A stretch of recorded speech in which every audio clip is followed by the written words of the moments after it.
Two, 1 2 1 2. Yep, yep, yep, yep. 1 2 1 2 1 2.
Yep. 1 2 1 2 1 2 1 2 3 4. Yep. Yep. Yep. Yep. Yep.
won their cup.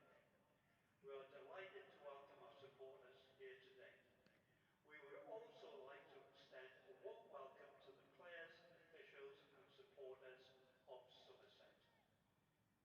Today's players are Naeem Ashraf and Paul Baldwin, with scorers Graham Madison and Keith Telford. The media centre roof renovation is now complete and members and spectators can return to walking around the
Well, a very good morning, everybody, and welcome to Chesterler Street, to the Seat Unique Riverside, and back to the Women's Metro Bank One-Day Cup competition. Durham are coming here against Somerset at home, and the news breaking out this morning that Durham have won the toss and have elected to bat here this morning. Bring you through the team news pretty quickly as well. There's a couple of big omissions as well for Durham. No Emma Marlowe and no Sophia Turner. So the squad looks like this for Durham: Talia Wilson, Holly Armitage, Maddie Villiers, Emily Wilson, Bess Heath, Catherine Fraser, who will be walking out to open the batting for the first time since the T20 competition last season, Grace Thompson, Trudy Johnson, Katie Levick, Mia Rogers, and Abby Glenn. For Somerset, it'll be Rebecca Odgers, Neve Holland, Annika Leroy,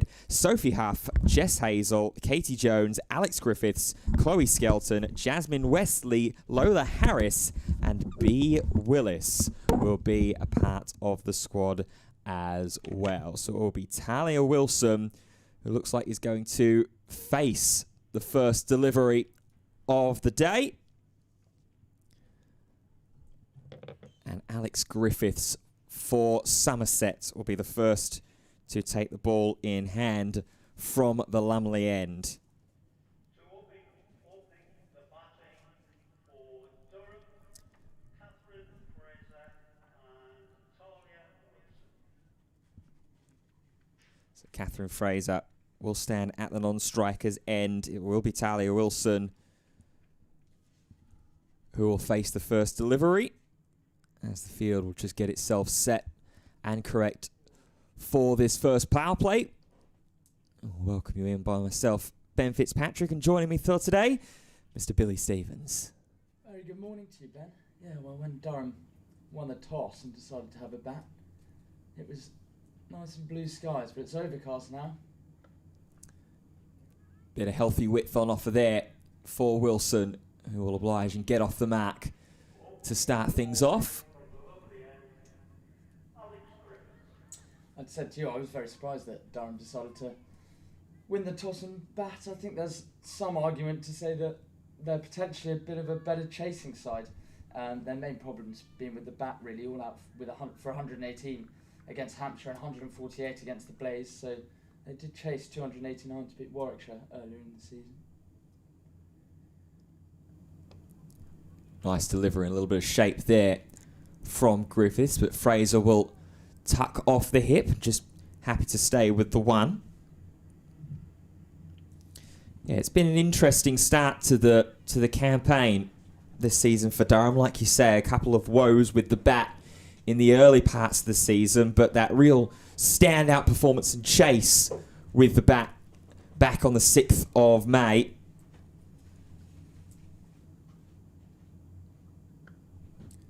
Griffiths staying wide to Wilson, doesn't quite pick the gap at mid-off.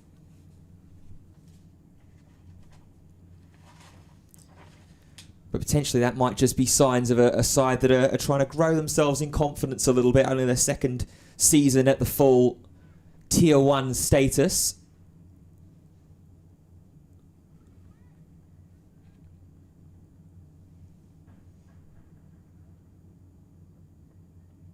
Oh, full of delivery, half an appeal from Jones behind the stumps.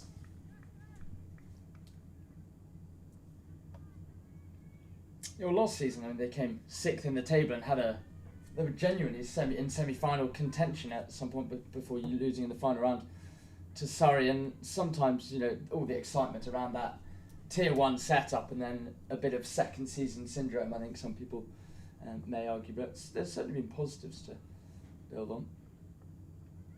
Oh, and that one's gone through. First wicket of the day is taken. It's Catherine Fraser, who on her first time opening the batting since 2025 of the T20s, has had the bails removed and is going to be walking back into the dressing room. It's a horror start for Durham.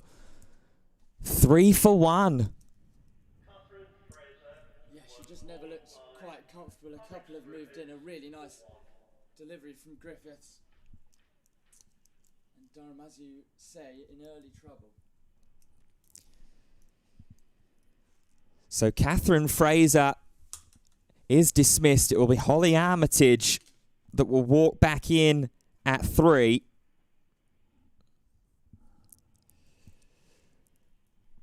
Armitage, the top scorer for Durham in this competition last season, racked up 624 runs, an average of 52, and they're really going to need her here. A first over strike from Somerset, as those overcast conditions really start to take hold here as well at Chester Street.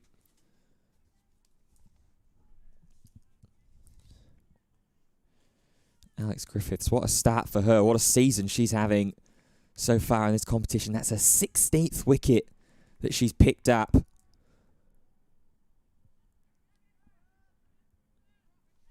I'll be very, very keen to get one more in this over.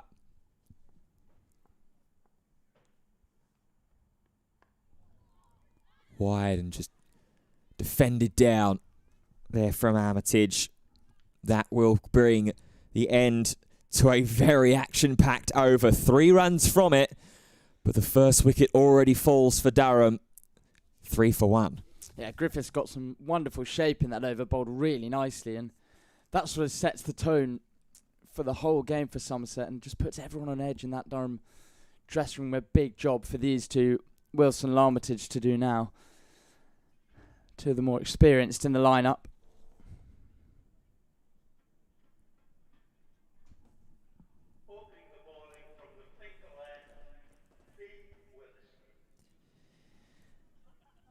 It's going to be B. Willis that will open up the bowling from the Finkel end, signing from Gloucestershire at the conclusion of last season. Signed on a 2-year deal.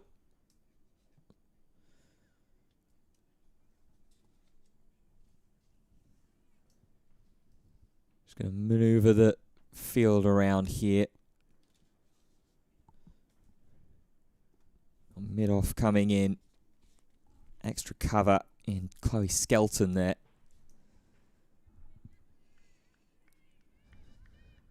Sophie Luff at sort of a shorter mid-on.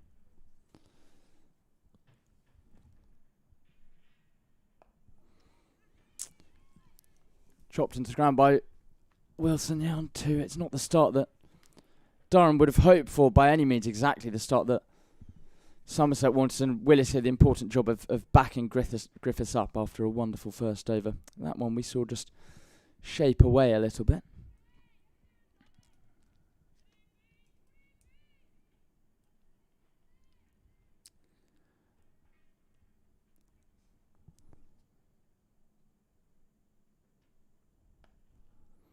Played really nicely, pierces the gap. That could be the first boundary for Durham, and yes, it gets to the cover fence. That'll be 4 for Wilson. Really nice shot, gets herself onto 6.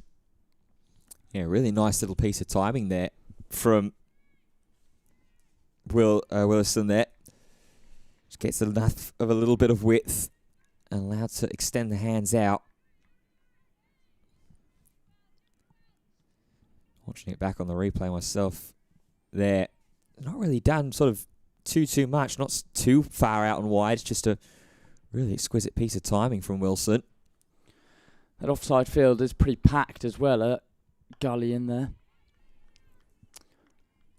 Defended more solidly. That time, yeah, with that little bit of a way swing, maybe surprised there isn't another slip in. Ben, with a bit of early movement, they've got the gully in, kind of point cover, extra cover. Yeah, it's interesting. They like you say, they've packed the offside really, really heavily. They've got that sort of almost backward point in. Maybe tempted to just bring her a little bit finer and into the slips cordon, like you say.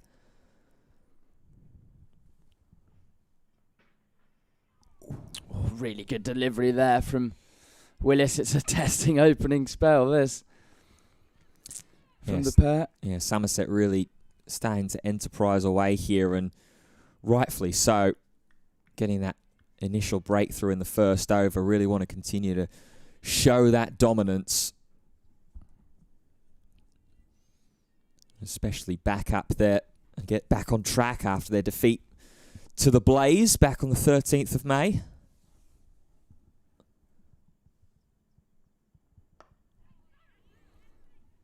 Thinking about the single, but why has he decided against? There could be overthrows here. No, it's well backed up. That would have been a nice piece of village cricket on a Saturday. Well, things like that just sort of help to take the pressure off and alleviate the pressure a little bit if you're the bowling side, don't they? Want to try and keep everything as tidy as possible, not give Durham an inch here to move.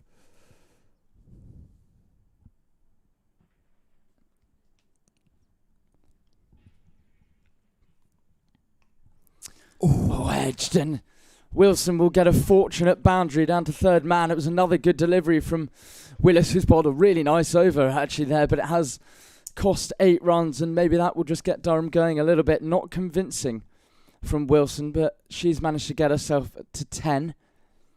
A moral victory for Willis there. Yeah, absolutely. Just having a quick look back at it on the replay here as well. And it's just wide enough where it sort of brings away that conversation of the second slip that we were potentially talking about. Wouldn't have necessarily been in the game for the catching chance there, but definitely some food for thought potentially for Sophie Luff out there about how aggressive she maybe wants to be with this field.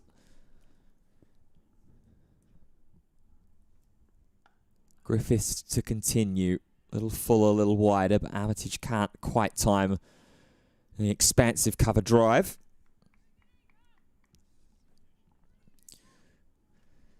Very good morning to those of you that are tuning in and joining us as well on the broadcast. We'll do our best to keep you up to date with all the goings on around the world of cricket, both domestically for the women in the One Day International as well up in Cardiff.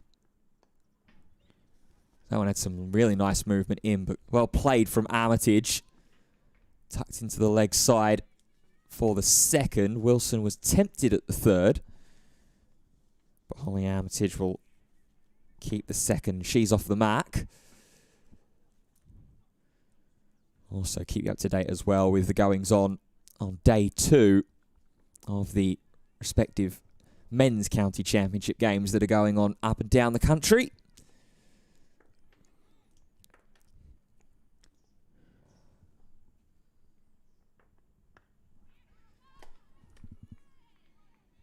Durham's men looking like they're in for quite the battle and quite the fight over in Beckenham against Kent, who ended day 1 385 for 4.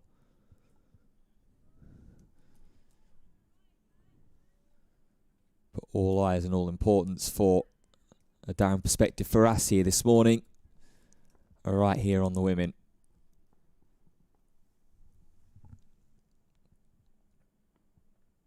Oh, big swing there, and it's missed by the slip. Going to make their way back here. Was there any hint of glove or bat on that? It's wides that it's going to go down as from the umpire. Just not quite able to control the movement that time. Griffiths, who's kept a pretty tidy line and length so far.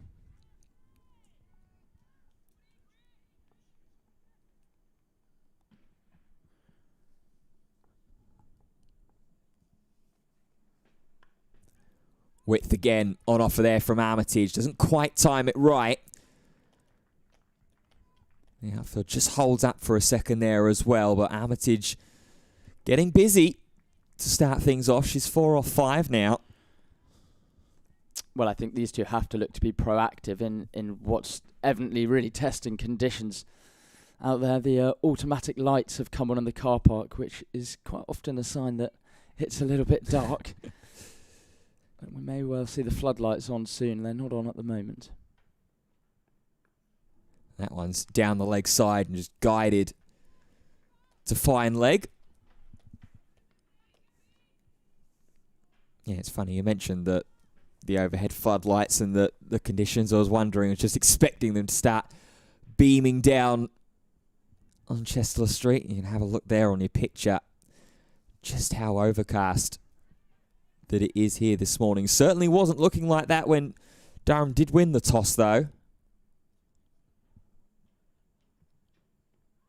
Oh, serious movement in there. Half a shout and an appeal, but waved away pretty quickly. End of the over. It's another relatively expensive one. 8 runs off it again. Durham 19 for 1. A pretty optimistic appeal, that, from Griffiths. Or someone was appealing from square leg as well. That's exactly what you like to see. A very good morning to those tuning in. If you want to get in touch with us, be sure to drop a comment down below in the live stream chat.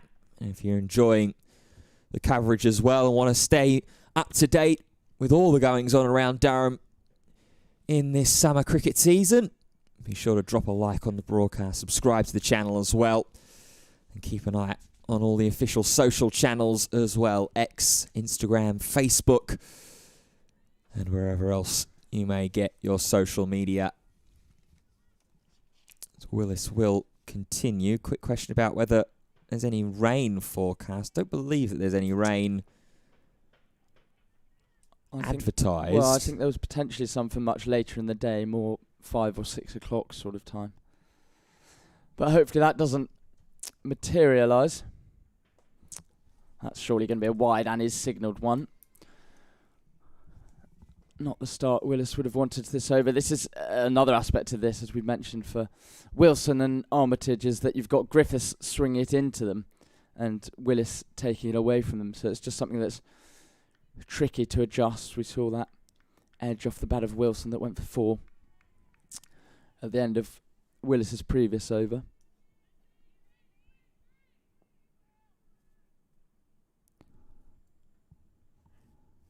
They do have a first slip in, and then it's that gully, but a gap between those two. As I say, I think they should just have another one in. Once again, the direction not really there from Willis. That's a wide down the leg side, an overcorrection. Yeah, just showing a little bit of frustration there is B. Willis. Hasn't really had the opportunities to play this season so far for Somerset, so undoubtedly wanting to try and impress, wanting to try and stamp her mark onto the selection and onto the team sheet for the rest of the competition.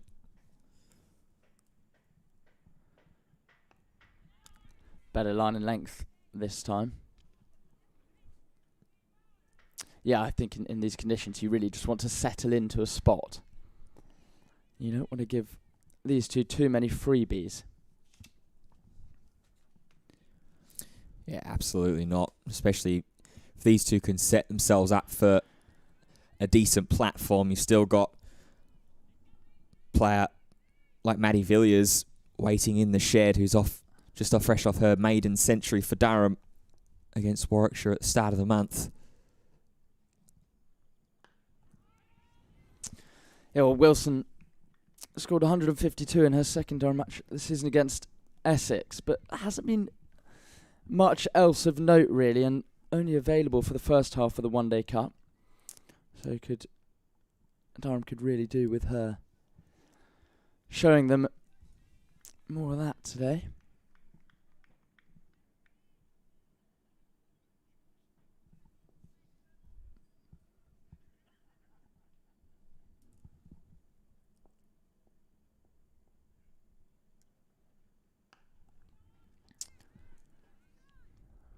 Managed to tighten up her line after those 2 initial wides, 3 dots since.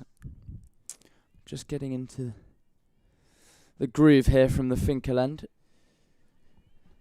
Yeah, she's bowled pretty well now since that first over. One scoring shot that was a really lovely piece of timing from Talia Wilson. The second one a little bit more fortunate from Wilson's point of view.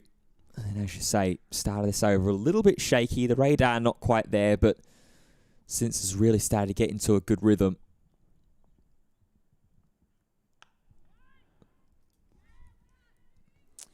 Can't pierce the infield, Armitage. So 4 dots now since those 2 wides. It's always interesting to see the tempo that sides bat at in the 50-over game. You've got a lot of time to bat. There's no need to be gun-ho from the off, especially when you lose an early wicket. And if you're just joining us, it was Catherine Fraser that was bowled by Griffiths out for 1. So not the day that she would have been hoping to have opening up.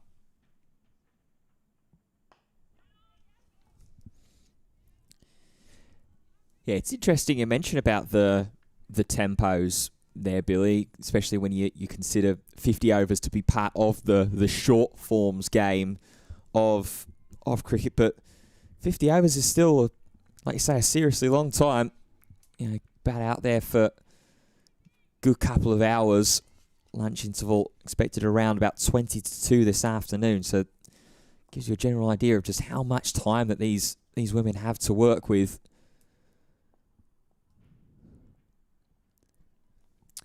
False start there from Willis.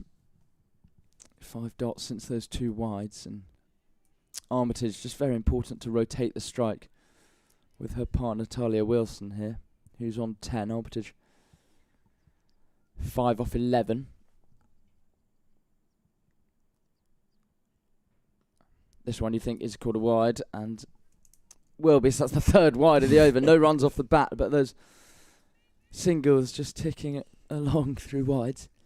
Yeah, it's a little unfortunate there. Feel for B. Willis's umpire's just going to have a little walk down the wicket here.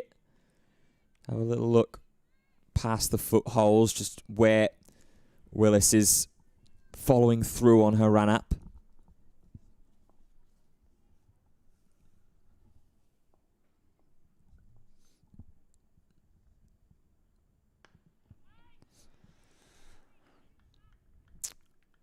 Well, it's a maiden of sorts to end the 4th over. 3 wides in it.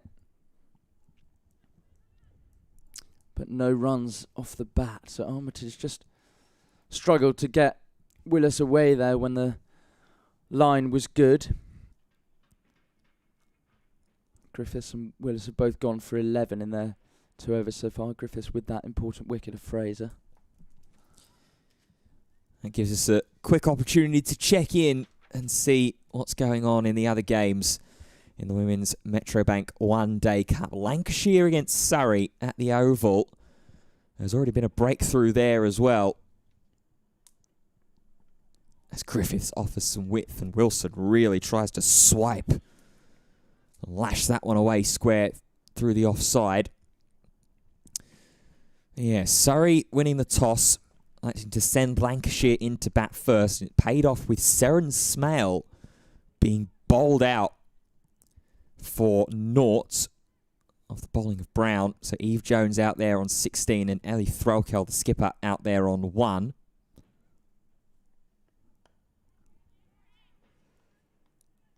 And then over in Scarborough, I can imagine it'll be a pretty similarly overcast Scarborough to what we've got here in Chester Street. Yorkshire winning the toss and electing to bat.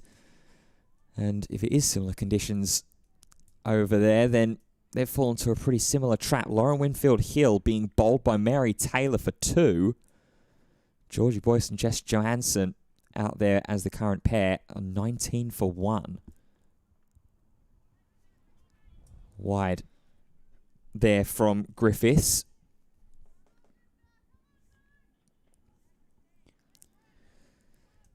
So early wickets falling all over the place at the moment in the Women's Metrobank One Day Cup.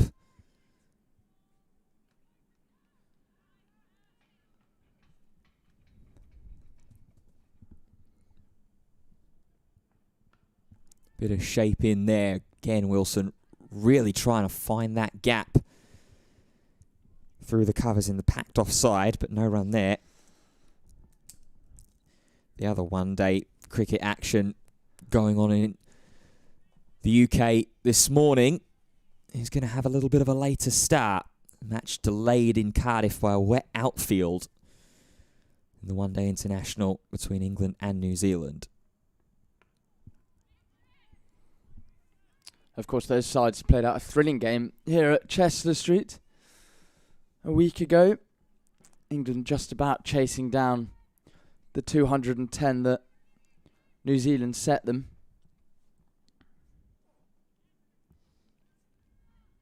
It looked dicey for a minute in that run chase. Yeah, it did indeed. Huge innings from the skipper, Charlie Dean.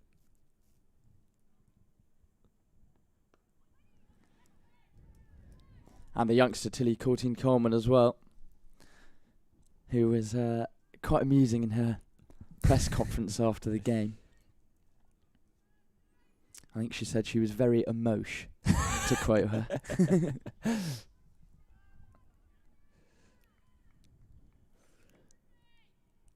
Last ball of this third over from Alex Griffiths.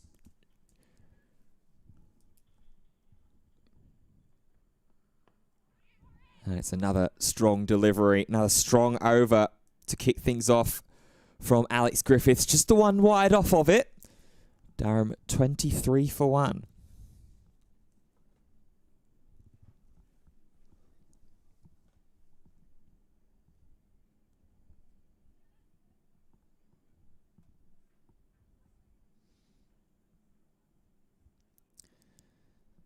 Already a couple of potential predictions around sort of targets and finishing scores. You can see with some of the comments coming in. Calls of maybe 280 roughly possible. Batting depth and power strikers in the lower order, so maybe looking at 300 against a poor bowling lineup of Somerset. And here's a bowling lineup though that does include Griffiths, Alex Griffiths, that we have been seeing. If that wicket will make her way up to second in the overall wicket-taking race of the competition this season. Oh dear. Once again, wayward down the leg side and misfielded as well. So they might come back for 2 wides here, and they do. Just Willis not quite getting her radar here. We saw there were 3 wides in the last over. That's a couple there. Sometimes as a bowler you can just not quite be happy with your run up, slightly out of rhythm, and of course coming to different parts of the country bowling at grounds that you've never bowled on, they all have a slightly different feel to it, and maybe she's just slightly struggling from the Finkel end here. Yeah, it's not a bad call that actually, Billy. Wonder whether a change of ends could be worth the question there. She's just pulling out of a run up again, so it's unenviable to be in that position as a bowler. I know I've been there once or twice where early doors, everything's just being dished all over the place. That's She better. gets it right this time. And they might think about a second here. No, they just stick with one. And also it gives Sophie Luff a bit of a decision to make, because with very helpful bowling conditions here and the new ball, you've got to make the most of it. And you'd have to say that Willis isn't doing that at the moment. Yeah, well, I can't imagine it will be too long until we see the likes of Chloe Skelton, Lola Harris thinking about having the ball taken in hand as well. Both have chipped in for a solid handful of wickets each. No Olivia Barnes in the lineup, however. She's got 4 wickets to her name in the competition this season. Down the leg side once more from Willis, just really struggling with the radar here. And Armitage, of course, was Durham's highest run scorer in this competition last season. Best of 111, scored 624 runs, an average of 52. And in these circumstances, with how Durham's season's gone so far, they could certainly do with her going big here.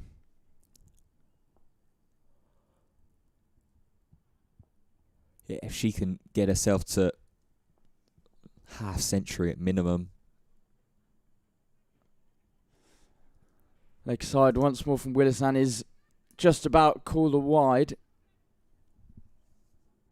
Yeah, I feel like there might be a change of bowling at the end of the next over at this Finkel end. Might just be a discussion going on here at the top of Willis's mark. As what can they do to get it right? She's rubbing her fingers. Maybe the ball just doesn't really feel like it's quite sitting properly in them. That can happen sometimes when your radar's off.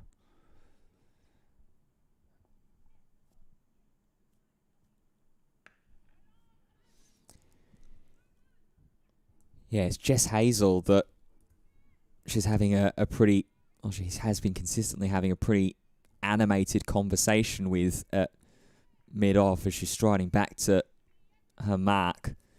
But as you say, it just doesn't seem like something's quite right at the moment with B. Willis here. Really kind of rubbing her palms together as well. Like you say, that ball just not quite feeling right in the hand.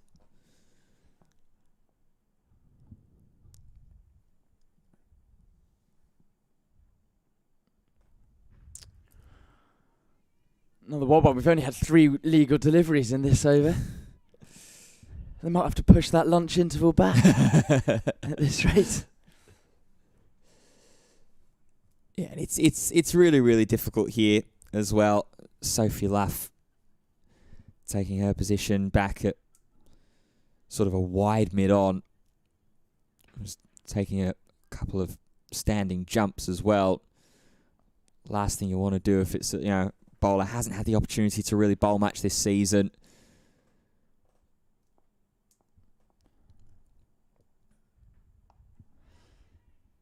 It's also a scenario where it can be quite difficult for the batters if someone's getting their radar slightly wrong and all over the place. They suddenly bowl you a Jaffa and you're not expecting it. Yeah, lulled into that false sense of security almost. And also potentially as a batter, yes, these wides are extra runs that are making their way onto the board, but for yourself and your own confidence, your own innings, you want to get those runs flowing off your own bat, get yourself into a good stride.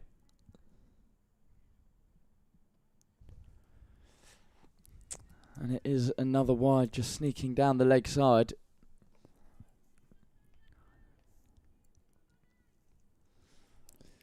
Still 2 more deliveries left in the over. And still no sign of the floodlights. No, well, we do have either the benefit or the detriment, depending on which way you look at it, of sort of slightly tinted windows here in the commentary position from where we're sat. So it always does seem to look a little bit darker than the conditions would actually say. There's another wide. The double teapot as well from Willis.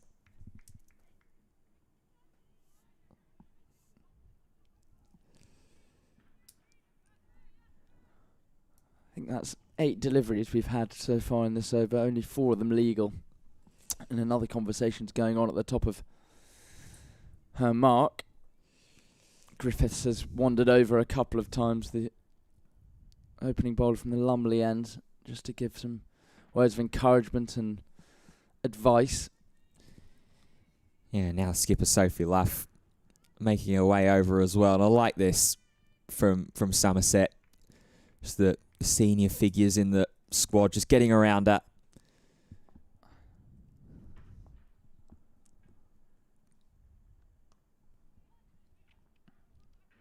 Armitage will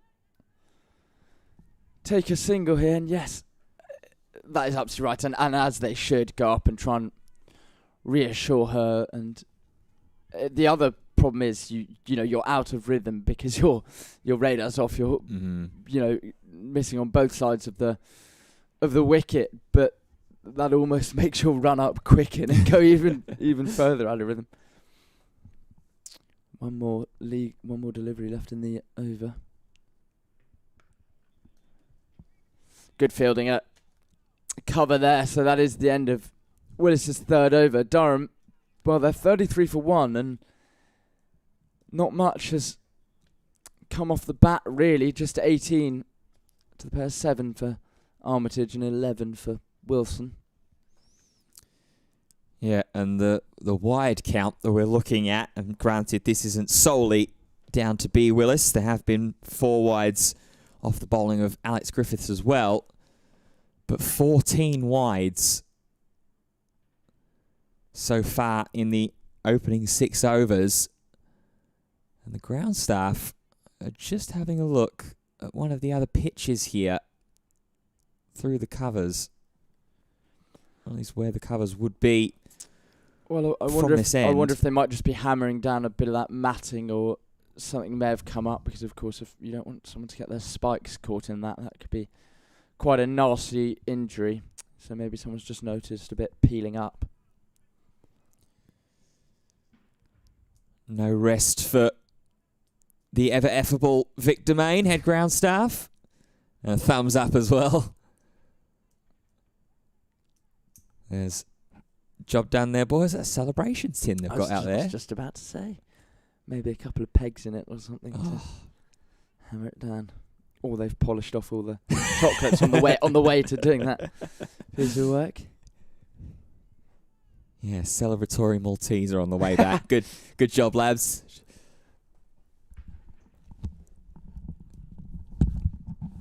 About to get ourselves back underway with play. Griffiths will retake the ball in hand from the Lumley end. Still that very heavily packed offside field. Nice shape in to start off there against Armitage.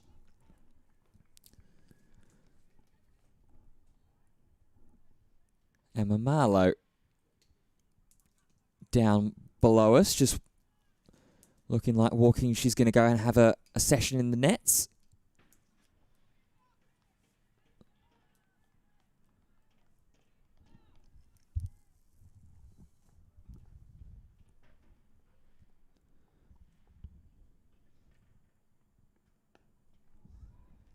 Good fielding there, slightly spilled, but does enough to prevent it from going through the gap.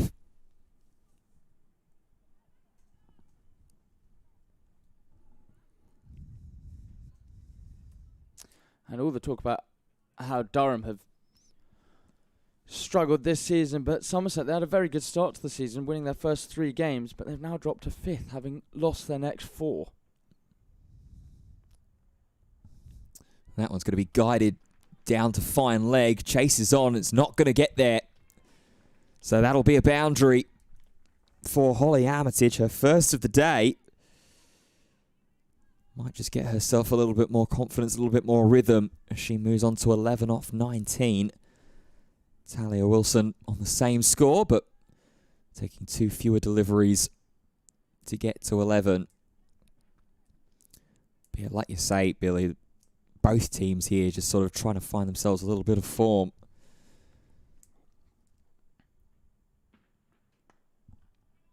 That one tries to be crunched there, but stopped at sort of that short catching cover that's in there. Annika Leroy with the sunnies on the back of the cap.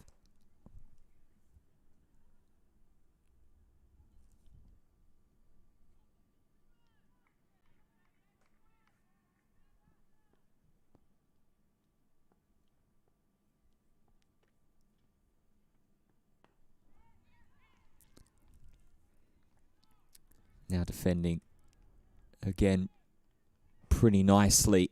Run rate just a tick under 5.5 at the moment.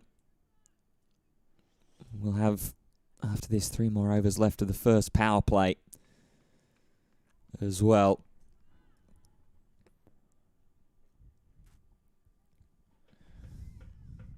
No third man or fine leg if Armitage wanted to work it to either side. Instead, we're just happy to push into the offside. Gently through the covers, but for no run. Just the boundary off of that over then. Durham stabilising after losing Catherine Fraser in the 5th ball of the day. Durham 37 for 1.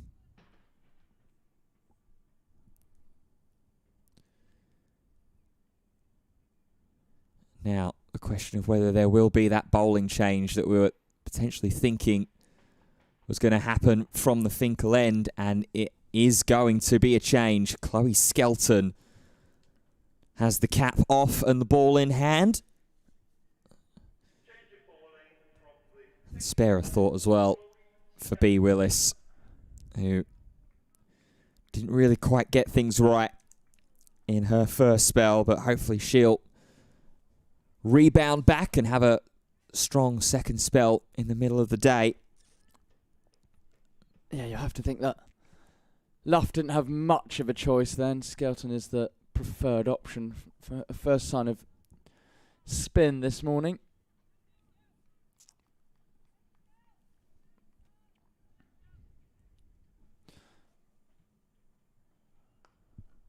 No turn on offer here, and that's driven beautifully by Wilson, and it will not be hauled in. Goes for 4. Really nice shot. The first runs off the bat, it feels like we've seen in a while. Moving herself onto 15. Yeah, really lovely shot there. Beautiful cover drive from Talia Wilson. Not trying to overhit it, and like you say there, Billy, not a sign of turn in the first ball there. Just having a quick watch of it back. Yeah, it's just stayed pretty much dead on there, and Wilson's gone, thank you very much, I'll extend the hands. That's the first time I'm watching Chloe Skelton bowl, and she gives it a lot of flight, and has that been edged? Nope. Goes behind unharmed. It was Wilson who went for a pretty similar shot to the drive we saw off the first ball, but this was slightly more back of a length. And there was a little bit of bounce there, I think, from Skelton. This one's driven and will get through the infield. They might look to get a couple here. And yes, they'll come back for an easy 2. I think this could be quite a good contest. Ben Skelton, she's committed herself to Somerset until the end of the 2028 season, was Somerset's List A Player of the Year in 2025.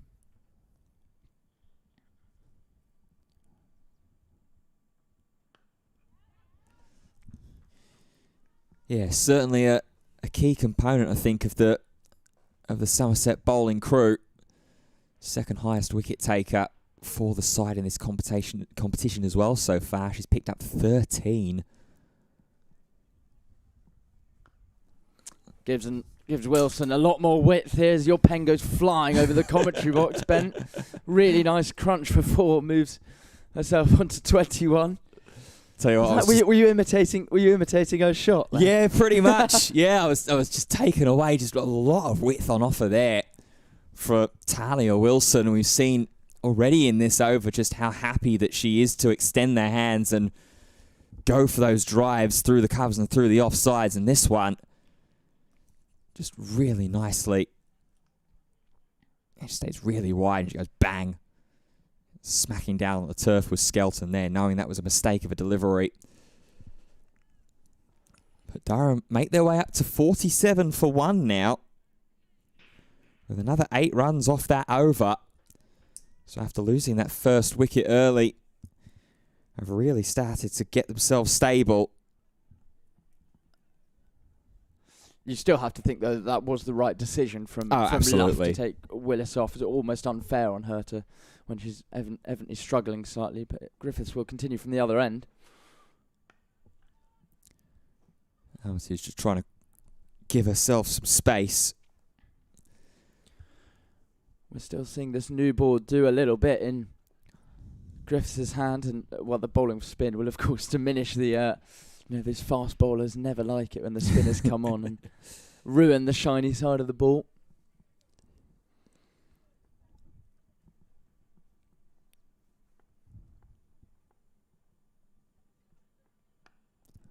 Oh, and that's heaved and clubbed into the leg side for 4.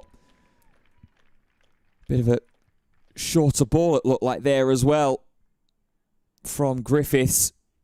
Bounces and really tries to jag in. Just times it really, really nicely there, does Armitage. That'll bring up the 50 as well for Durham.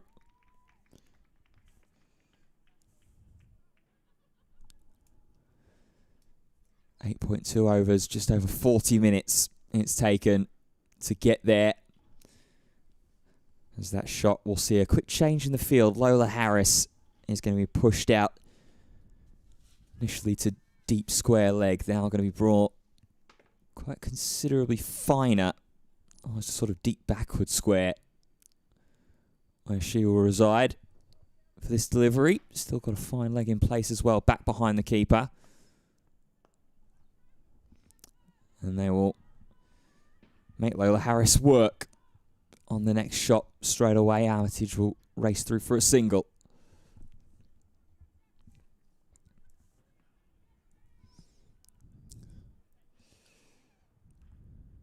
Yeah, strike rotation's key against a bowler like Griffiths, who's bowled pretty tidily so far into her 5th over.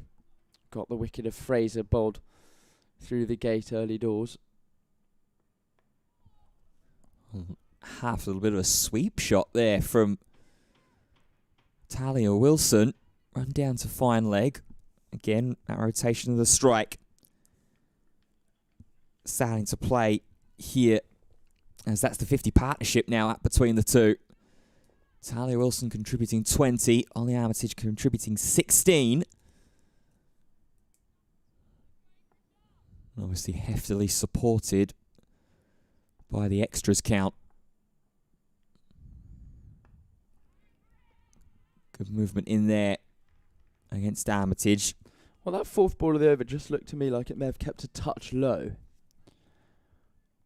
to my eye. And something in certainly the men's games I've watched here, that has been the case from the Lumley end, where the ball has kept slightly lower than from the Finkel, which is something to bear in mind for this pair and something to bear in mind as we go throughout the day. Oh, that one looked like it kept a little low as well. Taken on a bounce back into the hands of Griffiths. And that will end the over. 6 runs from it. Durham 53 for 1. Yeah, you're spot on with your call there, actually, Billy, about deliveries looking like they were just keeping a little low from the Lumley end. Have to see if there is that difference, as you say, from the Finkel end, or whether Chloe Skelton here can maybe just slide one in underneath the defence of either Wilson or Armitage, who are looking to get themselves pretty set here. Yeah, I have to say, even though it went for 10, I did quite enjoy watching Skelton's first over. She gets quite a nice bit of flight and a bit of drift on it. Driven again, and good stop in the covers. That's important when a bowler like Skelton's bowling and offering that drive that the fielders back her up. Yeah, Annika Leroy there, not for the first time this morning, putting her body on the line. A little bit of change from the leg side. Still got 2 fielders back on the deep on the hook. Oh, she's bowling a very tight line that you can understand them packing the offside. Almost 5 fielders in that from about point to mid-off there. If you're Wilson here, you're not going to be able to get many singles through there. Yeah, we did see that lofted drive, that shot in the last over of Alex Griffiths from Talia Wilson. Fails to pierce that infield once more. So definitely not afraid to try and play aggressively into the leg side if the shot is there. But I suppose with those 2 fielders back on the deep, slight mistiming it straight into one of their grateful hands. Tries to use her feet to get off strike, and that's the other thing, is that having that packed offside field is potentially forcing Wilson here to try and go across the line into the. There's definitely a couple. Well, there's a boundary option if she can work one, maybe a lap sweep or something down to fine leg. They'll come through for a single here. It was good fielding at backward point, but can't prevent Wilson moving on to 23. Yeah, good running there as well from Talia Wilson. Just happy to offer the bat, guide it down towards backward point.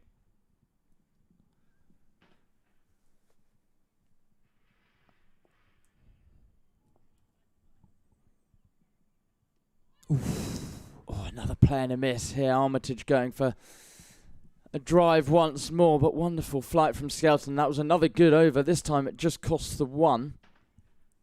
Her 2 overs have gone for 11. Griffiths has bowled 5. Will she continue from the Lumley end as we're out of the first power play now? 10 overs Durham. 54 for 1. You'd think after that early loss of Fraser, they'd still be pretty happy with how they've gone about it. She was bowled by Griffiths, if you're just joining us. Yeah, good stabilisation from Durham considering that early Somerset bowling breakthrough, but is that potentially scoreboard-wise where Durham would be content with at the end of the first power play? Going to be a change of bowling from the Lumley end. It's going to be Neve Holland that will take over from Alex Griffiths.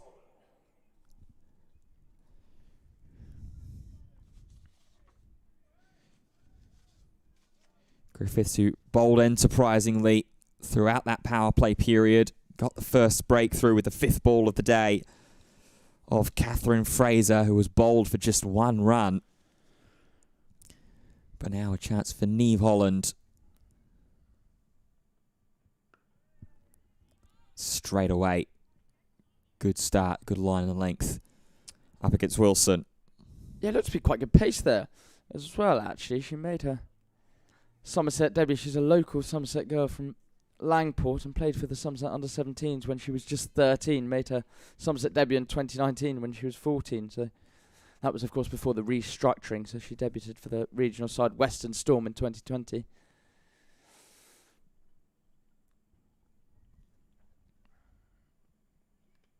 Oh, got her! Movement in late, and it's dislodged the off stump of Talia Wilson. And just as it looked like that Durham was starting to settle, got through the power play. A lovely delivery. Second ball up from Neve Holland. And Talia Wilson has to go. Durham, 54 for 2. What a bowl that was.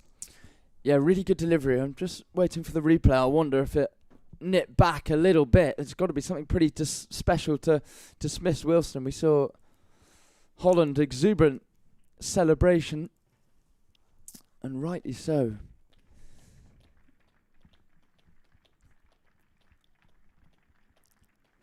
Durham now 54 for 2, and once again a bit of a rebuilding job will have to be done. And I think it has nipped back a touch. There may have been a little bit of an inside edge.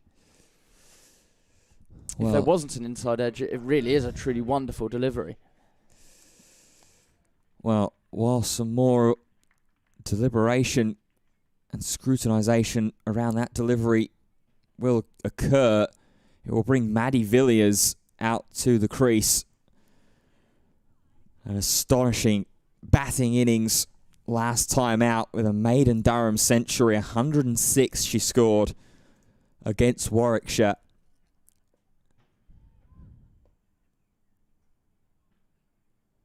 So yeah, just watching that delivery back again, I do wonder if there's just a little instance of toe of the bat there that might have just helped that on to crash into Talia Wilson's off stump.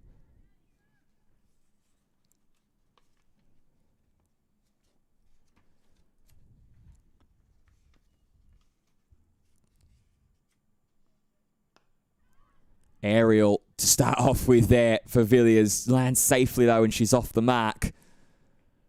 And we'll get back for 2.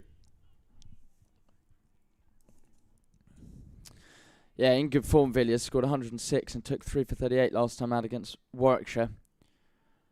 But had a slightly lean period with the bat before then. Best of 55 versus Surrey earlier in the season, but she has been one of the better players in Durham's side so far this year.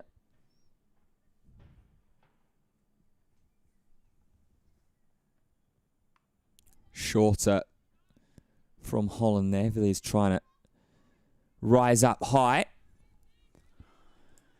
A nice buzz and energy all of a sudden about the Somerset fielders. Just hear them all clapping and showing support for Holland here. It went slightly flat when Willis was struggling with her radar.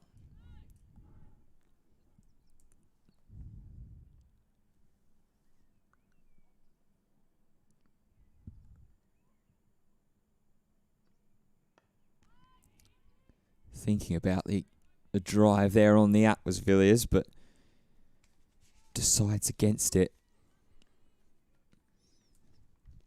Yeah, she's charging in with pretty good pace here at the moment is Niamh Holland.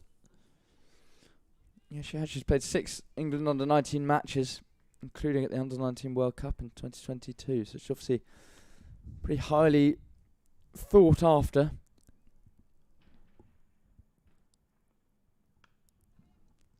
Again, trying to look for that late movement to go in towards the off stump. Villiers navigates it well. And that will end the over. 3 runs from it. But the breakthrough of the 50-plus run partnership between Talia Wilson and Holly Armitage. Talia Wilson bowled for 23 by Niamh Holland. It was Durham at 57 for 2. And the fact that there wasn't much movement from Holland in the rest of that over does make me think that it may have been a little inside edge, but we didn't see Wilson looking at her bat or anything like that as she went off, which they quite often do when they've been dismissed in that manner.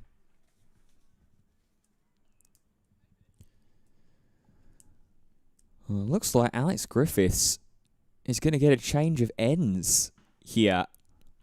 I only had the 2 overs of Chloe Skelton from the Finkel end. And Sophie Luff wants to go back to pace from both sides.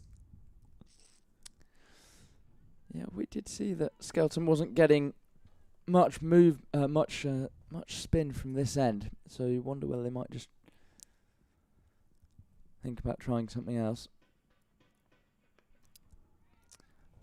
Griffiths once again, that in swing, and I guess it signals that Luff feels this is a key stage in the game, really done. 57 for 2, these 2 in, and you'd think if you can get a couple of quick wickets, then Durham will be in serious trouble with their more established players all back in the shed. Yeah, if they can get rid of Maddie Villiers before she makes her way into, say, the 20s, 30s.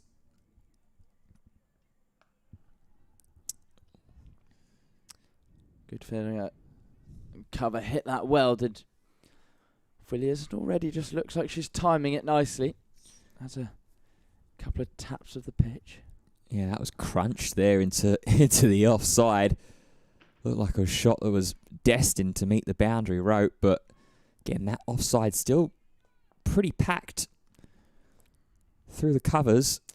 The guide down to third man is on though if she chooses that route. That's been mistimed. They haven't really had a third man in for the whole innings so far. Somerset, and to be fair, we haven't seen many runs go down there. No, it's really only been that sort of fortunate shot off the outside edge. I think it was Talia Wilson that was guided towards that sort of third man sort of region. But like you say, no real purposeful shots there.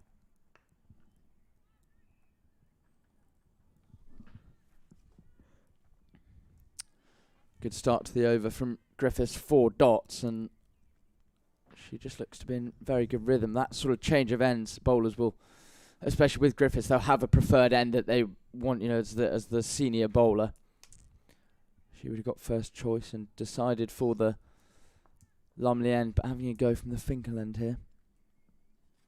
Got the wicket of Fraser. Out for 1 to set things off for Somerset. Oh, that's been edged, and there will be runs this time down to at that third man region. Not intentional, but they might come back for 3 here. No, they decide against, so it'll just be a couple for Villiers. Really nicely bowled from Griffiths, very close to taking that off stump out.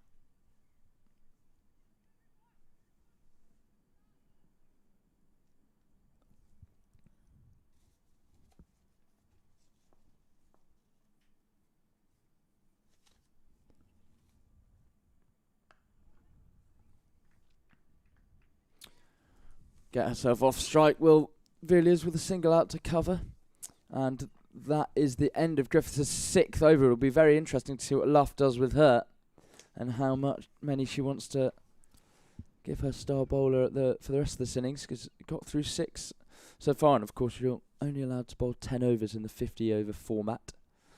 And will Holland continue from the Lumley end? Or will it be a full change and Skelton will then come in from there? You'd think it would be Holland, a fantastic first over. Yeah, absolutely is going to be Niamh Holland that will continue from the Lumley end.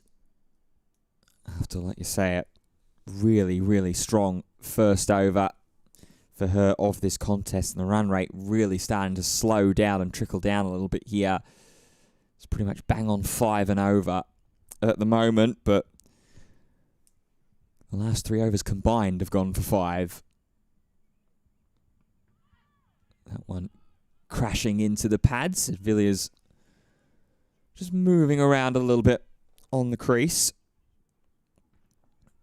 No real consideration of an appeal, though. Impact looked like it was going down towards leg.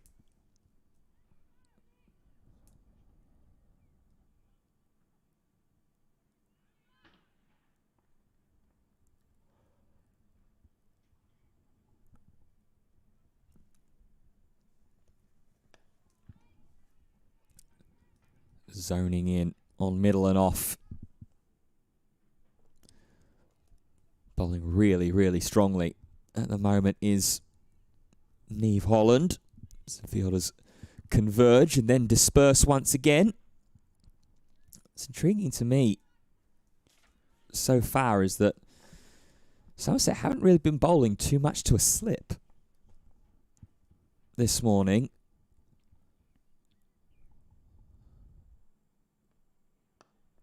That one's full and straight, but only driven to mid-off, who was happy to come around there. It's Wesley. And he's on, Jasmine Wesley at mid-off. Well, Katie Jones is standing up to the stumps here, something that many bowlers actually really don't like having to bowl out. I know over the past few years, my bowling, the keeper's slowly started to come up with the stumps, really depressing. But it will just keep Villiers in her crease. Oh, full. Villiers pulls away. There is cover at deep square leg, so won't be able to take the full advantage with the pull shot. But I'll at least take the single, get herself off strike, and bring Holly Armitage back to the strike as they end up to 16 now, and hasn't faced too many deliveries since Maddie Villiers has made her way out at 4.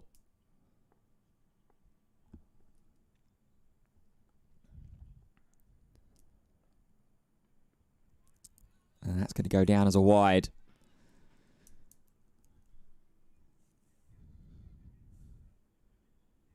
First wide for quite some time.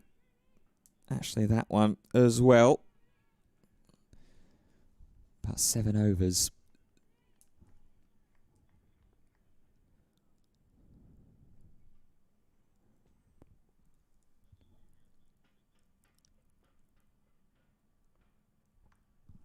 Width and a half cry of catch, but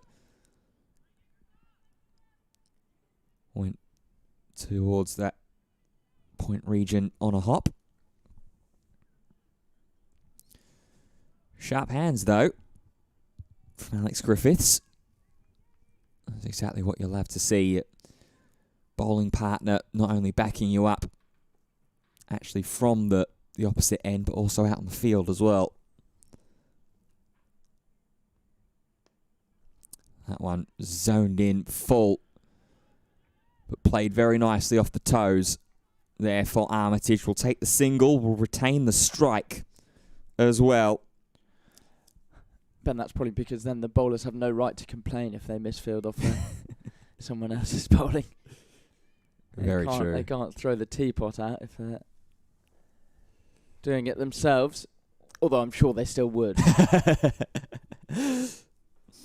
Yeah, absolutely. Always show the bit of emotion.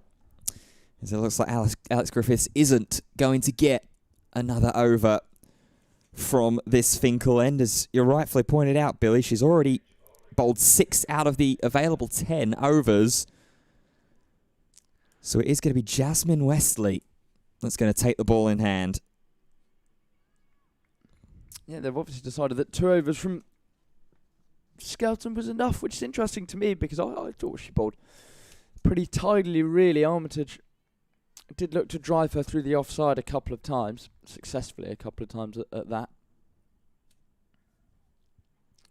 But she looked to be in decent rhythm. A new challenge for Armitage to face. And will get herself a single immediately. It looked to be very much flighted, that delivery from Wesley.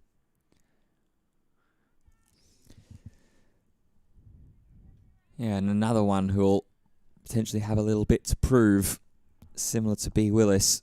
It's just game 2 that she's been given with the ball in hand.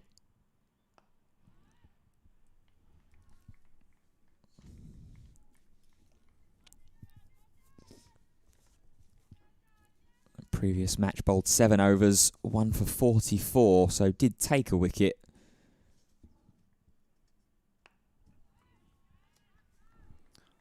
Not quite getting the timing right on this occasion. Villiers, it's almost a waiting game for the ball to arrive to her at this point from the Finkel end. Wesley just choosing to give it a lot of flight to try and tempt her into the big shot. Catch for the back foot, this is edged, and well, there was no gully in, otherwise there may have been a chance for a catch, but they'll get a couple. The ball is hauled up inside the rope. Some athletic keeping from Jones as well to stick out a right mitt. Yeah, we've not really said too much about Katie Jones behind the stumps so far, which generally tends to be an indication that she's doing a pretty stellar job. A little bit of turn and offer there for Wesley, and giving it that flight will help that. Made her debut for Somerset against the Blaze on Wednesday, taking 1 for 44, having not played here since July last year.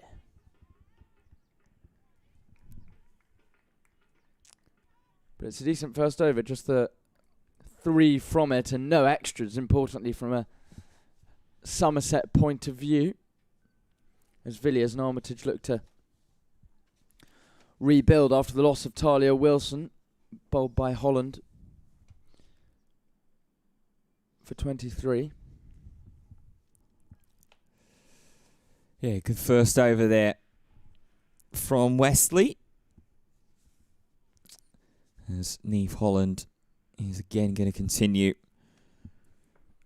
from the Lumley end. We'll have a quick look in as well on the other games in the Women's One Day Cup being played this morning, as the ground staff are back out having a look at those mats. Lancashire have fallen down to 65 for 3 at the Oval against Surrey. Yorkshire are really stabilised in Scarborough after losing their first wicket early. Georgie Boyce is on 37. Jess Johansson on 46 of 38. And it's put Yorkshire 95 for 1. So they're really flying at the moment over in Scarborough.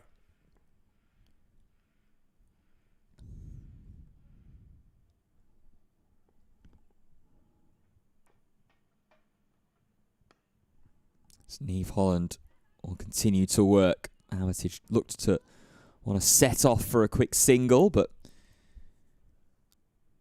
it's pretty quickly denied.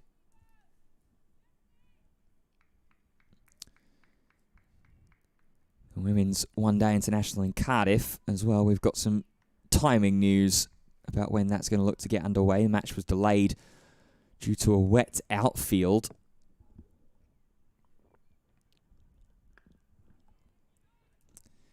Toss, we're expecting in about 2 minutes' time in Cardiff. And the start will follow about 20 minutes later at noon. No news about whether any overs have been lost in the day down in Wales. But at the very least, there is play on the horizon there.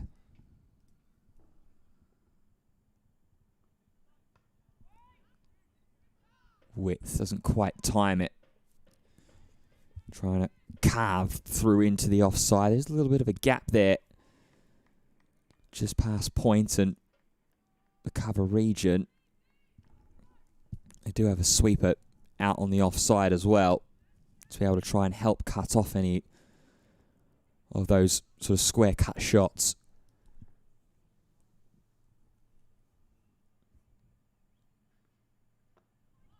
That one's full and almost an attempt at a Yorker there.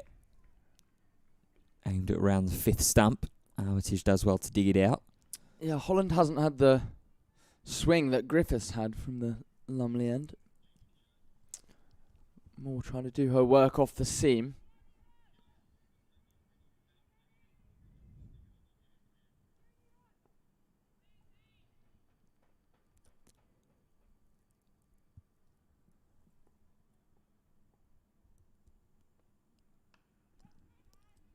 That's a nice shot selection there from Armitage. Won't get the second. Villiers did start off.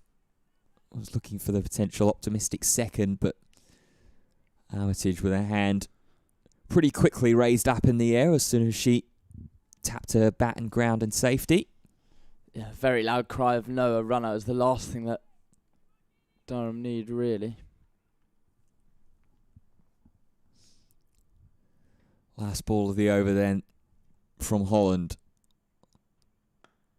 And again, it's a full Yorker length almost delivery, and Villiers with a waft of the wicket does well to get it away to safety. End of the over, just the one run from it.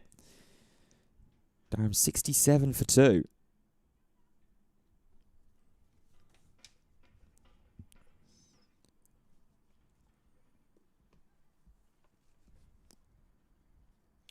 This partnership worth 13 at the moment between Maddie Villiers and Holly Armitage.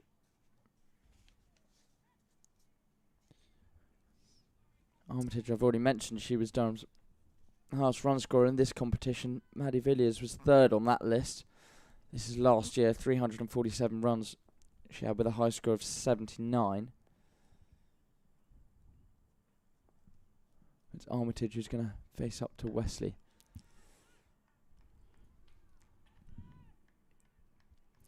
Using her feet to try and put Wesley off her line, which has been pretty good so far in the 7 deliveries she's bowled.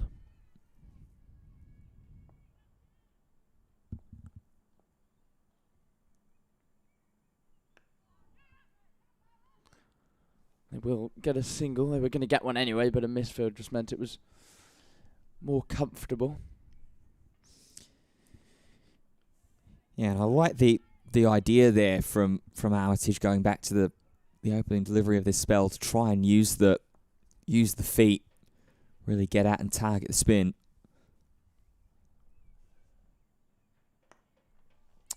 Use her feet once more. This could be a run-out chance if there's a good throw, but no, it was throw went to the striker's end, which potentially was the wrong option. I think they would have been safe anyway, to be honest.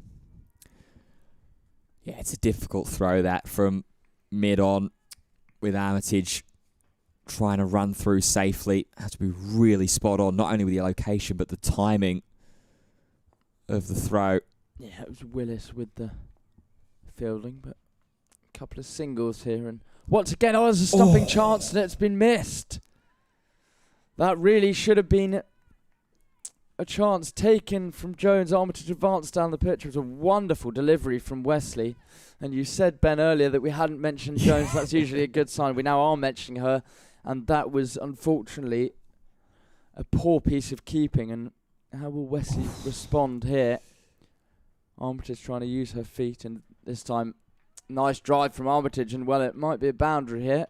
No, it's just going to be a couple hauled in inside the rope. They'll think about a third and decide against. Wonderful flight from Wesley. Absolutely deserved a wicket, but keeper Jones unfortunately let her down on that occasion. Yeah, we'll pick through it a little bit more after this last ball of the over. But as you say, big potential chance. This time Armitage decides not to move her feet and just drops it down into the ground. So, well, Durham, there should be 71 for 3. There's 71 for 2 there. Yeah, just watching this back. Just watching this back. Armitage dances down the crease in real trouble. But for me, it's the reaction of the keeper, Katie Jones. I just wonder, we've spoken about how the ball is kept a little bit low for the pace bowlers. It looks like it's done the same here for Wesley. She's just looked like she's been caught all unawares, and I'm not even sure if she actually takes a clean grab of the ball. Looks like almost just sort of cannons into the middle of the pads there from the keeper. As Holland will continue from the Lamley end.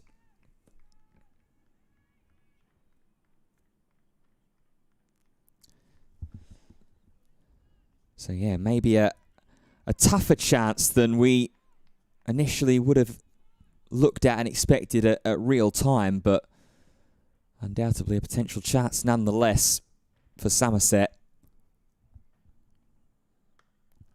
Steps away and again trying to really crunch through the covers, but that packed offside field, there's 3 fielders patrolling from around that sort of point to extra cover region in between that sort of slot.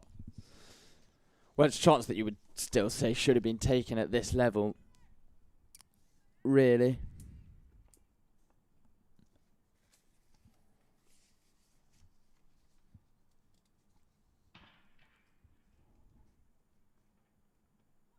Ooh, big swipe there from Villiers. A little look down at the wicket and then maybe at the umpire about saying, well, that one may have been added to the wide column, but umpire Baldwin happy to allow that one.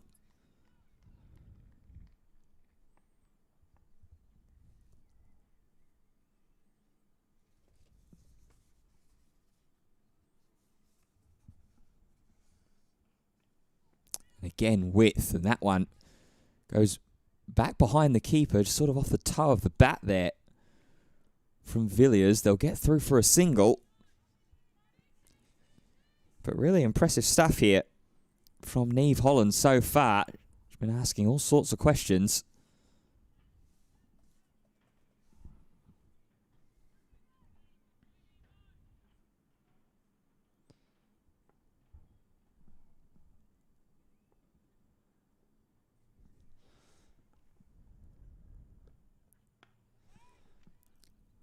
And right back onto good line and length once again.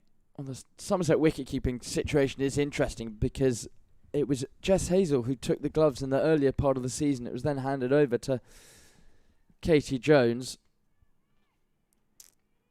who's well, kept well, I think, in the last couple of games, but a mistake there. So it's obviously a position that they're not quite sure about. And the last delivery of this Holland over will generate a run. It will keep Holly Armitage on the strike, potentially to face Jasmine Wesley again. It puts Armitage up to 23. Durham, with just the 2 runs off that over, 73 for 2. Still plenty of cricket to dig into as the summer gets underway. It might not look it with the picture out there on your screens with the overcast cloud, but getting ourselves into the one-day cup action, and of course kicking off next Sunday, the T20 Vitality Blast for both the men and the women. The men will kick things off on Friday the 22nd away at Derby, but then we'll have their home opener along with the women as part of a double-header on Sunday the 24th of May. The women will take on the Hampshire Hawks at 11:30.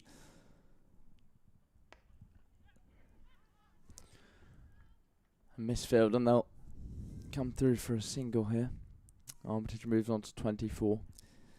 And the men will then follow that up against Leicestershire Foxes at 3:30 in the afternoon. Tickets are currently on sale, just £5 for kids and 20 for adults, or a season ticket for £95 gets you access to everything. Always a great competition, always a great time when the T20s and the short forms of the game make their way around. So if you're free, be sure to get down and get involved.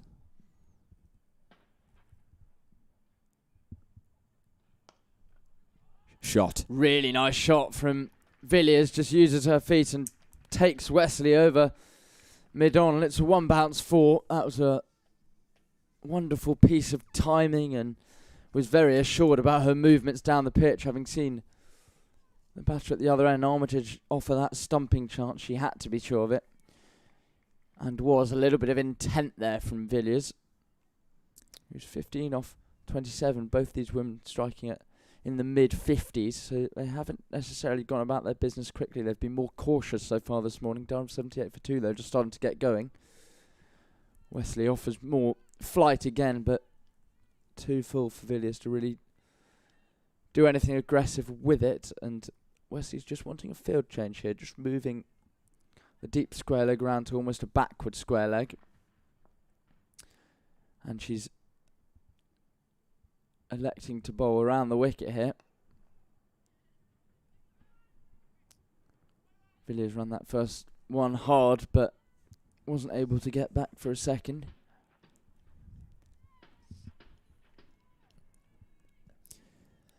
As we're seeing, you're mentioning that T20 Blast, we're just seeing the temporary permanent stand to the right of us as the seats are being put back into it.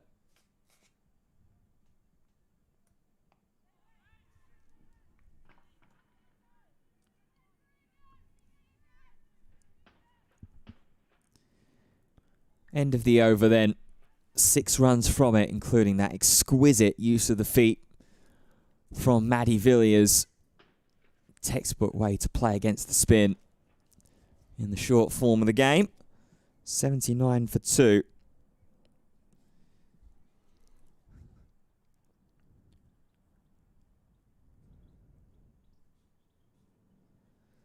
This partnership starting to make its way along as well, up to 25 between Armitage and Villiers.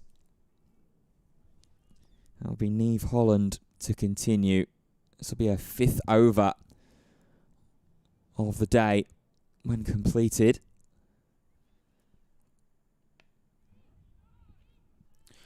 Yeah, I'm really enjoying watching her bowl. A nice front on action. Looks to have a bit of pace about her from the Lumley end. With that wicket, as you mentioned, of Talia Wilson for 23. Now trying to break this partnership. Yeah, she's been really, really impressive so far, has Neve Holland. Bit of width on offer there, though. And again, they've got the coverage. Quick single taken. And good hard running between Villiers and Armitage there to just try and make something happen and not allow themselves to be pinned down by this really heavily stacked offside. They are going to push cover back out deep, though. Yeah, I think it was Chloe Skelton who did that piece of fielding and is now being pushed back. I'm not quite sure why she's been pushed back, though. I'd be keeping her in if Armitage can pierce that area, then that's a decent shot. Yeah, just giving her the opportunity here to try and get a nice, well-timed on-drive through the gap. Closest to really give chase would be Annika Leroy. By pushing Skelton back, you're just offering a relatively easy single to a player of Armitage and Villiers' quality through that cover region.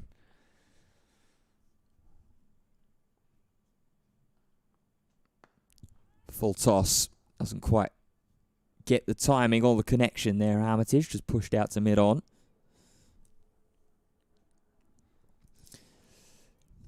Umpire's just having another look at the pitch here and had a quick word with Holland on her way back to her mark, just reminding her presumably about standing on the pitch, about running on the pitch in the danger area.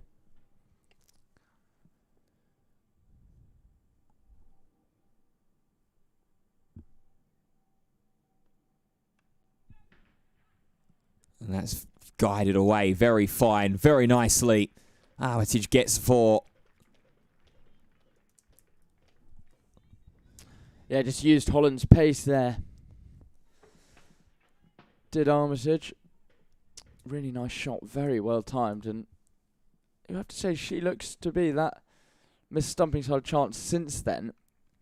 She's settled down a bit and appears to be timing it nicely, as is Villiers at the other end. So this is a very important partnership for Durham, and one that Somerset would like to break sooner rather than later.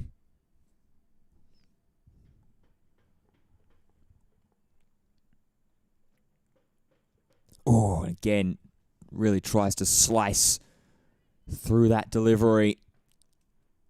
No connection, though. Maybe to the benefit of Holly Armitage there. End of the over. 5 runs from it. Durham starting to try and pick the pace back up a little bit as that run rate dips underneath 4.5 and over. But still, Villiers and Armitage there. 84 for 2. Yeah, another one that potentially just kept ever so slightly low there from Holland. If you're just joining us and just tuning in, welcome to the coverage, welcome to the broadcast of this Women's Metrobank One Day Cup competition between Durham and Somerset.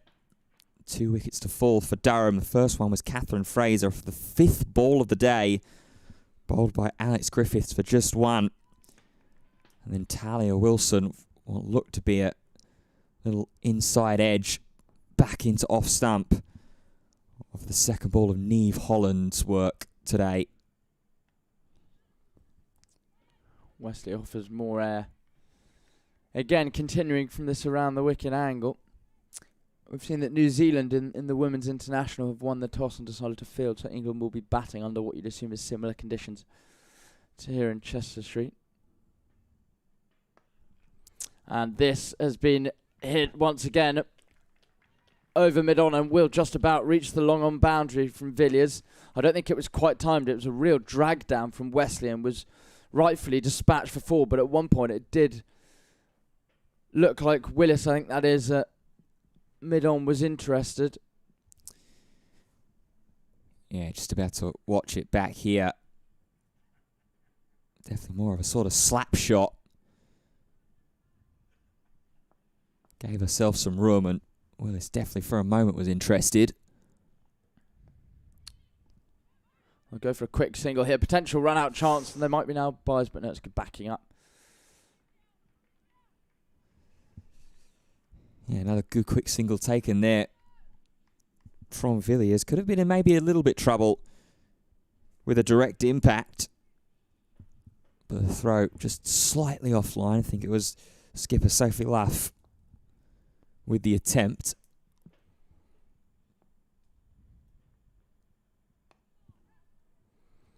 Just rotating the strike nicely, these two.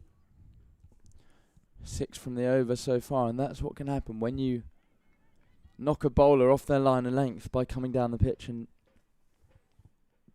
hitting them over to the long-on region. As we're just seeing Willis has just been put back to that long-on place, so there's a drive to mid-on for Villiers if she wants the single.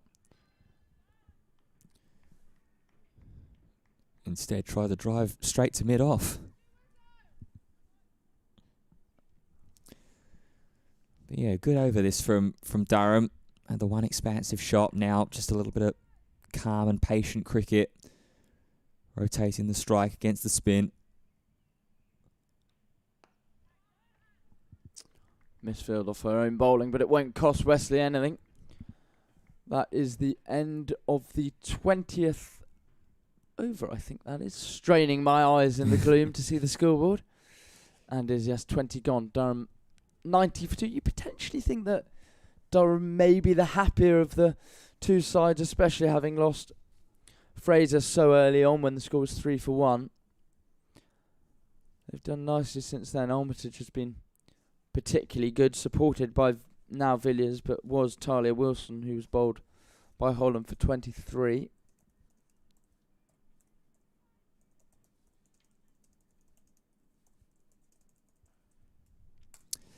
Yeah, it's an interesting spot here from both sides, realistically. I think Durham obviously will be happy not to have lost any more wickets given the early dismissals of Fraser and Talia Wilson as well, just as they looked like they were getting themselves set. Would have hopefully wanted a few more runs on the board, would have maybe liked to be above the 100 mark at the 20th over, as we're going to see Chloe Skelton is going to take over from Neve Holland from the Lumley end. But then comparatively, Somerset would be happy with the 2 initial wickets, but maybe a little frustrated that they didn't get at least one more, especially with that possible stumping chance just a few overs ago. Chloe Skelton now. And there is the little ramp from Armitage. First ball, which is going to be run down towards fine leg. And they'll pick up 2. Yeah, well, as we suspected, Skelton potentially wanting the change of ends, maybe just a tactical thing. Maybe she wasn't quite comfortable from the Finkel end. We'll hopefully have a bit more success from the Lumley end, where, as I previously mentioned, we have seen the ball just keep a little bit lower from. Can she use that to her advantage? Some field changes going on. They might just be putting someone in for that lap sweep, and there's a short fine leg going in to stop Armitage from playing that shot. The reverse sweep's still on if she's got that in the locker. And cover being pushed back out as well to deep cover. Yeah, well, I don't mind that, because if she wants to play a cover drive and get a single off strike like that, then she's playing against the spin, which is, of course, always risky. And Skelton will feel like she's in the game if that's the case. Almost trying to bowl at the pad of Jones. Armitage will take the single off of that shot. Moves Durham up to 93 for 2. As we make our way past 12 o'clock. My stomach's beginning to rumble, Ben.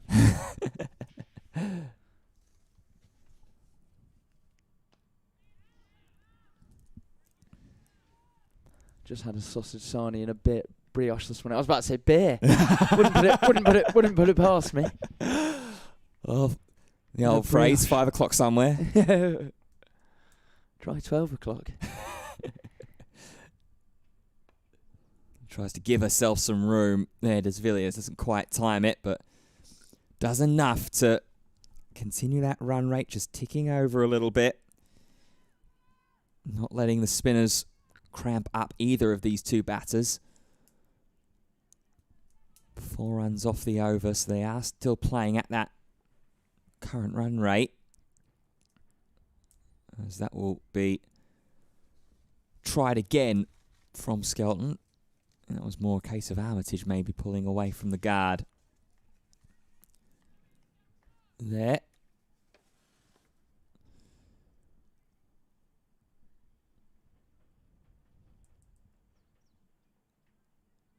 It's just Just a little bit of movement. It looks like that she's not happy with. That's someone in the car park that's just making their way out of the car.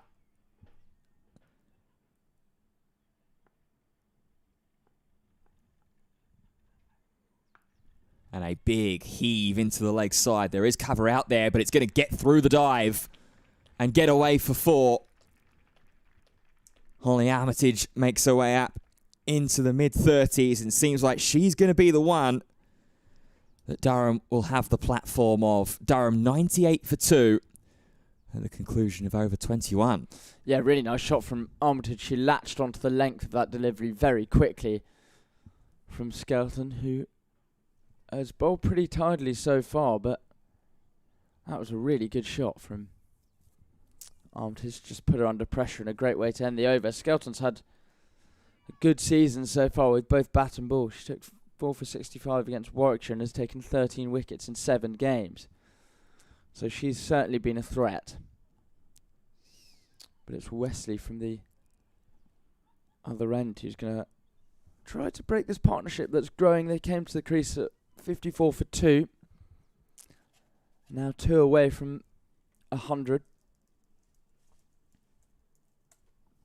Villiers has looked in good order and puts this once again over mid-wicket for 4. She's liking that region.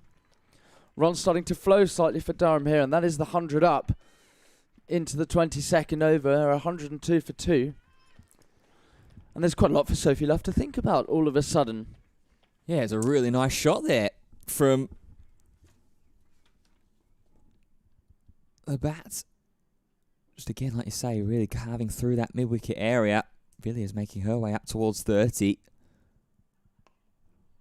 Wesley gives this one a little bit more air, and this time it will be a dot ball.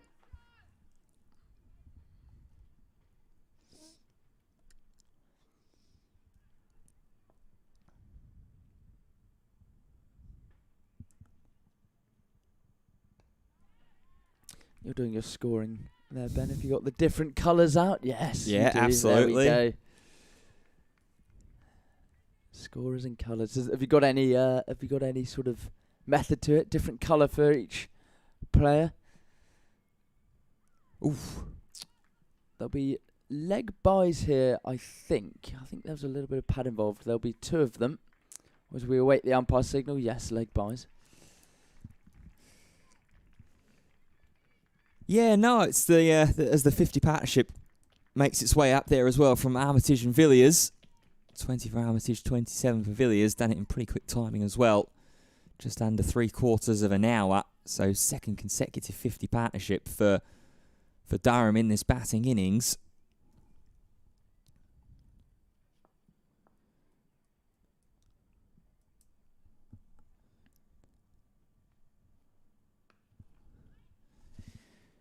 But no, the colour scheme I've generally always gone for when I've done my scoring. I've got the black ink for 1s, 2s and 3s, red for your boundaries and your wickets, blue for your extras, and then green for the maximums, which Villiers will try and reach for. Yeah, that one will absolutely be called a no ball. Just probably slipped out of Wesley's hand. As you put your hand up to acknowledge the umpire's signal, because he was definitely signalling to you. I think we should have a camera just on your scoreboard. Wesley will try again, try and get a better grip of that ball, and Villiers uses her feet, but it isn't timed.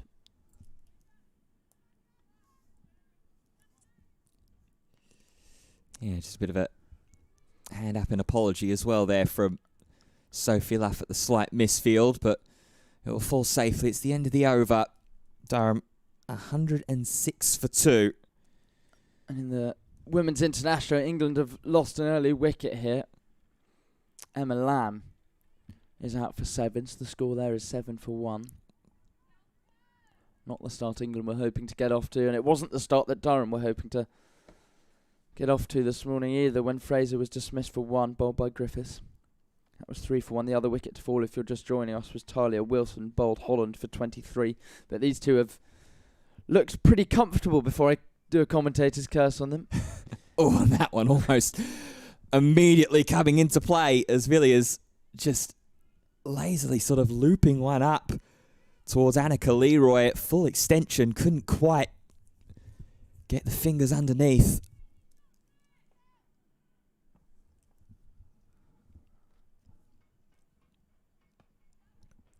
And again, little aerial there from Villiers, but in towards that gap between cover and point for the single. And if you are just joining us, a very warm welcome to you in this early afternoon. You're with myself, Ben Fitzpatrick, and Billy Stevens.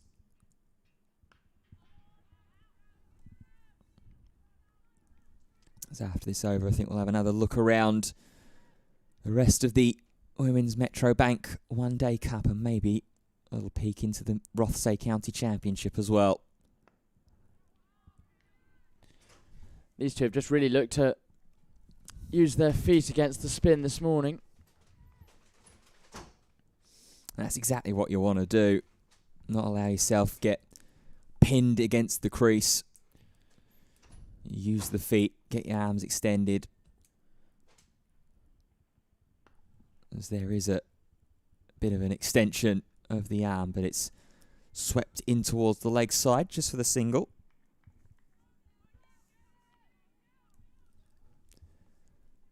Armitage up to 37 now. Villiers on 29.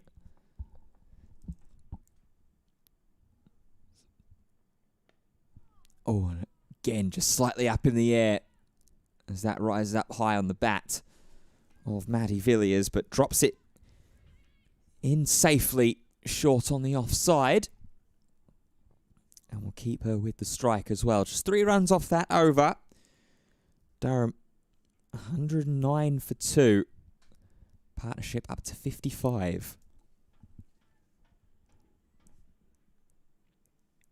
Yeah, these two have both looked pretty comfortable against the spin of Skelton and Wesley on the whole. You wonder if Luff might decide to introduce a bit of pace into the attack once again.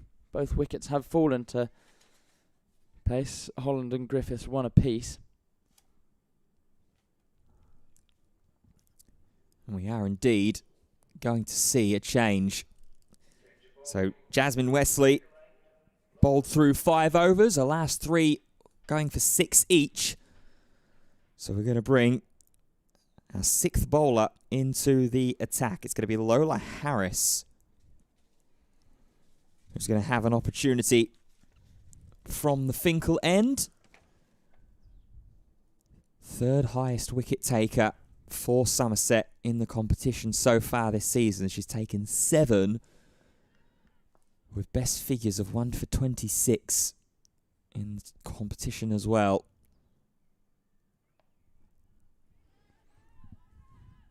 Yeah, she's been in the Somerset pathway since she was 8. Joined the Western Storm Academy in 2021 and then made her Somerset County debut in the same year. He's given that one a lot of air and they'll trot through for a single. Had a good start to the season really with the ball, 3 for 44 against Surrey and 2 for 47 against Lancashire.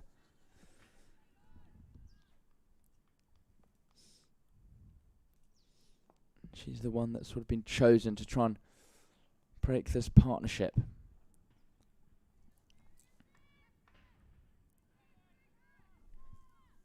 Yeah, she's getting a lot of air on these first 3 deliveries so far. Real looping at the moment.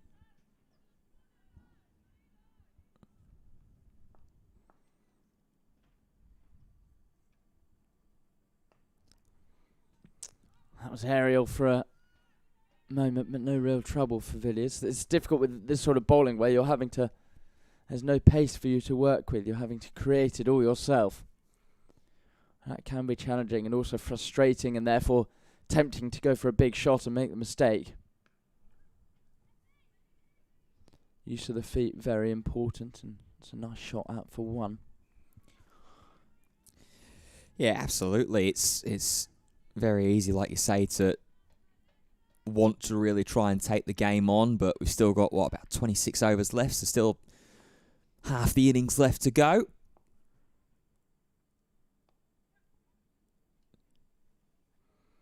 Still plenty of wickets in the shed as well. And these pair appear to be rotating the strike with relative ease as well. 4 singles of Harris's first over. End of the 24th, down 113 for 2. And as promised at the end of the last over, we'll have a little check-in around the other competitions and other games that are going on. It's drinks at the Oval between Surrey and Lancashire. Surrey winning the toss and sending Lancashire into bat. And the Lightning are currently 104 for 4. Eve Jones still there on 48 unbeaten. Grace Johnson is with her for 10. Seren Smale, saw a comment earlier on in the day, was dismissed with a peach of a delivery off the bowling of Maitland Brown. Ellie Threlkeld going for 20. Madeline Penner going for a duck off the bowling of Danielle Gregory. She has a second as well with Fee Morris, the stumping for 11. And the other game in the one-day cup is Yorkshire versus Warwickshire. Yorkshire looked very, very comfortable in the early morning stages, as that's a looping ramp shot from Holly Armitage. They'll come back and get 2 off the bowling of Chloe Skelton. Yeah, Yorkshire have just had a little bit of a stumble through this sort of mid-afternoon portion here. They're 123 for 4 against Warwickshire. Skipper Lauren Winfield Hill the first to go off the bowling of Mary Taylor for 2. Georgie Boyce made 37, was then dismissed. Court Brewer bowled Baker. Jess Johansson still there at 64 off 65, so just batting under run a ball. Steer Callis bowled for 3. And Amy Campbell caught for just the 1. So Innes Blackwell is there partnering Jess Johansson at the crease at the moment. They're in their 27th over. There is that drive that we were talking about, was on offer and has been on offer for the Durham batters.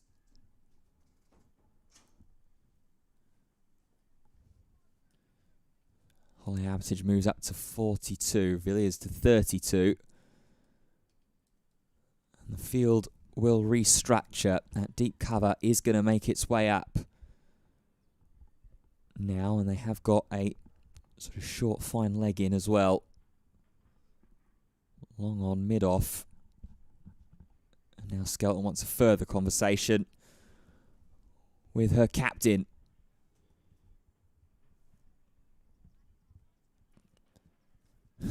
After being brought up from deep cover, poor old Jess Hazel is going to be pushed right back against the boundary. That's exactly where Villiers will go, and it's asked a lot of Jess Hazel there after making her way up to a regulation cover from deep cover, then being pushed back. It's had to run around and cut off that nice little bit of timing into the offside for Villiers for 2. Oh, and has that been taken? It has indeed! Edged and gone into the gloves of Katie Jones, and just as it has done from the previous partnership, both batters looking really, really comfortable. Just offers a little bit of an outside edge, and Maddie Villiers, who we said was going to be one of the danger women to look out for, has departed for 34. And it sets Durham to 118 for 3 now. Yeah, that's a vital wicket at a crucial time for Somerset. Really, that pair were just looking really comfortable, as you mentioned. But it's Skelton that manages to break through. She isn't getting that much turn, but those ones that just slide on can be difficult. And Really as well. Went to the cut shot that she's played quite successfully throughout this innings and has fallen to it this time.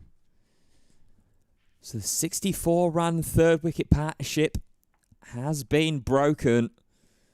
Just as Durham were looking to start to settle themselves, looking to rotate the strike as well.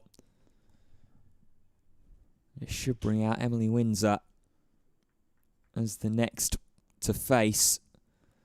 We'll have one ball to get through until the halfway stage. In fact, we might just be taking an early drinks break here for the time being with that wicket falling. So that maybe gives us an extended chance to look around the grounds and see what else is going on in the world of English cricket. Down in Cardiff, England 17 for 1 against New Zealand after Emma Lamb was caught behind. Jodie Grucock and Heather Knight currently at the crease in Cardiff. And having a look over into the County Championship, we'll focus on Division 2, where Durham reside. Durham have managed to pick up a wicket or two in the morning session. Kent 470 for 7 though. Keith Dudgeon 26 unbeaten.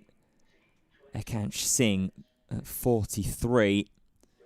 It's Casey Aldridge and Ben Stokes currently bowling for Durham on day 2 in Beckenham. Gloucestershire all out for 154 in their first innings. Northants just 47 for 4 at the moment. So a real competitive fixture in Bristol, it looks like at the moment. Derbyshire 173 for 5. They're trailing by just 4 runs after Middlesex set 177 at Lords. And at Southport, no play before lunch, I should say, due to rain. Lancashire starting their first innings off at 28 without loss after Worcestershire puts up 270 on day 1. Yeah, quite a big workload for Ben Stokes to have to get through with the Test summer on the horizon. Well, the 17 overs so far in that game. He's always a player, though, that always loves to be in and around it, always loves to be involved. Remember watching him a couple of seasons ago, and every time he bowled, he was bowling big, lengthy 8, 9, 10 over spells.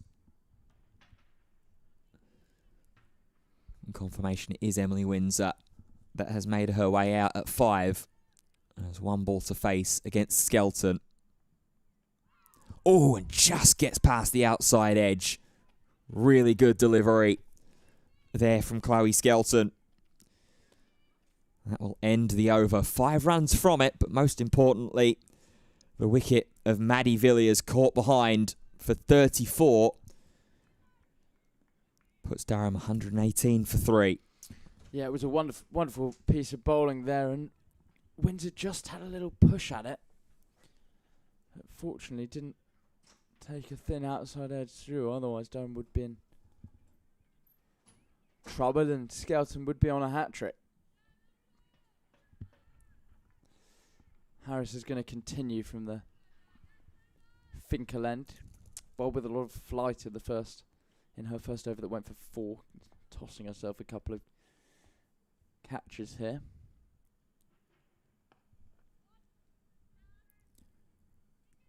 Nicely swept from Armitage. Creeping closer to her 50. On to 43.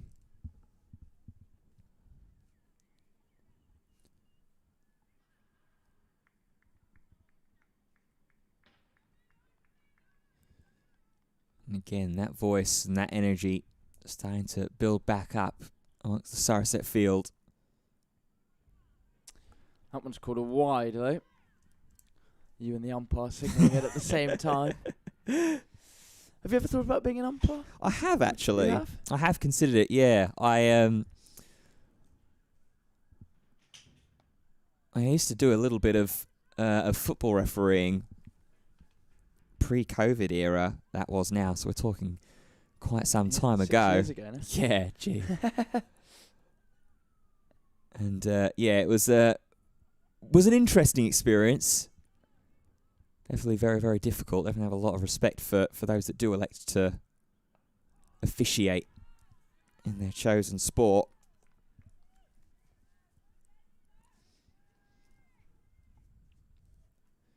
Did you do that at what sort of age group was that? Was that men's or was it younger age groups?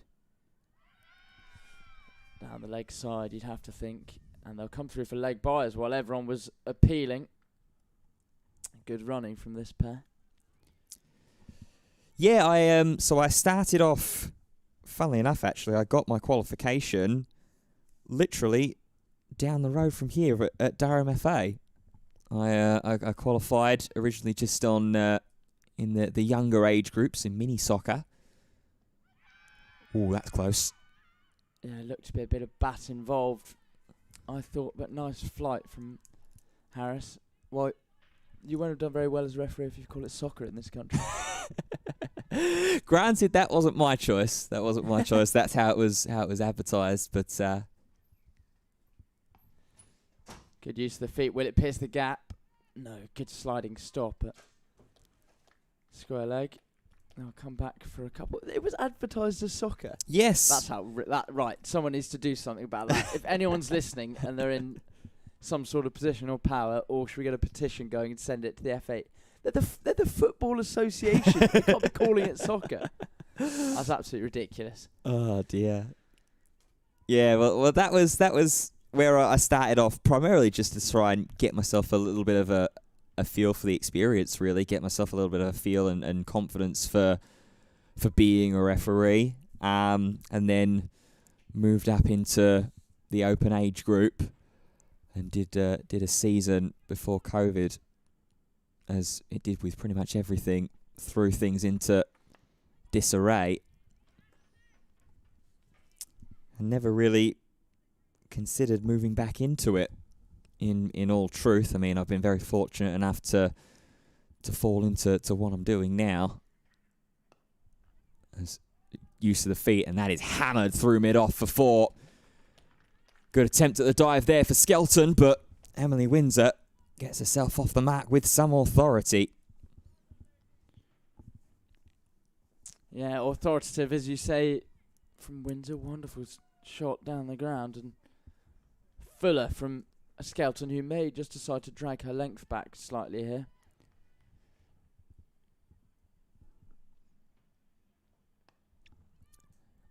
Really big, expansive backlift attempted on that drive, but once again the offside. Could throw a ring rounder with how close and compact they are together, just on the edge of the circle.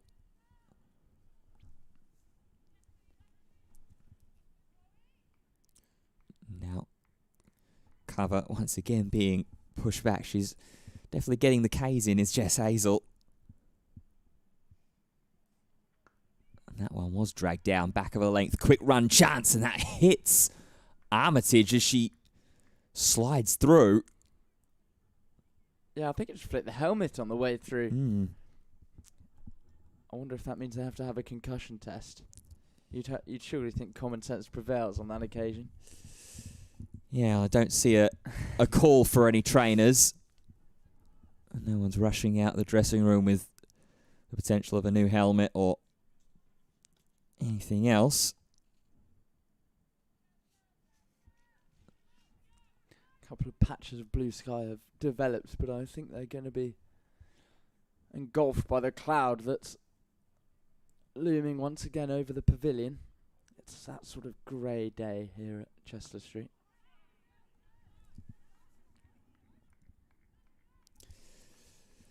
Yeah, Durham will be hoping for a little bit of bright sunshine to break through, not only overhead, but also with one of these partnerships. They've got a couple that have been able to stick through over the 50 mark, but nothing to really worry Somerset too much. 128 for 3.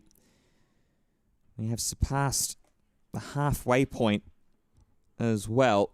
And the old adage in the short forms of the game is typically double it and add about 40 or 50 roughly for where you're going to end up at the end of the day, so you'd be looking at that point at around about the 270 mark probably. Harris is going to continue to flight them.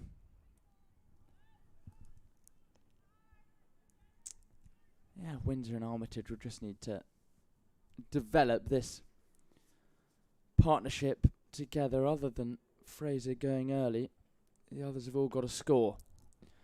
And that'll help Windsor. Hammering it back over the bowler's head for 4. Really nice shot down the ground. Yeah, and yet again, a little bit of the key to success there on that shot is the usage of the feet from Emily Windsor. She takes a couple of steps. It was full. And just goes ahead and meets the flight of the ball. Doesn't need to overhit it at all. I'll come through for a quick single. Direct hit might be trouble. No, she's safely home. Good running from the pair. Boundary and a single. I think a Yorkshireman, Geoffrey Boycott, might approve of that then.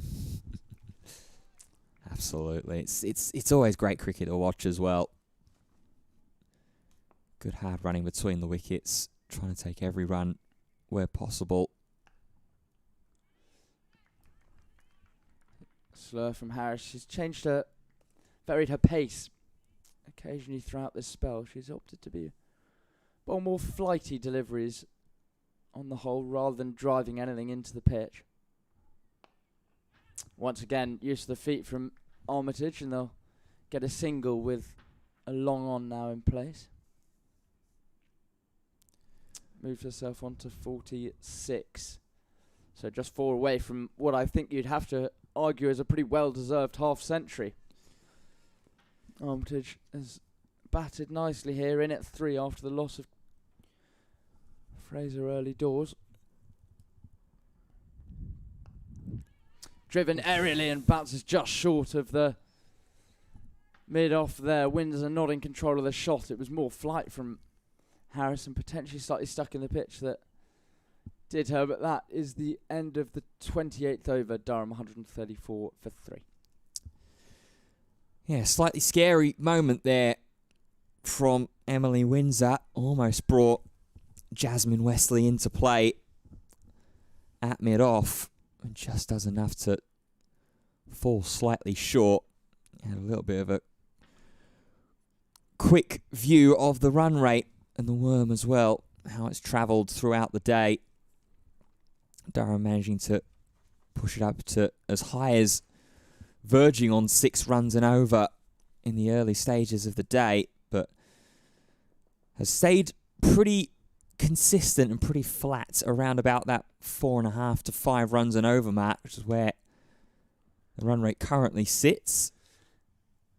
It looks like a bit of a delayed concussion test of the helmet here as well. Yeah, I thought they might have to check it with the protocols in place. I think the umpires someone may have relayed that to the umpires, or the umpires have relayed it to the dressing room, that even for something like that, things have to be checked and inspected. Rightly so, you've got to be careful with this sort of thing, but I think in that particular instance, there was never any doubt that she was okay. Yeah, absolutely, but much rather be safe than sorry. Get through the quick 30-second, 1-minute check. Integrity of the helmet. You remember where you are, what's the score, those sorts of questions. Very much routinely asked, but all safe and sound here as we get ourselves ready and underway for the 29th over. Skelton to continue, and again Armitage does well to just pick a small little gap, rotate the strike. Start of Chloe Skelton's 7th over as well, so she'll only have a couple more left available to bowl at the end of this one. I wonder whether Somerset might just use up Chloe Skelton's allotment here throughout these middle innings. Still got Neve Holland and Jasmine Wesley. They've still got 4 overs remaining that they can bowl. Griffiths has another 3 or 4, more than likely be called in around about in the death. B. Willis has 7 more overs, and so does Lola Harris. Yeah, I think the Willis will be the interesting one because, of course, you know, your opening bowler, you're expecting to bowl 10 overs, really, unless something goes wrong. Maybe they might bowl at least 8. And we saw really struggle with her radar in her first 3 overs, going for 21 with 8 wides in that. So that's something to think about. And you have to think that they'd want her back into the attack sooner rather than later, as even just more of a confidence thing. You can't leave her with 7 overs to right at the back end, having not bowled. And I think that's the other thing with Griffiths is you bowl your 6 overs. Well, it's not leaving you with much manoeuvrability to bowl in the mid part of the innings and at the death. And that can be quite difficult as a bowler. You really stiffen up and then struggle a bit more later on. Just the 1 run off that over. Durham 135 for 3. And yeah, I completely agree with everything that you're mentioning there, Billy. It's a real interesting remainder of this bowling innings that Somerset will have in terms of their allotment, in terms of where they're going to divide and share out the majority of that bowling. It's going to be Lola Harris that will continue from the Finkel end, so she's going to go into over number 4.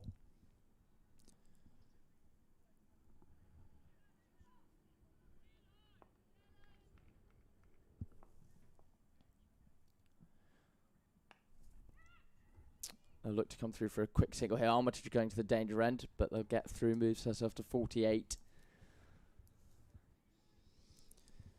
That one just looked to be dragged down a little bit more as well from Harris there. Seemed to be quite loopy, a lot of flight behind majority of her deliveries, but zipped through a little bit more there. Oh. This is aerial and relatively comfortably over the head at mid-off and will go for 4.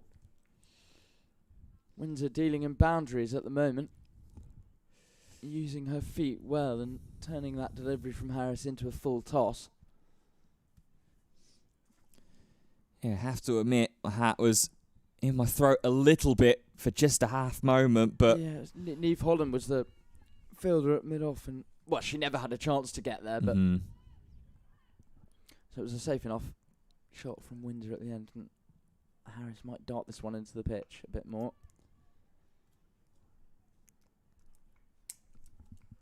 She's shown attacking intent as soon as she came to the crease, Windsor.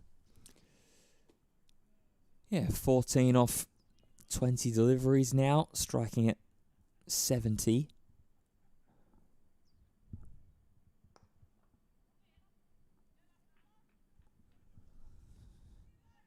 And I'll make that 15 off 21. She'll happily take a drive over to long on. But it's this player here that's definitely been one of the saving graces for Durham, Holly Armitage. Gets on the sweep this time, and there might be a run out at the non-striker's end here. Oh, they just get back in time. It was Windsor who tried to run. And Armitage rightfully said, no, absolutely not. There's no single on there.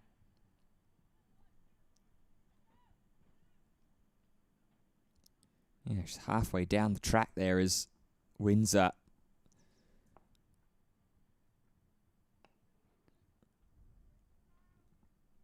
Shoveling this one out to the leg side this time. Moves on to 49. 1 away from that half century. I just wonder if that may be the end of Harris's spell, and we'll see B. Willis come back into the attack from the Finkel end, although you'd have to think she might prefer having a try from the Lumley end. Durham 142 for 3. You'd think that a change maybe in the offing, Sophie Luff, something to think about. Yeah, I wonder if I'd be tempted to try and bring maybe Jasmine Westley back in from this from the Finkel end for a couple of extra overs. Then look to maybe B. Willis or Neve Holland as well. Was very, very strong from the Lumley end. And in fact, speaking of Neve Holland, she's coming back into the attack right now from the Lumley end, taking over from Chloe Skelton. Bowling a 5-over-second spell. And Neve Holland, who's definitely been the pick of the bowlers, economically speaking, 1 for 14 off 5. And the wicket as well of Talia Wilson, I should say. Has Holly Armitage to face on 49. And happy to play patiently to start things off. Yeah, she's looked in really good rhythm, actually, and hasn't had much with the ball this season, really. 65 with the bat against Warwickshire. But if you hadn't watched her play much and hadn't seen her figures, you'd say she would have been one of Somerset's leading lights so far in this campaign.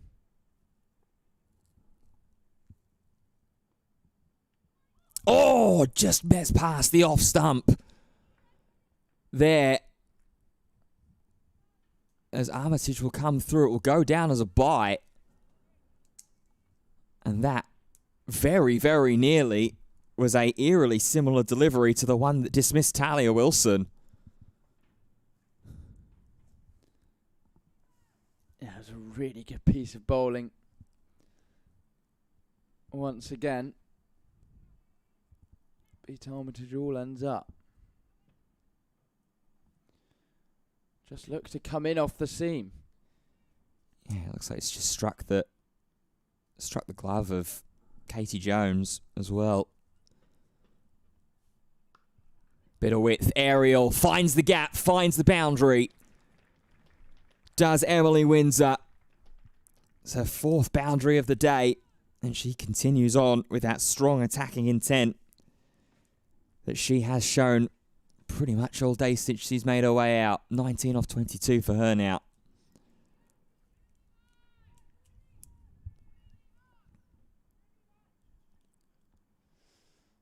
Well, even though it's nibbled around a little bit, you have to assume that the pitch looks pretty good to bat on.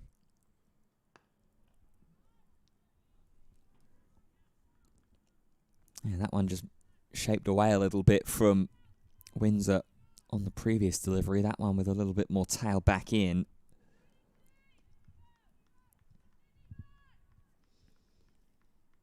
Yeah, it's really interesting how things have sort of played out throughout the day as Durham were making their way out to bat. We saw the overcast conditions really take hold, and then the first wicket fall.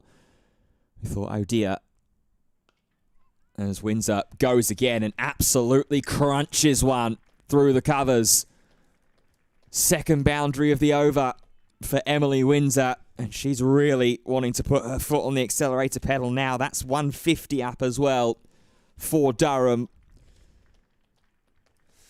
Yeah, shot of the day from Emily Windsor, you have to say, and her form has been trending in the right direction so far. Her scores have actually improved each game with the bat. Last time out was 85 not out against Warwickshire. She progressed through the Hampshire pathway before making her debut for the Southern Vipers in 2020, and was part of that Southern Vipers side that won the Rachel Hayhoe Flint Trophy 3 times in 4 years. So she's a proven winner.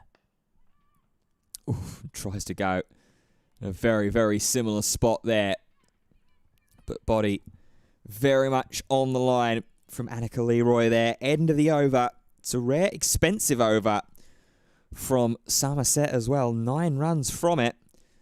Puts Durham to 151 for 3.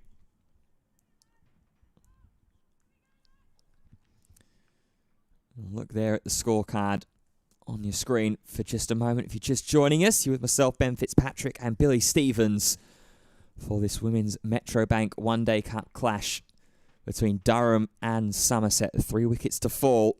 Catherine Fraser with the 5th ball of the day, bowled by Alex Griffiths. Talia Wilson was then bowled by Neve Holland.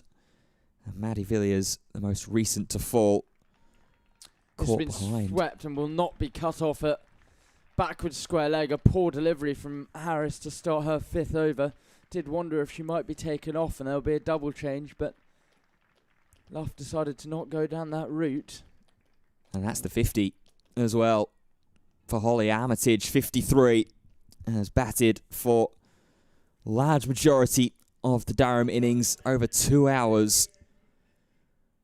And she's really stepped up when Durham have needed her. Yeah, very good innings, a really well-deserved 50. And as she's picked her strike rate up recently with the arrival of Windsor to the crease, you have to say. Has looked to use her feet throughout her innings and did to good effect there. Of course, there was a missed stumping chance by Jones when she was on 19, so that's something that they're beginning to rue.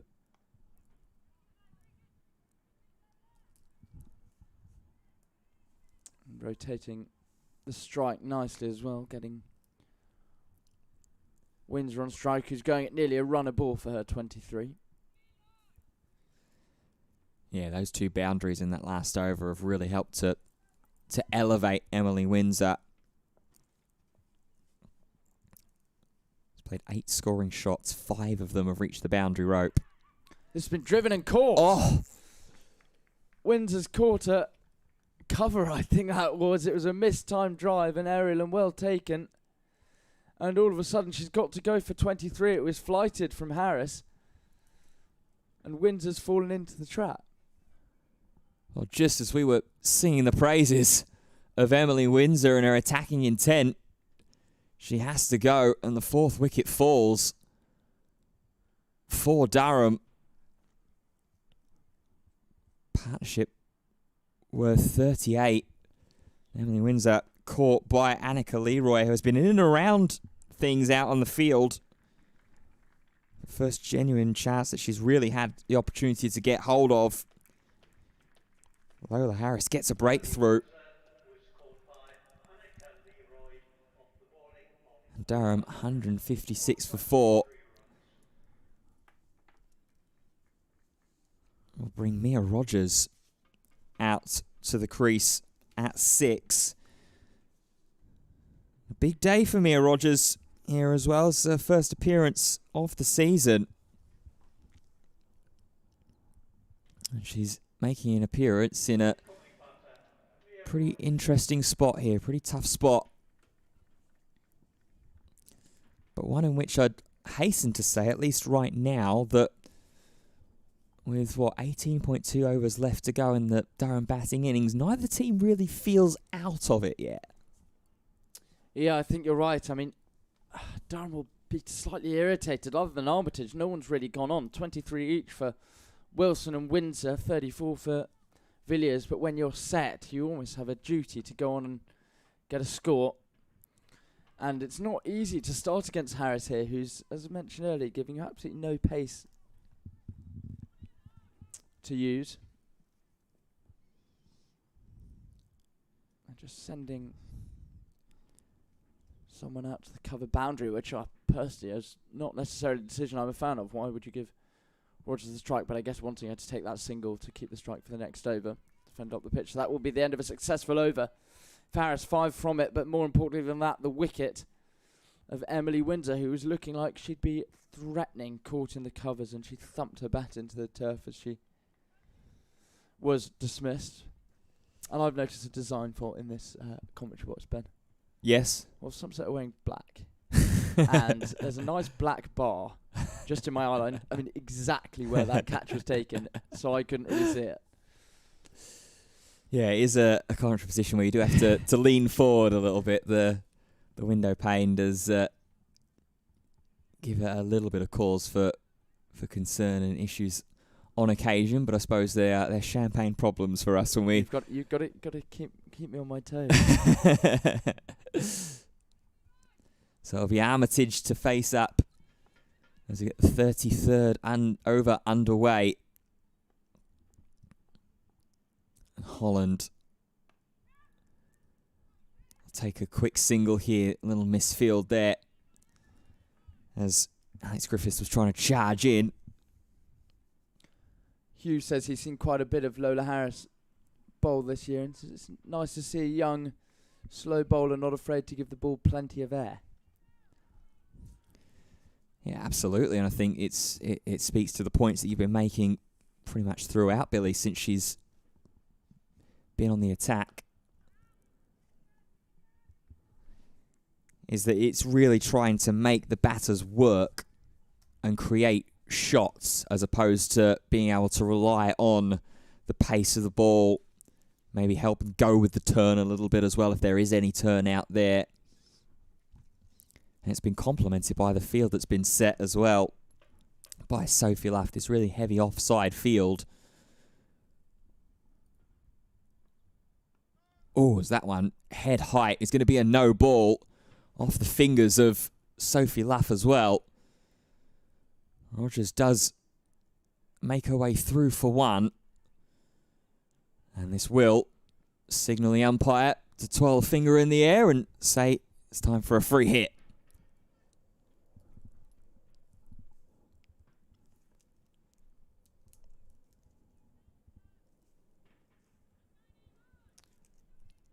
Field can't change, of course, with a free hit, so where are the gaps for Armitage to try and hit this one through?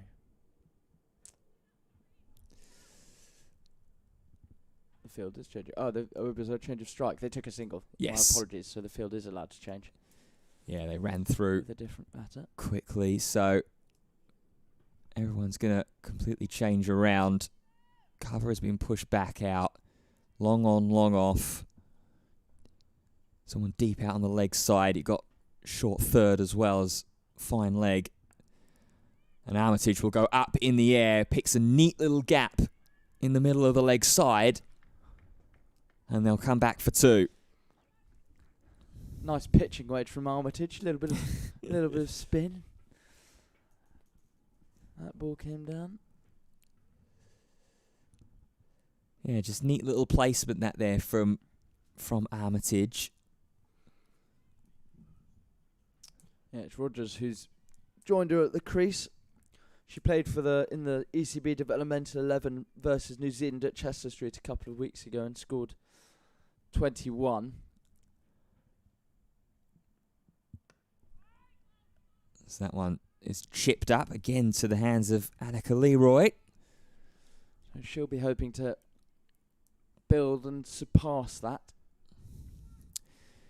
At a crucial time, really, for Durham. Add another sort of couple of wickets to the scorecard. It's quite difficult today to almost know what a par score is. As I mentioned previously, we saw 210 was what New Zealand set England in a thriller at Chester Street in the Women's ODI. Good single taken there from Armitage. Yeah, I've seen numbers sort of thrown around of 260, 270, 280 plus maybe even. I mentioned earlier on, if you're going by that sort of old classic theory of you're going to end up at roughly sort of double your halfway point score plus about maybe 30, 40, you'd be looking at that 270-ish mark. There's Rogers with a neat little bit of timing there out towards deep cover. They won't think about coming back for the second and allow Mia Rogers the strike to go into the next over. Definitely a lot happening in that over there as well. 163 for 4. And if that was the score that Durham set Somerset, you'd think they'd be pretty happy with that, to be honest.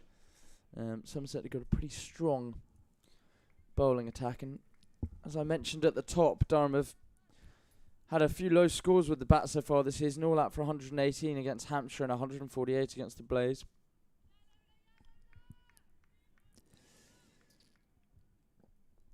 But they've done well here. Armitage in particular has been the backbone. Harris is going to come into a 6th over.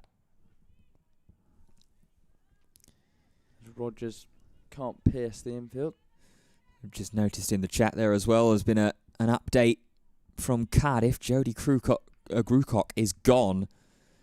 Caught behind for 10.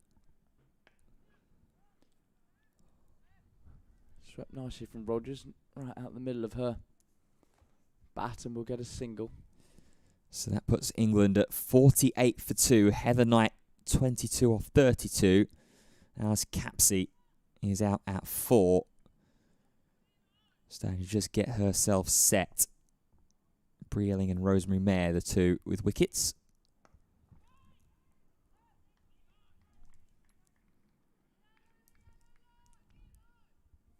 Armitage has used her feet really well when she's been compiling this innings of 58. But she has to go now.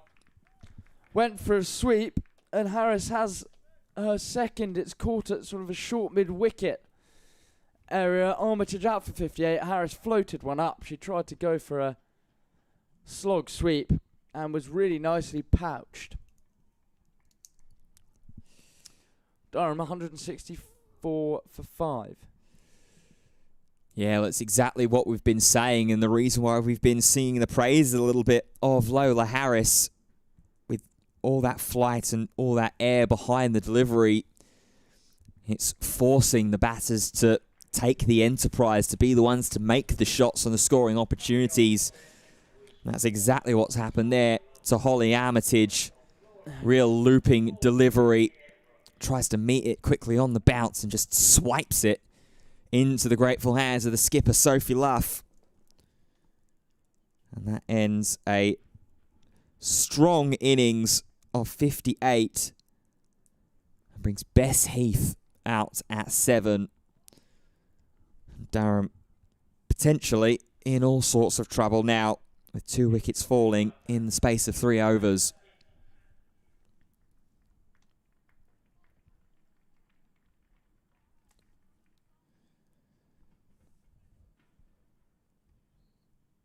So Bess Heath this season has had a decent start to the campaign. 144 runs to her name. Only going at about an average of 24 though. In a big impact innings here. Cut really nicely from Heath. May get off the mark with a boundary, and will. This won't be hauled in. Good shot to settle any nerves she may have had coming out in, as you say, a really important situation here for Durham at 168 for 5. They need a bit of stability. They've had some partnerships, but as mentioned, no one's really gone on other than Armitage through a very similar region. Once again out to cover. They'll think about a second, and they will decide against. Good work out there on the cover boundary. That will end the over. Everything really starting to pick up and happen here in Chester Street. 6 runs from the over. But the big wicket of Holly Armitage chipping up to cover and into the hands of the Somerset captain, Sophie Luff. And potentially, with that wicket going, Somerset are smelling blood in the water, because Alex Griffiths has got the ball back in hand from the Lumley end. We've not seen her since the 12th over of the day, so has had plenty of time to rest up. Only has 4 more overs, I should say, left to be able to bowl in her allotted time and in the allotted 10 overs. But 2 relatively fresh batters and not much time left. Heath immediately crunching to Leroy.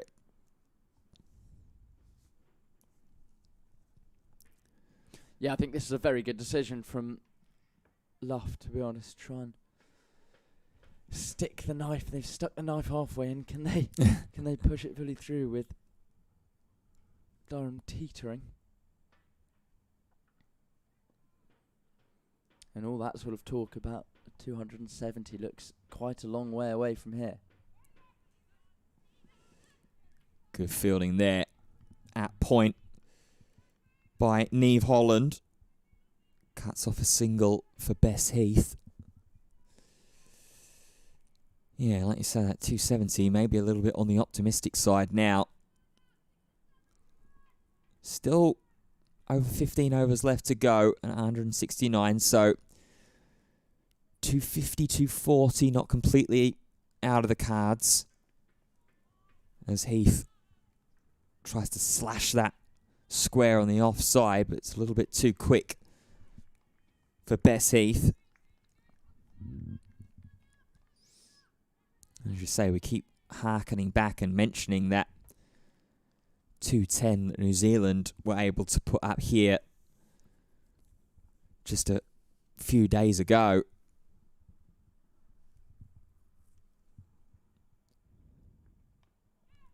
Oh, a little bit of a bottom edge there from Bess Heath. It will squirrel its way away down to third. And they'll take a run. And make no mistake, if Durham were to put up a score of 220, 230, that's absolutely something for them to bowl at. They're not out of the game by any stretch. You'd have to argue that Somerset would be in the driving seat. But by no means would that be an easy total for them to chase down. But they just need to ensure that they get there and don't have a complete collapse.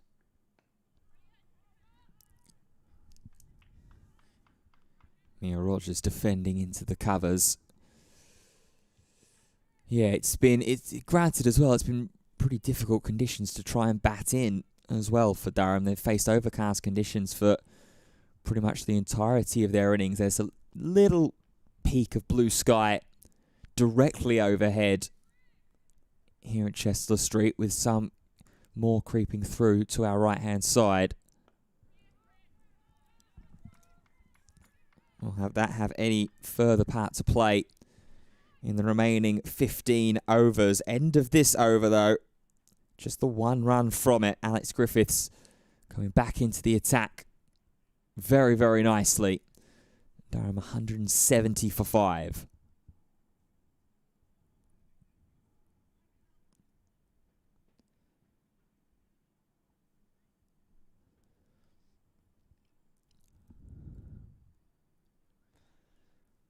Lola Harris looks like she's going to continue into her 7th over. Yeah, well, she's all of a sudden taken a couple of wickets after I said that I thought she should be taken off. Shows why I'm not a captain and I'm up here instead. Going to come into Heath this time. That's out of the toe of Heath's bat, and once again having to pace themselves a real waiting game for the ball to arrive.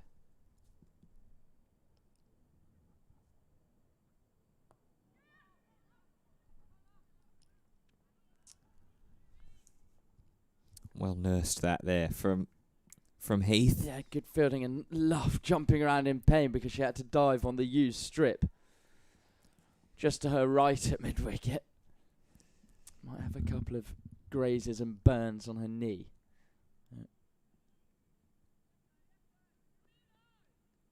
As cover is just being moved a little bit, deep cover's just been moved a little bit wider there. Did she get a finger to that? I don't think she did. There were a couple of yelps from appealers. It was driven back to Harris. Heath may have been in her crease anyway, so it wouldn't have mattered.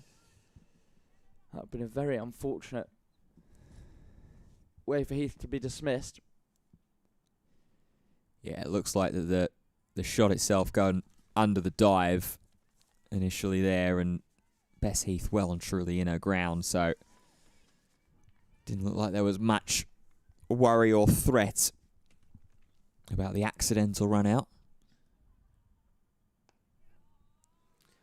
Just swept nicely and covered by Rogers, who'll move herself to 4. Heath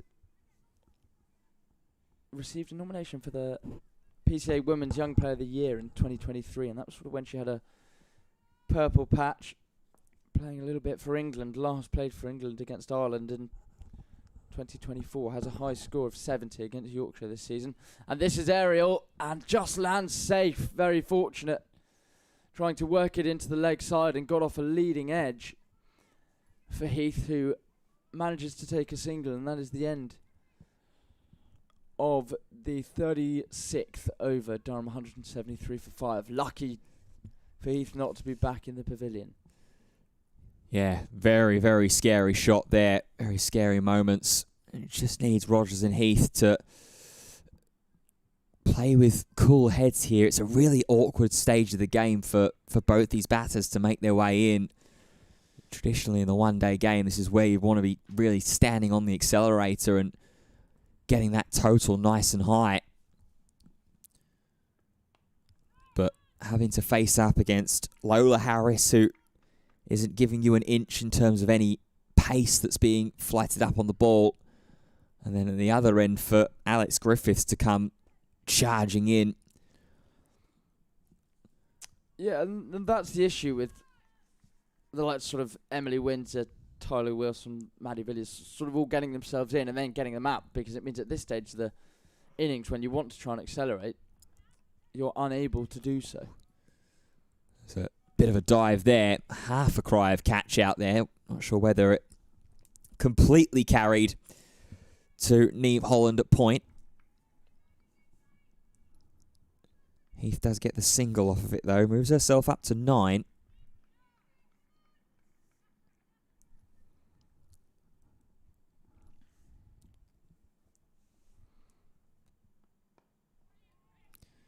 Rogers just playing defensively.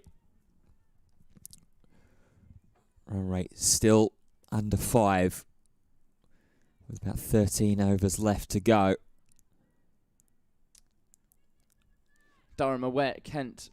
It's lunch there in the county championship. Kent are 497 for 8, so it looks like the Durham batters are going to have a big job to do when they eventually get their chance.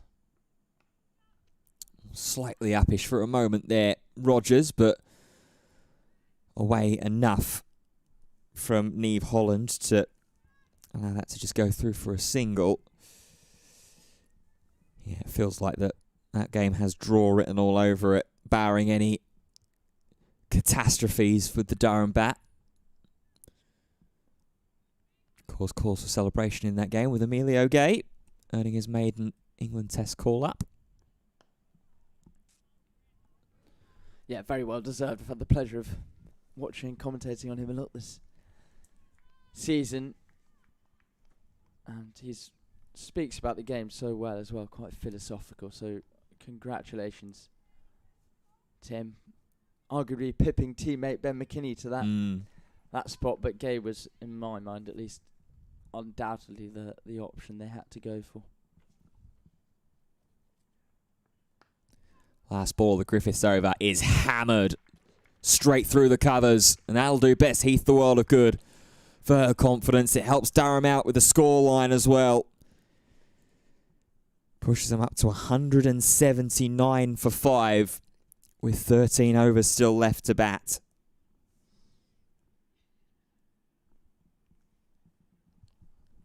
Another really good shot, got a foot to the ball nicely there. Crashed it to the boundary, very technically correct.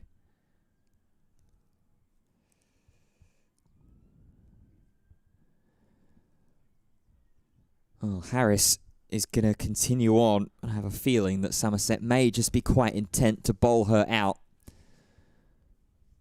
as we get in towards the final 10 overs. Yep, she's bowled a whole spell from over the wicket. This is down the ground and will go for 4. Good shot from Rogers, some positive intent. Straight back over Harris's head, but you get the impression that Harris won't necessarily mind that with the kind of delivery she bowls, floating them up there. She's looking for the batters to be aggressive and miss time one and spoon a catcher. She was unlucky not to get Heath in her last over in that sort of manner. It's now Rogers that she's bowling at and is going to try and outfox. It's swept nicely, so Rogers will get off the mark and Heath will come on to strike. Yeah, absolutely. And I think as well, going back to that boundary at the start of the over, Chloe Skelton wasn't a million miles away from running around at mid-on and taking the catch potentially. This is down the ground. Has it been hit hard enough? It does. And we'll go for 4 once again to long on. We've seen a few boundaries in that region. Heath moves herself to 17. Good start to the over. This from Durham, 9 from the first 3 deliveries. And Harris is slightly out of the cosh here as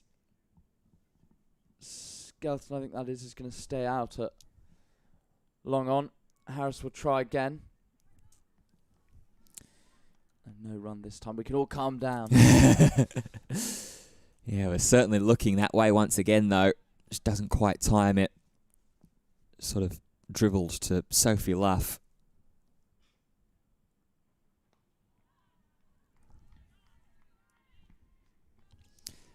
But yeah, good start to this over. Big start to the over needed.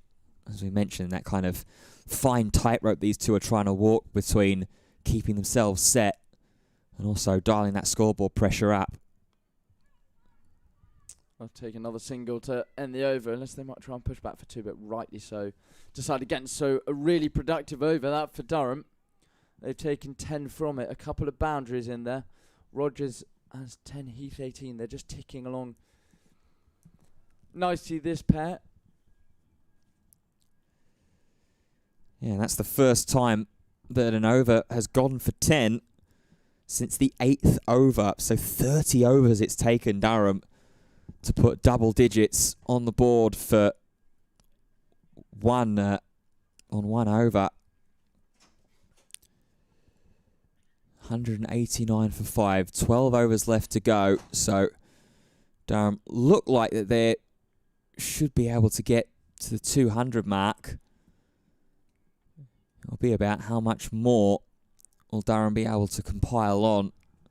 Well, you've got to think they'll still be aiming for 250, 260 sort of range. 12 overs to go. There's still a lot of time. And if they can have a few more overs like that, then that would be very useful. Now, interesting here, Chloe Skelton is going to take over from Alex Griffiths. So that's going to leave Griffiths with 2 overs left to bowl. And Skelton, who was involved in a potential half-catching chance in the last over, will now have an opportunity to try and make something for herself. Ooh, change of the hands there from Bess Heath. That's guided down to third. And they'll come back for 2. Bit premeditated of a shot there from Bess Heath, almost Kevin Peterson-esque. Yeah, I think you could call that a lap reverse sweep. Yeah. Good shot there, good versatility. And again, exact same shot. Might be a bit of a better result, though. Ball just holds up and will touch the boundary rope. So Bess Heath will get 4 more with this really inventive back-to-back lap reverse sweep shot. Yeah, I wonder if that's been something she's been working on in training. Seems to have it down to good effect. I just wonder with Griffiths whether we may see her bowl from the Finkel end. She bowled an over from there earlier, or maybe you'd think she'll just be kept back for the last couple of overs of the innings. But there's an option. It looks like Harris maybe bowled out, as you say, although her last over looked to have taken some tap. So just going to bring B. Willis around to be a little bit of cover in case Heath wants to try it again. Instead, she tries to step away and smack it down the ground. It's only batted down to long on for a single. Whereas Heath up to 25 in pretty quick order. 21 deliveries she's faced. Now Mia Rogers trying to get involved, but guided to the hands of B. Willis.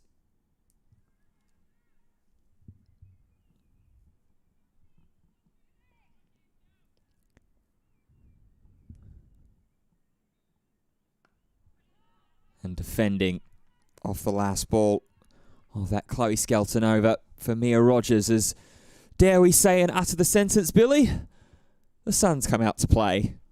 Yeah, I'm not sure how long that will last.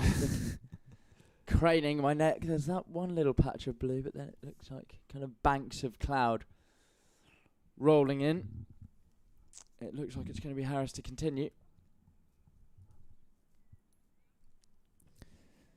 Yeah, It's a lot warmer when the sun's out, as you'd expect. It's been quite windy over the past few days in the northeast. Yeah, it has indeed. It was quite bright this morning on my journey up from Darlington, but the big puffer jacket was certainly out to play.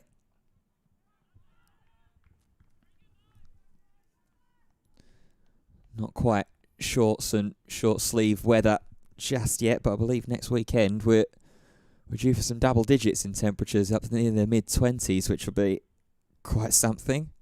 Yeah, don't get your hopes up yet. These weather forecasts are very fickle. Oof. That's aggressive from Heath, and looks to have found the gap at mid-wicket, and has. Really nice shot to get 4. And that is that Durham's 200 up? It is the 200 up. It is. Very good. Batting from Heath. These two just asserting a bit of authority on the innings. It's taken them 39.2 overs to do it. Yeah, patient and watchful would be the words that I'd use. Tossed up again, and was this dropped? You get the impression from Harris that it may well have been. And if it was, then that's Jones' second mistake of the innings, having missed a stumping chance early on. Ooh, it's very, very quick. Heath will elect to get herself off strike and move on to 30. Yeah, it's difficult to say whether there was any instance of bat there. It's absolutely fired out of the gloves. I think you have to go off the reaction of the bowler on that occasion. And that does certainly suggest that there was a little bit of bat involved. And with these two being aggressive, Heath in particular, striking at 120, that could be a big drop at the time of the innings where Durham are really looking to accelerate. 10 overs to go.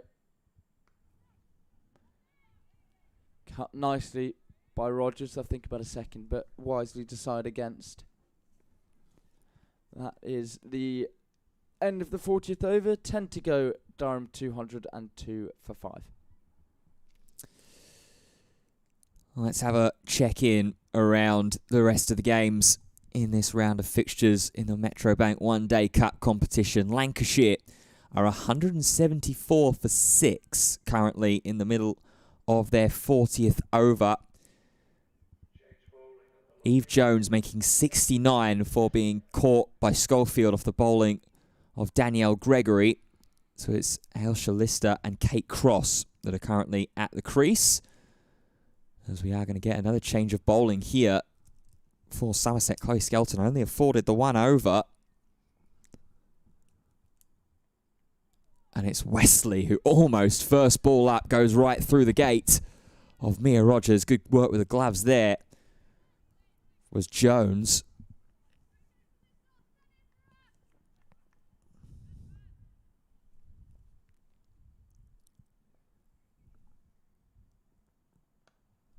That's aerial and very nicely timed and placed by Mia Rogers. Couple of bounces and over the boundary rope. Durham looking to continue to pile on and advance up into a total that they will have the belief of being able to defend. 206 for 5 now.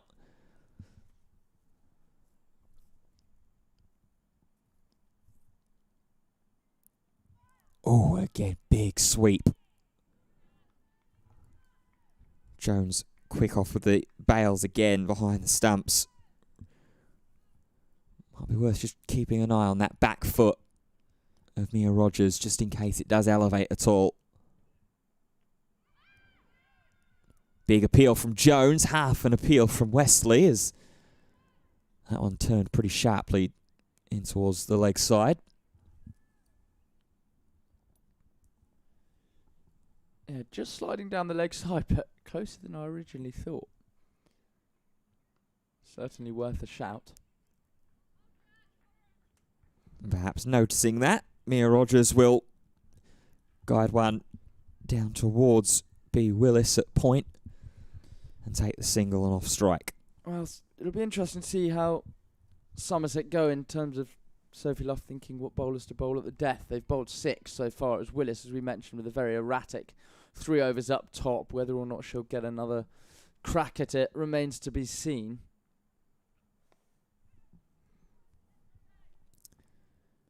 Bess Heath will take one more single as well to end the over. It's another 6 runs off of it. 208 for 5. Yeah, to that point, Billy. Alex Griffiths has bowled 8.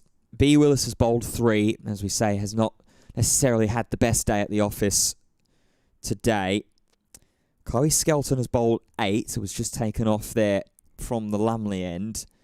Niamh Holland has had 7. Had a bit of an awkward second spell, going for 16 off the 2 overs that she did bowl in the second spell. Jasmine Westley was the bowler here from the Finkel end, and I say was because she is going to be replaced by Lola Harris. So Harris here is going to bowl her 10th and final over, so this will be her last chance to pick up a 3rd wicket for her today.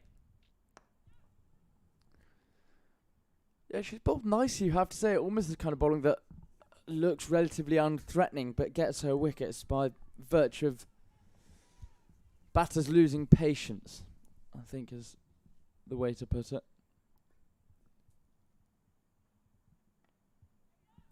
Oh, and that's a good example of it there, just taking an age to reach Rogers, and she miscues it into the ground. Yes, those kinds of deliveries where, especially the way that Rogers tried to play that shot, you're dragging it back onto your own stumps. Used for her feet in a wild hoik there. Really ungainly shot from Rogers, and can't get off strike.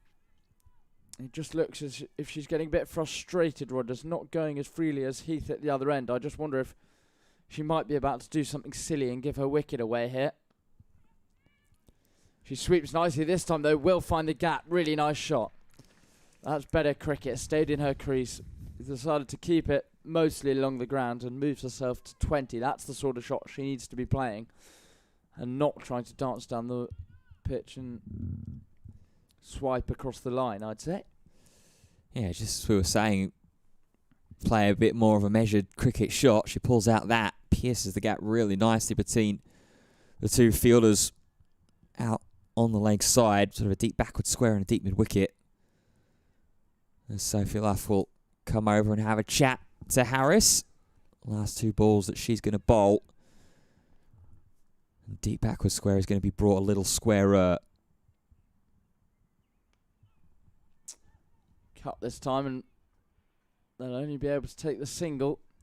6 from this over so far. Harris has got 1 left in her spell. That's the 50-run partnership up.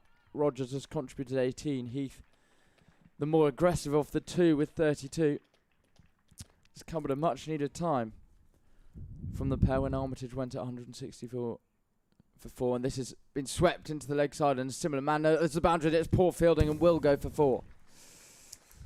Heath gets to 36. Some good attacking intent being shown here. But really, that one should have been stopped, and that is the end of Harris's spell. And what's been a good spell ends in rather disappointing manner. Her end of her spell figures at 10 for 61 and 2 wickets in there. So she's bowled nicely, but won't be happy with the misfielding there, you have to think. Yeah, well, it's funny. I had in the back of my mind a feeling that Bess Heath was going to try and go aggressive against Lola Harris on her last delivery. And then with that big sweeping shot into the leg side once again, just as Somerset had readjusted the field slightly as well, brought deep backward square leg a little squarer to try and help cut that off. The misfield not doing Somerset any favours by any stretch of the imagination, allowing them to go up to 218 for 5. Wesley to continue from the Lumley end, and Rogers will just turn that into the leg side quite nicely for the quick single.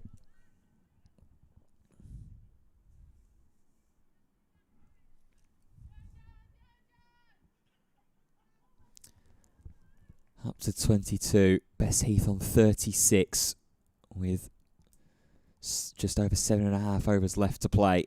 for Durham. Nice, well-timed drive there. Won't quite get all of it. They will try and make their way back for 2. And they get there safely as well.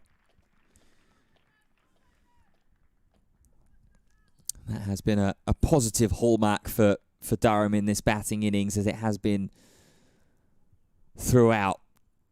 Just good strong running between the wickets, taking the 1s and 2s where they can. Premeditated change of stance there from Bess Heath. Will only get the single. Rain stopped playing. Cardiff, England women 77 for 3. The old squally shower obviously coming through there. Capsey 19 and Kemp at the crease on 3. That's a hell of a night going caught behind again as well. All 3 dismissals being caught behind by the wicketkeeper down in Cardiff. That's certainly interesting.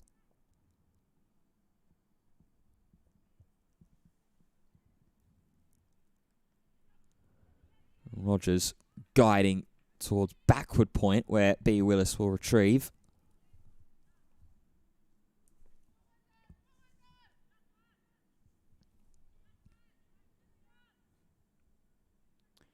Yeah, do you think we're going to see B. Willis with the ball again in this innings, or do you think her day's work might be done with the ball at least? Well, before that, Heath is going to carve one over the top towards fine leg, and that will go for 4. Bess Heath really taking the initiative here to get Durham some extra needed runs onto that defending total. Expensive over this so far for Westley as well. It's going for 9 with 1 ball left to face. I'll come back to your point about B. Willis after this last ball of the Westley over. And she'll go high, deep. Does she get all of it? Yes, she does. Bess Heath. Has it gone all the way? It has indeed. Hesitation from the umpire. But the first maximum of the day will fall for Bess Heath. And it pushes Durham over 230. End of a very expensive and exciting over. 233 for 5. And Bess Heath up to 49 not out.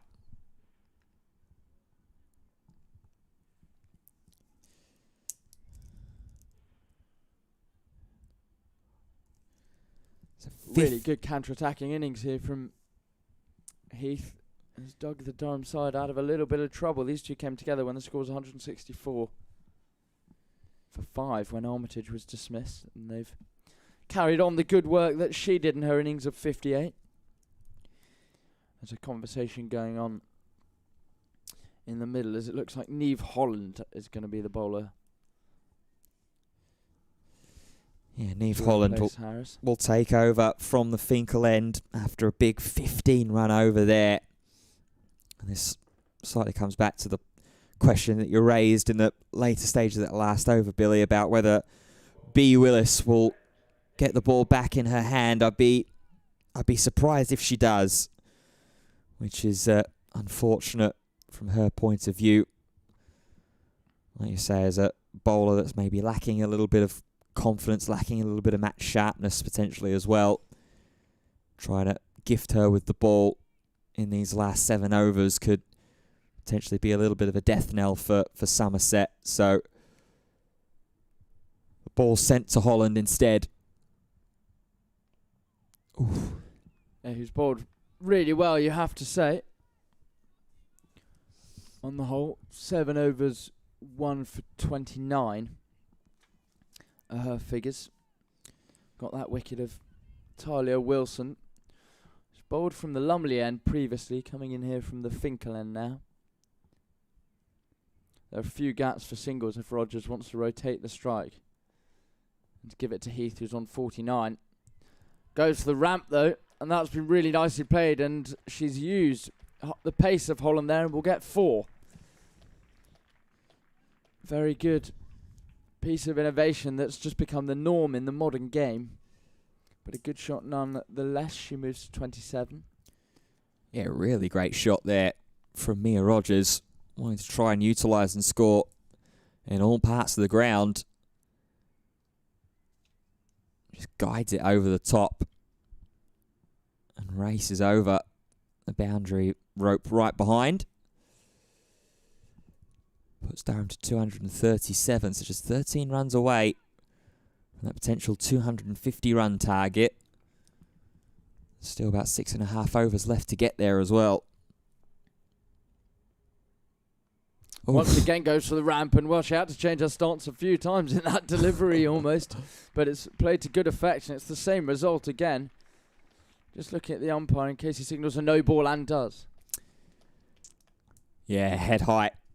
It looked like there, and Mia Rogers, give her credit, she's done very, very well to be able to get bat up onto that and guide it over. That will mean a free hit here as well for Mia Rogers, so a chance to go back to back boundaries potentially with the no ball. 9 from the over so far, only 2 deliveries bowled. So there's pressure on Holland here, who didn't get it right at all and is just swinging her arms, almost maybe a little bit of stiffness. Well, this is actually B. Willis here. So I think we're actually seeing a little bit of a change-up with Holland. So maybe there's something that's happened to her that potentially caused that loose no ball delivery. But B. Willis, just as we've been mentioning about how it's unlikely that we think that she was going to have the ball back in hand for the rest of the day, she is going to bowl here and is going to bowl against this free hit. Well, has Holland just gone straight off the field and we didn't notice? We were looking at the ball and she's just turned around and gone straight to the pavilion. Maybe pull the muscle or something, maybe? Very potentially so. You don't see this very often. And Willis's first delivery is going to be a free hit, which for a bowler who struggled with her radar in the first innings isn't an appetising prospect. Yeah, I think the field just readjusting here to potentially just reset it to where it was. So here comes B. Willis. And it is a wide delivery. They will have a half shot to try and run for it, but it's not to be.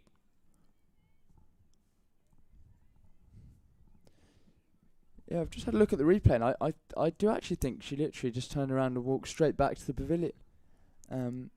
After she bowled that delivery, did Holland. So obviously got a problem there. We hope that she's okay, and real pressure on Willis now to do a job to finish off this over, and that's played more sedately.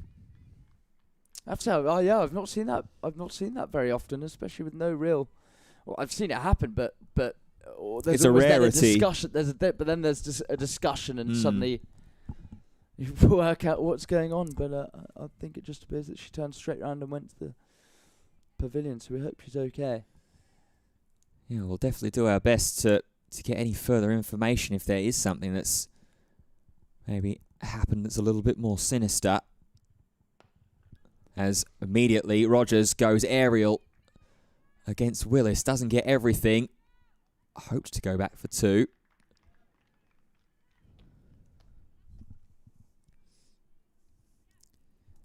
I'll tell you what, since being brought in at short notice here, we'll give B. Willis her credit. She's not bowled badly so far. There's the one sort of wider delivery on the free hit, but the other 2 balls have been pretty decent so far. She's got protection out on the cover boundary if she wants it. And this one goes out to square leg. They'll come through for a single. There's a misfield. They'll make it back for a second. Not what Somerset need at this juncture in the innings. And that is Heath's 50 up. Really, really good innings. Raises her back to the dressing room. It's come off just the 33 balls. Striking at 154. The second 50 of the innings. We saw Armitage bat beautifully earlier and then was eventually out for 58. And Bess Heath's taken on that mantle. Yeah, she's done it really well. Has Bess Heath striking at over 150 as well on the strike rate. 51 off, was like 33. So really, really well batted. 7 fours, 1 6. It'll be Chloe Skelton to come back into the attack, and she's met by that sort of reverse lap sweep from Mia Rogers, racing into the boundary rope for 4. Durham really getting their heads down and their tails up.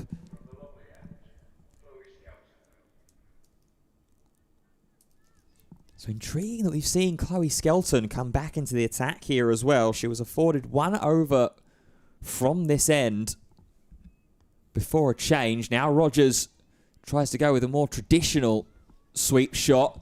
Misfield at 3rd as well, and they'll come back for a second. It's all starting to really happen here, Billy. Yeah, the spin just took the ball away further. Didn't manage to account for that at fine leg. 250 up as well for Durham in all of the chaos.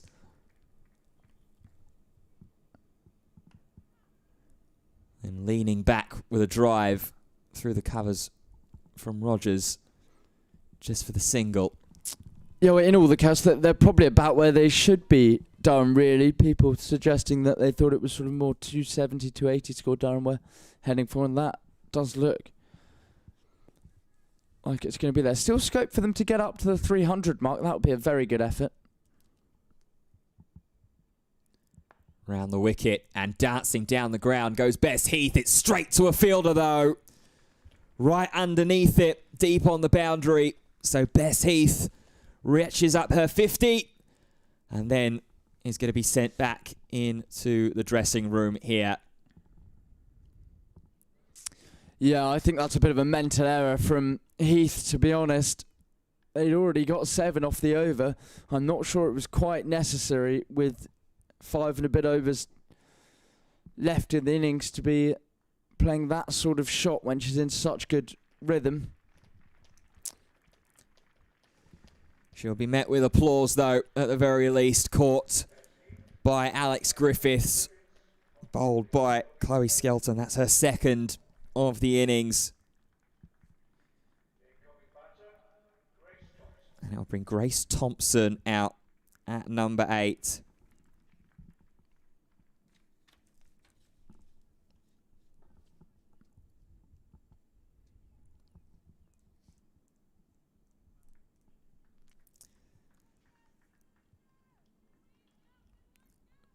Grace Thompson, who's chipped in a little bit here and there with the bat so far in the season's campaign. She's got 80 runs to her name in the competition so far. A high score of 49 as well.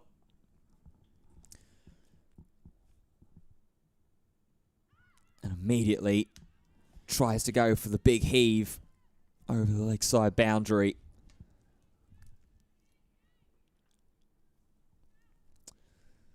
Last ball of the over for Skelton. She'll have 1 more over allowed to bowl after this is completed. So think about the mapping. She might bowl out and then go back to Griffiths.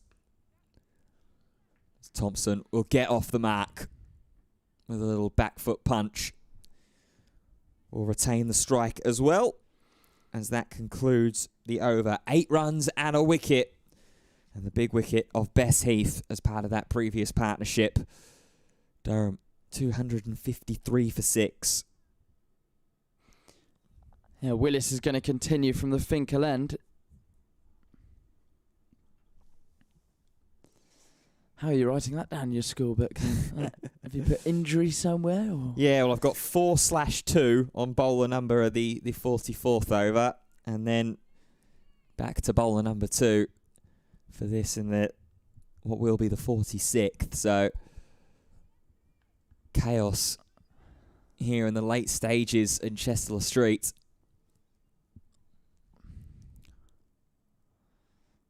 With bowled. They won't take a run with the bars.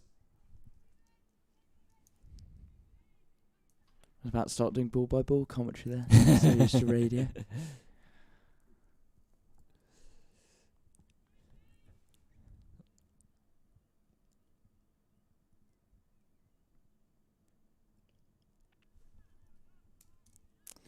Not getting her radar right once again. We saw her really struggle with that in her early spell from the Finkel end. That's her 9th wide. Yeah, it's not been an easy day for her.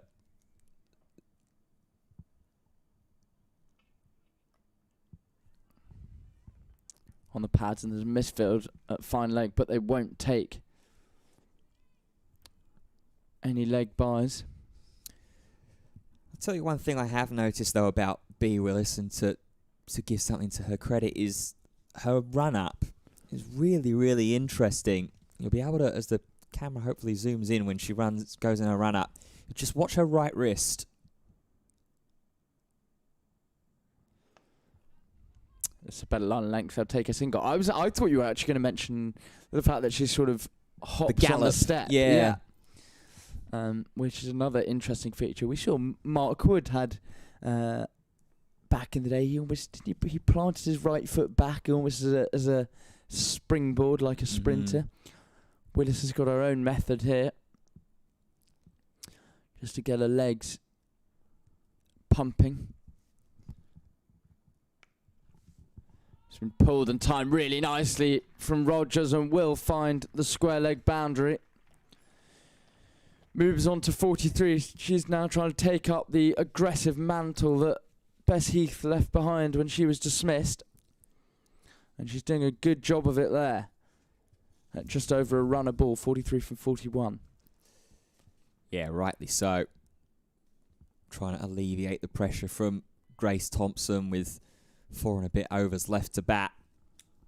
One more run to get up to that 260 mark. 21 runs off of 280, which could potentially be a real imposing target for Somerset to have a bite at. This will come in again. This is short and slapped through the covers. It would have been a wide, but as happens, they'll only get a single. So potentially that one should have been left alone by Rogers. Yeah, interesting choice there. I mean, gets the bat onto the ball, which is exactly what you'd like to have happen, and gives me Grace Thompson, I should say, a sighter as well. Dug out well from Thompson. And that will call an end to the over. Durham have reached that 260 mark with 7 runs off of the 46th over, 260 for 7. And just quickly going back to that discussion that we were having about B. Willis and her run-up. Billy mentioning the little gallop and little hop step that she was taking on as the beginning of her stride. I was having a look at the right wrist and how, as she's running in to deliver the ball, she's almost immediately, inherently flicking her wrist down to try and get as much kind of natural and repetitive movement as the ball is bowled forwards.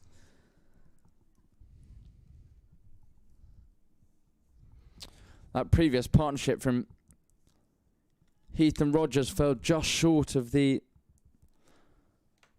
100 mark. 12 runs short of it, so 88. A very good partnership from the pair. As Grace Thompson really starting to also join in with Mia Rogers, making it so that she's not just going to be allowed to be trapped at one end and eat up some very, very important deliveries.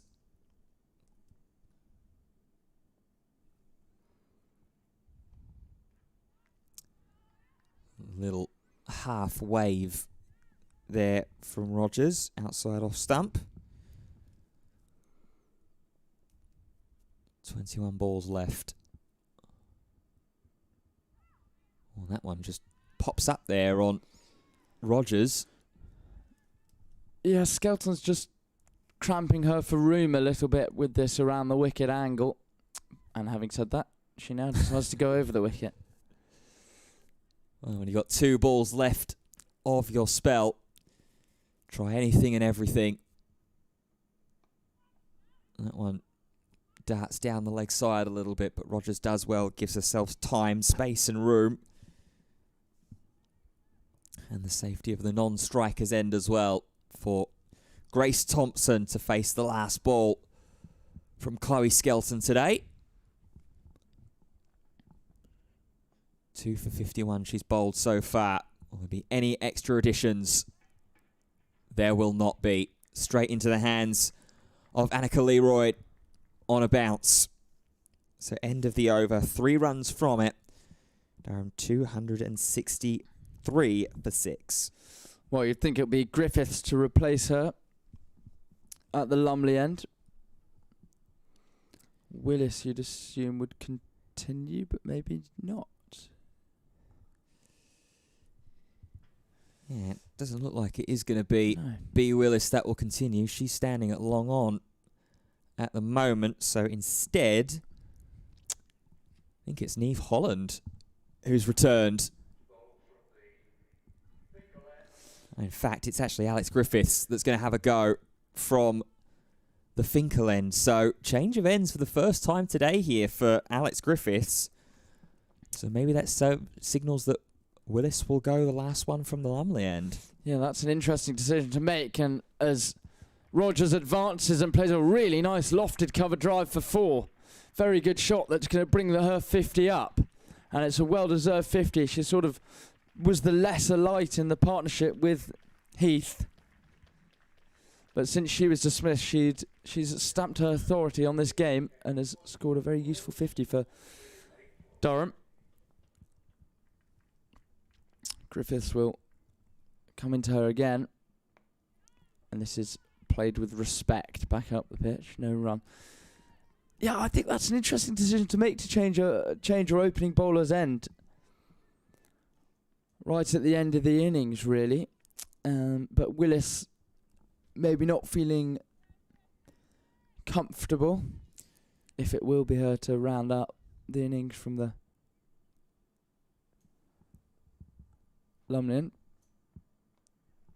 This is down the leg side and may go for 4. It's well cut off. A really good sprawling dive with backward square leg racing round. Yeah, I think the thought process here probably actually is a lot more simplistic from Somerset's point of view. I just noticed that. It's just to give Griffiths the last over of the bowling innings.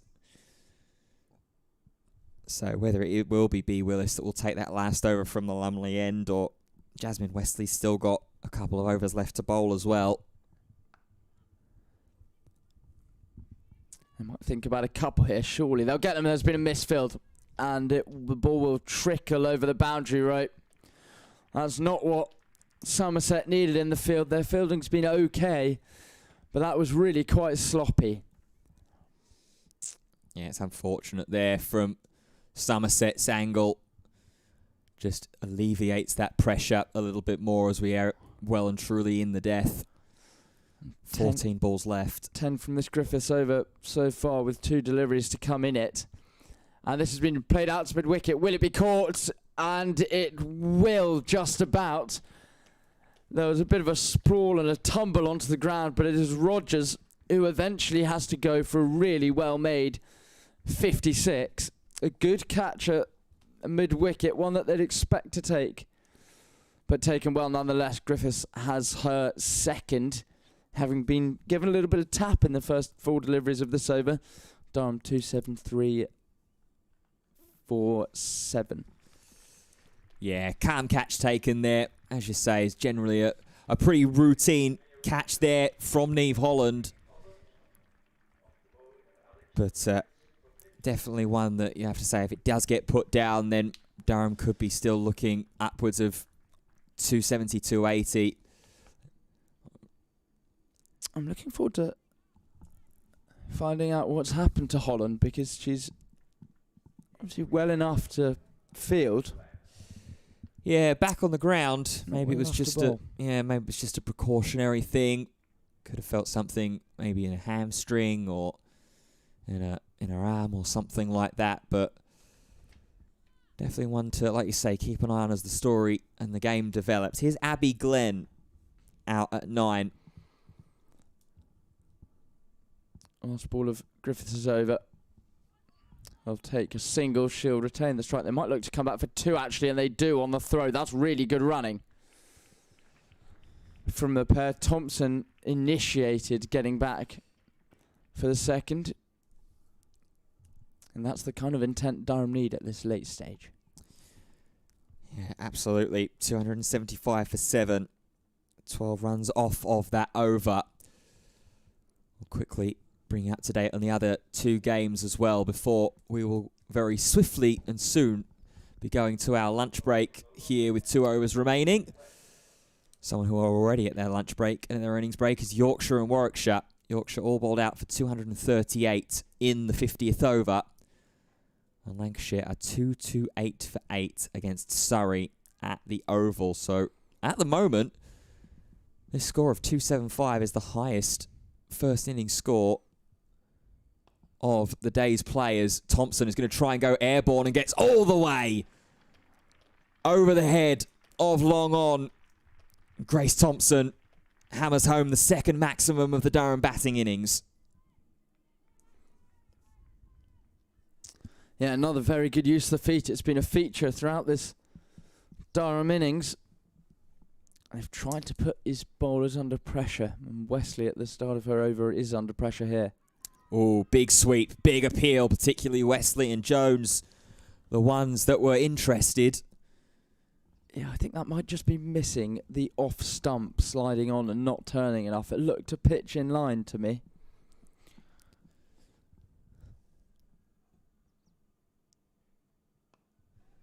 Thompson again dances down and uses the feet. Doesn't quite get a hold of the drive straight down the ground. I'll just grab the single. These are valuable runs here for Durham. 282 they tick up onto now with 9 balls left to bat. Again, that very compact offside field. Eventually, I'll actually try and get there. Glenn past the dive of B. Willis. It's a good sliding stop and chase there from Sophie Luff. Yeah, I just wonder if that may have carried. I mean, I it would have think it been might have it done. would have been a very difficult chance. Diving forward is always tough to judge, but you have to say that's potentially a chance gone down. Glenn batting into that very congested offside field right on the edge of the circle. Last ball for Jasmine Wesley. Goes reverse, goes up in the air, and it this time is taken. Tumbling to her right-hand side. It's a chance and something to smile about for B. Willis. May have overextended on her left leg as well. But she won't mind. Somerset won't mind. Abby Glenn will. She goes for 4. And Durham 284 for 8. Well, she's made up for it if there was a drop previously. A good catch. She's just stretching out that hamstring, so I hope she's okay. It was Sophie Luff came in and they almost collided, but did well to keep her eye on the ball and well taken. Ultimately, though, 9 runs off of that over puts Durham up to 284 for 8. And the last over is going to be bowled by Alex Griffiths. I think this should be Trudy Johnson that will be brought out to stand at the non-striker's end, and it is indeed. That's just Katie Levick waiting in the pavilion if she will be required. Griffiths is going to come in, and this is hacked out into the leg side and may go for 4. No, really good fielding on the mid-wicket boundary. Will mean that it's only a couple. I think that was Neve Holland. It was indeed. Diving and doing a left-handed flick to keep it in the field of play. Yeah, so any potential concerns about her fitness and her status in the remainder of this contest? Definitely passing the first initial test. It's been mistimed, but the spin of the ball may take it away to the cover boundary. No, it's hauled in. Good fielding, but they'll once again take a couple. So 4 off the first 2 deliveries in this last over. They're just 12 short of the 300, Durham. They've done really well here. Some big hitting from Heath, and Rogers has really lifted their score from a time that they looked like they were potentially in a bit of trouble.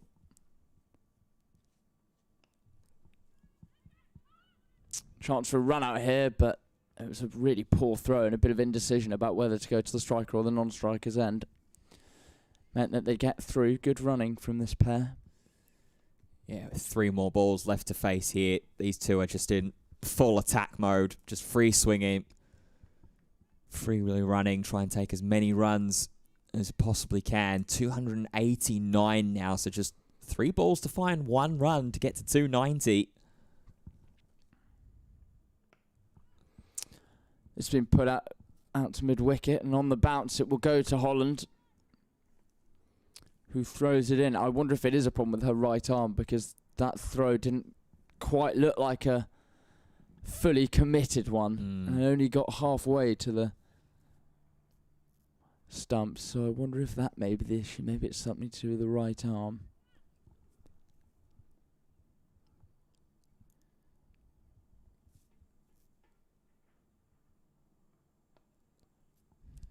Rotating the strike nicely here in the final over. Another single.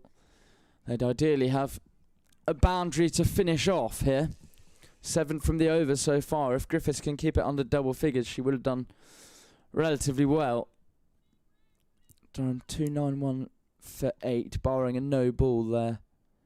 Thoughts of getting above 300 are gone.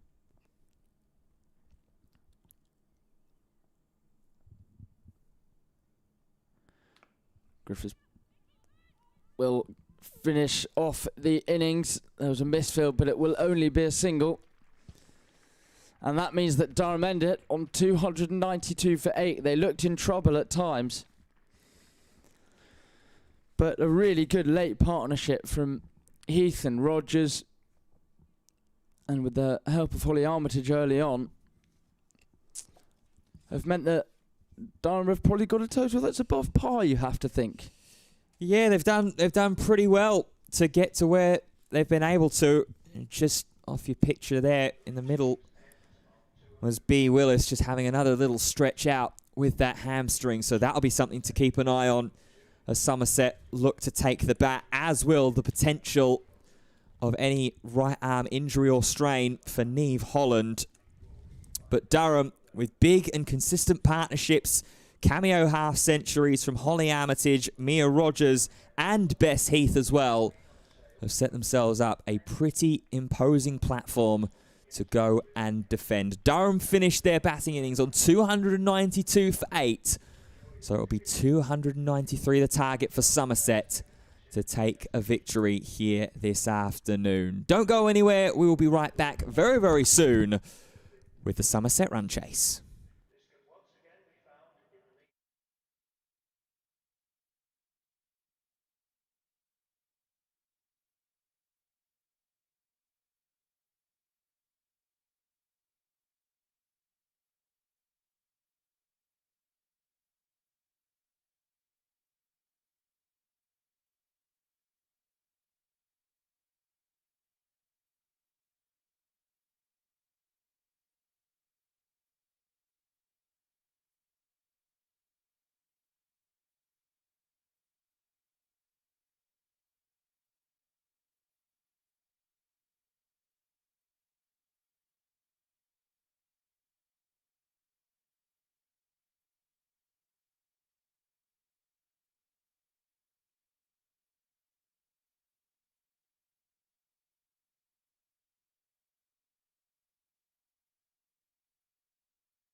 Well, welcome back to Chester Street for the run chase in this Women's One Day Cup competition between Durham and Somerset. A clash that could very well have gone any which way, with Durham losing their opening wicket in the first 5 balls of their opening stand.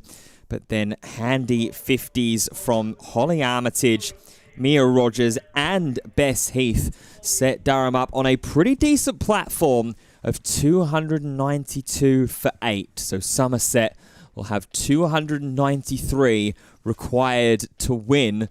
The required run rate just a hair under 6 runs and over, and the potential of some rain to play into part as well in the middle stages of the chase as well. You're with me, Ben Fitzpatrick, and Billy Stevens will be joining us very shortly as well to help bring you through the chase.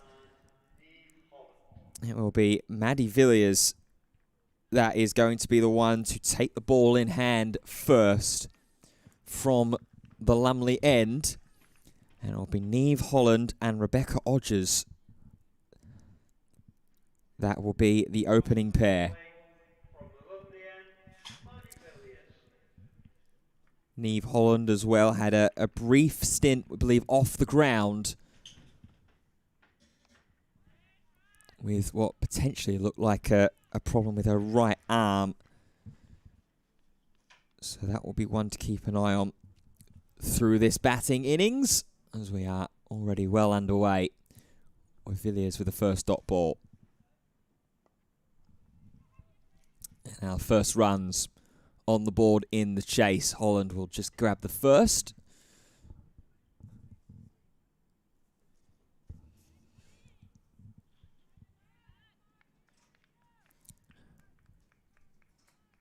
And that will bring Rebecca Odgers to the striker's end. Scored 239 runs so far in the competition this season.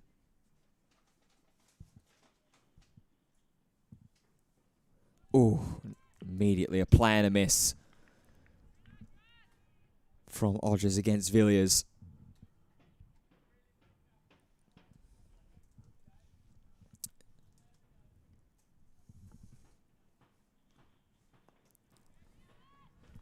The real key here for Durham will be trying to limit the partnerships. Somerset allowed Durham to forge 3 partnerships that went over 50.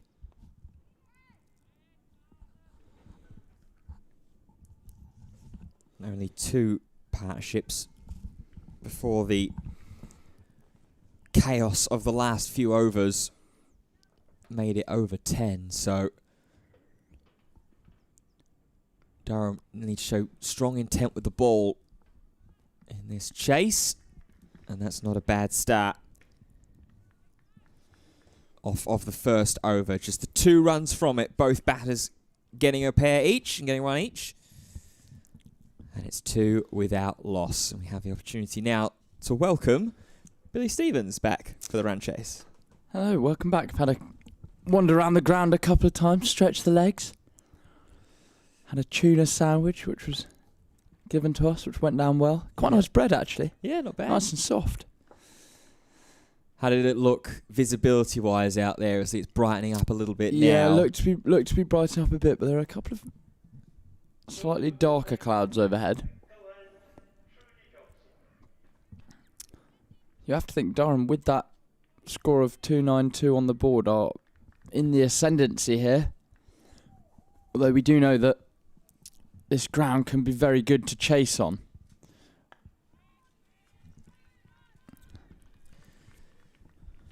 There's also the possibility and the potential of any inclement weather as well to cause a little bit of a problem. I think that the moment the sort of rumours and some of the forecasts that we're seeing is maybe calling for rain around about 4:30.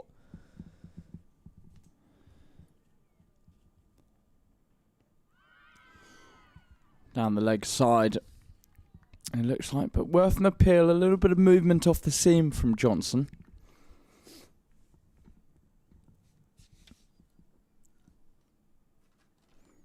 Yeah, and that will be so important here. Getting that first wicket, getting that breakthrough. We saw what it did for Somerset's confidence in the early parts of the Durham batting innings.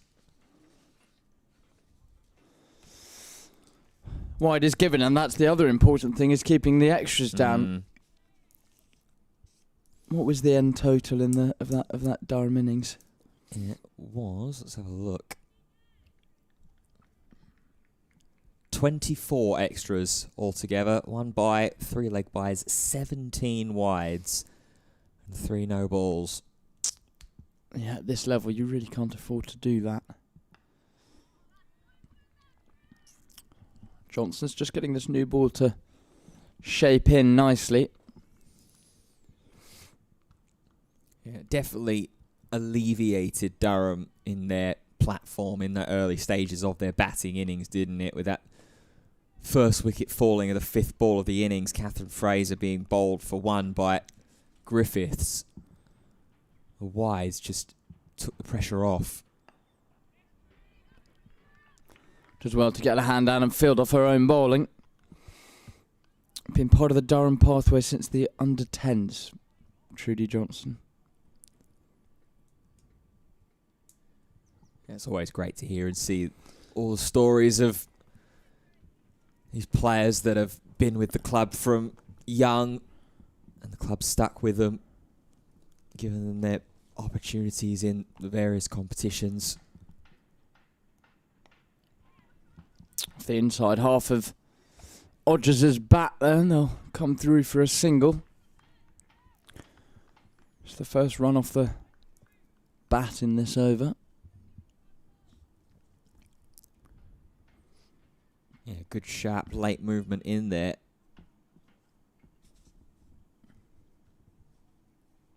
From Johnson. Doubtless be a few questions asked about this lady here, Neve Holland. Is she fully fit? Is she 100% to open up this batting? Driven nicely and really good fielding in the covers. They'll think about a single, but ultimately decide not to. There might be overthrows, no. Yeah, it's such a curious. We haven't managed to find out what really happened. If we do hear anything, we'll let you know. That is the end of the second over. Somerset 4 for none. We only assumed that it might be some sort of an arm injury.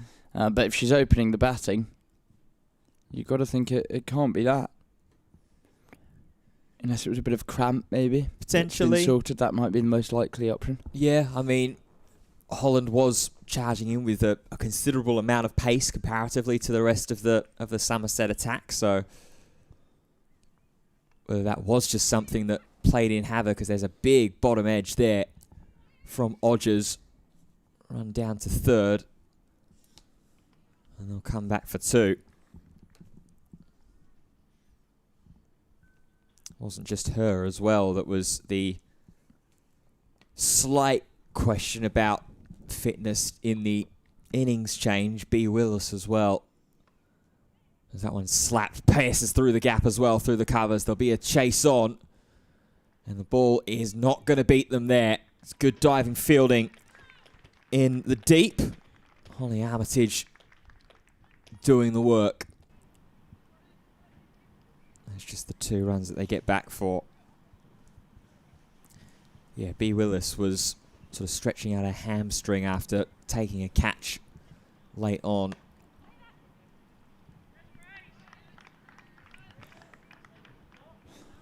Somerset's point of view, they'll be hoping that they'll be in such a commanding position that they won't need to call a potential fitness into question. They'll have the game done by the time they reach 9, 10 and 11.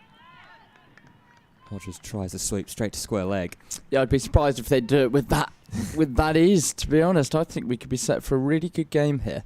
As I mentioned, we've had some decent totals chased down in the start of the season. Oh, that one's going to go down as a wide. According to the umpire, it was just a brief signal. Fine leg makes its way all the way around. That's Emily Windsor. It's making its way around, so wide +2.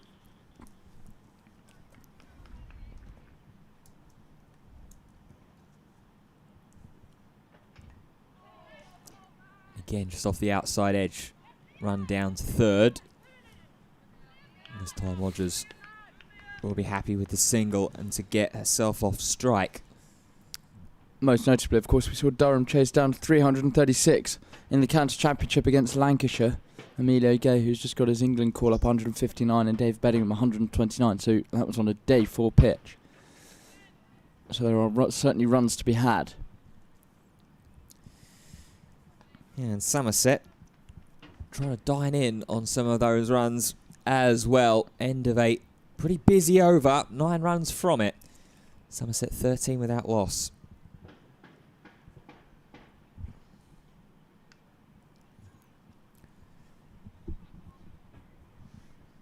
So get set for Trudy Johnson's second over. Just a quick check-in as how the other one-day cup games have started off with other teams starting their chase. Lancashire at the Oval have set a target of 247 for Surrey to chase down. They're currently 3 without loss. And Yorkshire, after being bowled out for 238, started their defence. Warwickshire 27 for 1. So require 212 more to win in Scarborough. Johnson will get into her second over. Some more movement in, but played solid enough by Holland. And a rain delay in the other one-day game happening in the UK, down in Cardiff. England's women 77 for 3 up against New Zealand.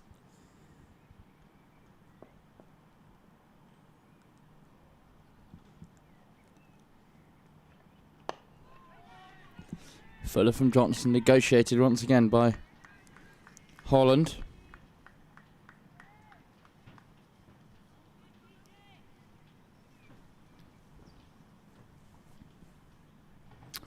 Yeah, they've made an okay start here. Somerset, they don't need to do anything ridiculously attacking and brazen from the off. They can just settle into their innings. We saw that Durham attacked later on with that wonderful partnership from Heath and Rogers, and then when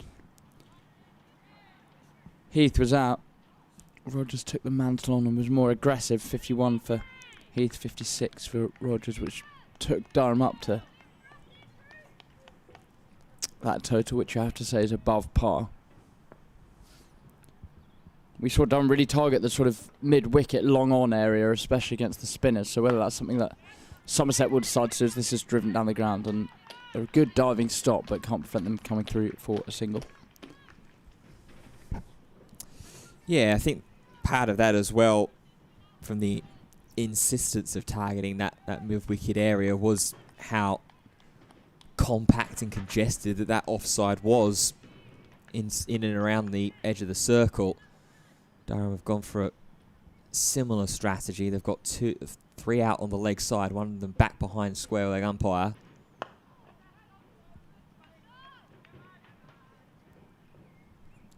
And that one will find Maddie Villiers at sort of a short mid-wicket.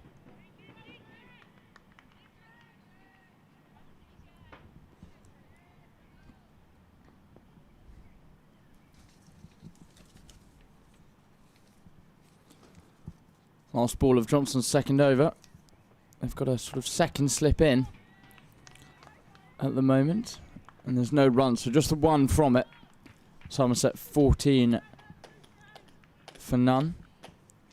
Yeah, Rebecca Rogers last year she played just the 7 matches, 252 runs, high score of 60 with an average of 36. So had a pretty good year with the bat, really. And she's not got off to a bad start by any stretch of the imagination here this year either. 239 runs in the matches that she has played, the highest of 133. So definitely a reliable member of the opening pair. Yeah, I do think there'll be a few nerves there for Somerset. As mentioned earlier, they had a very good start to the season, winning their first 3 games, but they're now down to 5th. They lost their next 4, and they're coming off the back of 2 really heavy defeats against Hampshire and then the Blaze on Wednesday. So this run chase will certainly test them. Bit of width on offer there for Holland. Only finds deep cover. And we'll get the single. And it's Katie Levick that has come into the attack. So a very quick bowling change there from Durham. And Holland and Odgers are happy early on to start rotating the strike. Clearly Holly Armitage has seen something in there to want to bring Katie Levick in.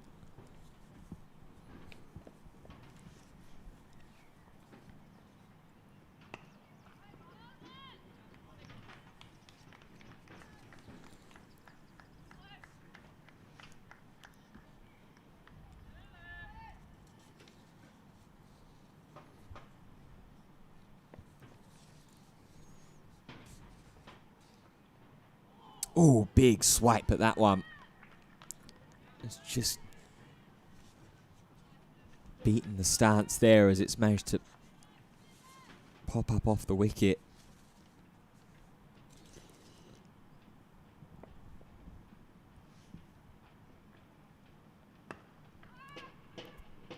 And that one pushed out towards mid-off for no run as well. Yeah, Levick took 3 for 36 against the Blaze in the week. She's taken 509 wickets across all formats, to my eye. If my maths is correct, which, let's be honest, it probably isn't. Well, the maths here is that Somerset are 16 without loss out of the end of their first 5 overs, still requiring 277 runs to win. But at the moment, barring that 3rd over, it's been a good slow start here. As we take a look at the Manhattan on the screen and see comparatively roughly about where both sides were at. That's definitely something we'll be keeping a very keen eye on as this run chase does continue.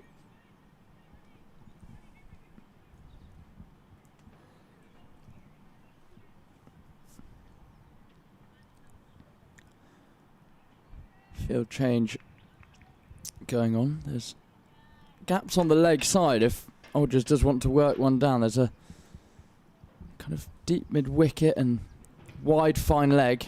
This is in the block hole from Johnson. Yeah, if Johnson does stray on Odgers' pads, there's a very easy flick into the leg side to get at least one, potentially a couple into that vacant area.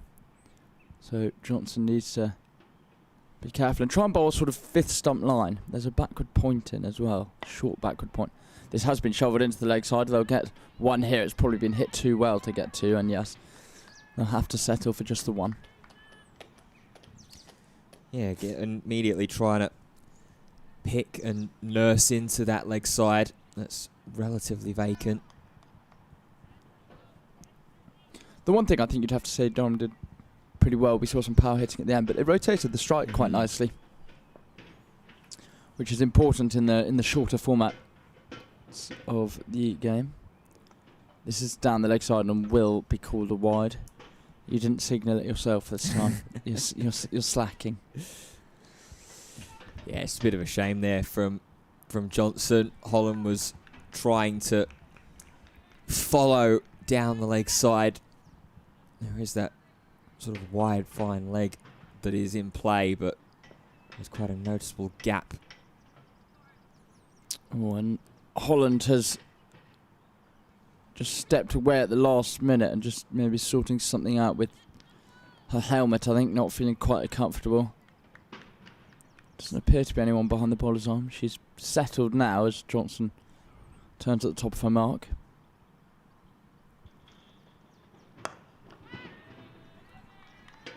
either that or it's one of those pesky bugs that have managed to fly their way too close to Niamh Holland's mouth.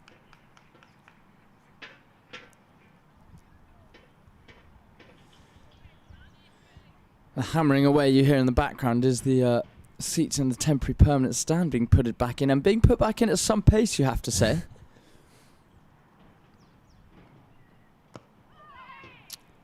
They're going to scamper through for a leg by here. Taking the score to 19-1. Yes, there was a big, in the middle, there was a big white patch of no seats, which has slowly been filled throughout the day. And I'm looking at one man who is sort of carrying 3 at a time and then slotting them into place. I don't think I'd be able to carry more than one. Yeah, it's definitely a Look at pretty him expert job. walking up and down the stairs with 3 chairs. That's sterling work in his high vis. And he gets to watch the cricket while he's at it. This is aerial. Oh! And oh, what a catch that is! That is a screamer. And Odgers has to go. It was taken at point, leaping to her left. I haven't quite been able to make out who caught it, but it was one-handed. Mia Rogers. Mia Rogers moving to her left-hand side. It's come at her at some pace, and gee, that's a really, really strong catch. And I tell you what, during the lunch break, towards the back end of the lunch break, I actually saw Mia Rogers going through some quite rigorous close catching practice before the innings kicked off, and that will bring a big smile to the fielding coaches of Durham with a really sharp catch to dismiss Rebecca Rogers. Yeah, well, 56 with the bat and then a stonking catch to give Durham their first wicket, to give Johnson her first. And Odgers has to go. 19 for 1. And it's exactly the kind of start that you want from Durham. A wicket within the first 5 or 6 overs. They can squeeze one more wicket out of this power play as well. Durham will feel like they could be in a really good place to flex their muscle a little bit, really try and attack. Annika Learoyd will face this final ball. Johnson to bowl it, driven nicely down the ground, but there's no run. So 2 singles and a wicket in that over a wide as well. That is an outstanding catch, one that you won't get tired of seeing. Really good piece of fielding from Rogers. And that's the kind of thing you need when you're defending a score. Obviously the ground fielding ultimately very important, but you've got to hold your catches, and first opportunity to take one like that just sets the standard for the rest of the innings. Yeah, absolutely does. And I think one of the things that maybe could have been a little bit critical of as well from Somerset is that their fielding maybe wasn't quite as sharp in the bowling innings. A couple of overthrows here and there, a couple of drop chances. Holland slashes through the offside for 1. But yeah, like you say, Billy, getting that one chance early on, that's a real difficult chance, and taking it in the hand. Give yourself some real confidence, some real backing in and out there. As Learoyd leaping around in the first delivery against Katie Levick. And it almost just feels, Ben, like that offside field has encroached almost on Learoyd, really. That's exactly the kind of impression that you want to put forward, especially against a fresh batter like Annika Learoyd. Make it feel like there's just absolutely nowhere for her to go. Should try to go down the ground. Guides it straight back into the hands of Katie Levick with a bounce.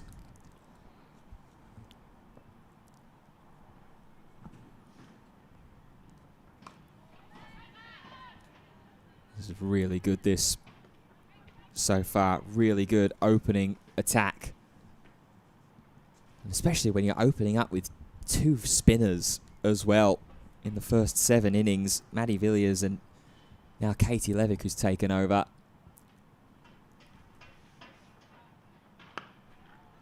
Use of the feet there from Learoyd.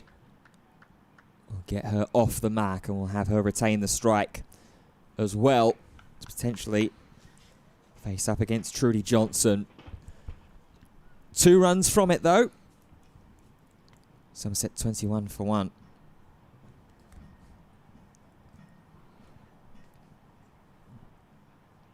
So at this stage, at the close of the 7th inning, Durham were 37 for 1.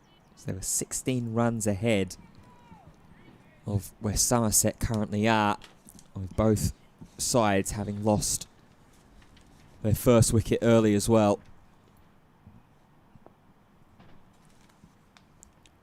It is going to be Johnson to continue. And Learoyd will get herself off strike with a relatively easy single. With square leg running in. Yeah, I'd just like to see Somerset 22 for 1 early in the innings. I'd like to see that square leg come in a bit, to be honest, and prevent that single. It's such an easy shot to get off strike. You know, if they want to whip Johnson over to that area, I think let them try, but why let them rotate so easily? Oh, it's a play and a miss. A tempting delivery outside off stump from Johnson. Holland connects with fresh air. Yeah, it's a difficult one, isn't it? Because the last thing you want to do is give opportunities for, like you say, those really easy runs to get through.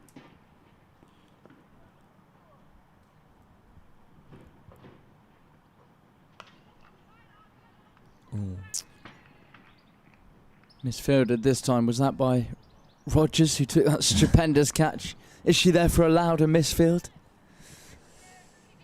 Yeah, I think we can let one off. Let one off. Only one, though. Only one, yeah. Because otherwise it's just too much scoreboard pressure that you're alleviating, and Durham really need to get wickets in clusters. Driven firmly and beats the dive. They should get at least 2 here. You'd have to think they might try and sneak one on the throw. No, it is just a 2. Nice firm push through the offside. Yeah, and good work there from Grace Thompson as well.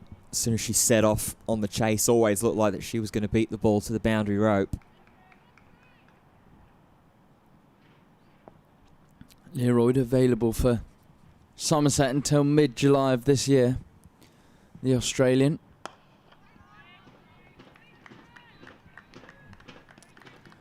Scored 97 against the Blaze on Wednesday. Has made some sort of a start in every game really this season. 56 against Essex as well. Yeah, she's definitely been one of the players that catches your eye off the paper with the bat. Really, really promising talent. And a wicket that Durham will desperately want if they're to crack this Somerset batting line-up wide open. End of the 8th. 25 for 1.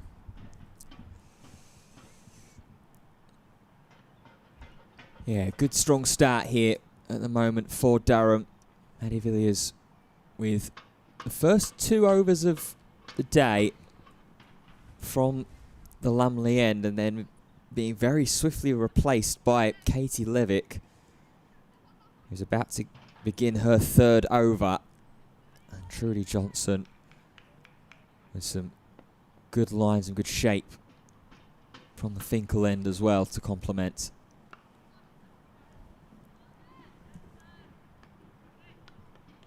Katie Levick only going for 4 so far.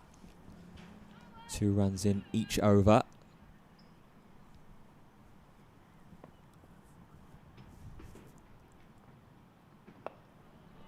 Down to a knee will go Holland, and sweep into the leg side. Windsor with the throw.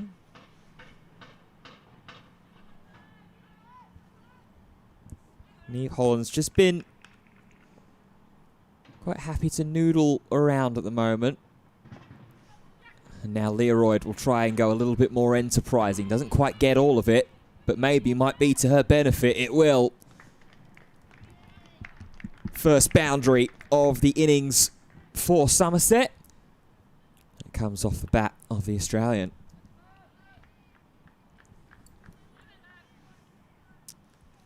Yeah, well worked. We saw a bit of innovation in Durham's innings, especially towards the latter parts. Good shot from Learoyd. Oh, that one kept low there from Levick. We saw a couple in the Durham batting innings that did keep low. Durham were able to fend them off.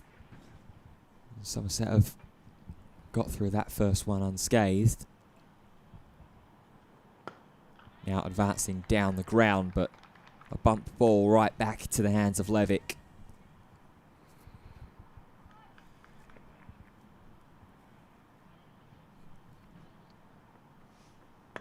Goes again, an exact same result. As that will call an end to the over. It's the most expensive so far from the bowling of Katie Levick. At Somerset at 30 for 1. Still 24 runs behind where Durham were at this time in their batting innings. Talia Wilson's just waved to the pavilion and something is being run out for her. I wonder if it's a cap, maybe.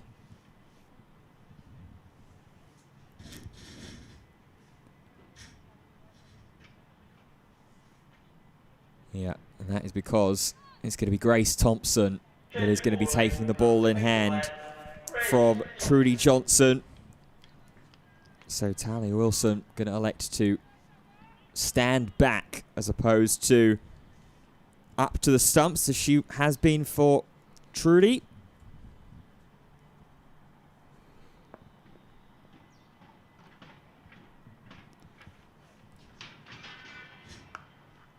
Nicely carved away from Holland. That you'd think will go out to the point boundary and does. Well, that's not a particularly nice way for Thompson to be greeted to the crease. No, it's certainly not. And this is the slight issue that you can have with a bowler like Grace Thompson. We mentioned about how much of a potential benefit that it was to have someone like Lola Harris who really took the pace off of the ball. Thompson really dials it up. Yeah, that looked like that may have been a slightly slower delivery. Fuller, less width. Giving a bit of width is absolutely fine early on, especially when the ball might still swing a little bit. With these overheads, there is a slip in place. It's a second slip, really. Gap between keeper and her, where first slip should be. There's a misfield, but it doesn't cost any runs at cover. It's been an interesting start to the season as well for Grace Thompson in this competition. She's only taken the 1 wicket so far. She's conceded 127 runs in the 16 overs that she's bowled, so... Ooh, beautiful shot from Holland out to the cover boundary. Just stepped away and slashed it through that region. Whistled off the bat. And moves herself onto 16. Yeah, and a shot like that and an outcome like that might be part of the reason why Grace Thompson does have the numbers this season in this competition, why she does have. Yeah, well, she took 11 wickets last year at an average of 34. She's going to continue with this over the wicket angle. That one's just kept out by Holland. Yeah, she's a quality player. Is Grace Thompson was drafted into the women's 100 as well last season. So certainly did enough to impress to become a part of the franchise competition. Just trying to find her feet a little bit more this season, maybe find her rhythm.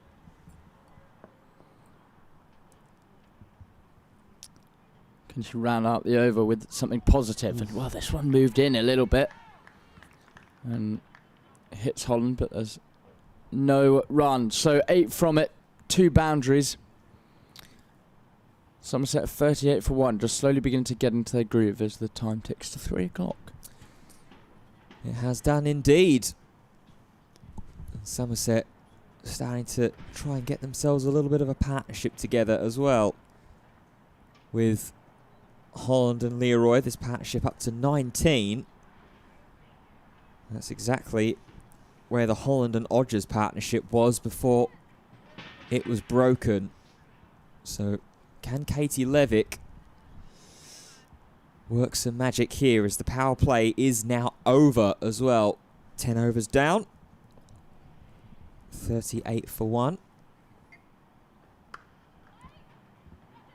And a misfield there. At point will only take the 1 here as it didn't trickle too far away. It's quite dark overhead now. There are a couple of clouds that look rather threatening. Fingers crossed we can dodge any rain that may be coming. If it does rain, it's just the odd shower. Sweep shot. Going to be a little bit of a chase here for the deep square leg. Does well to get around there, does Emily Windsor.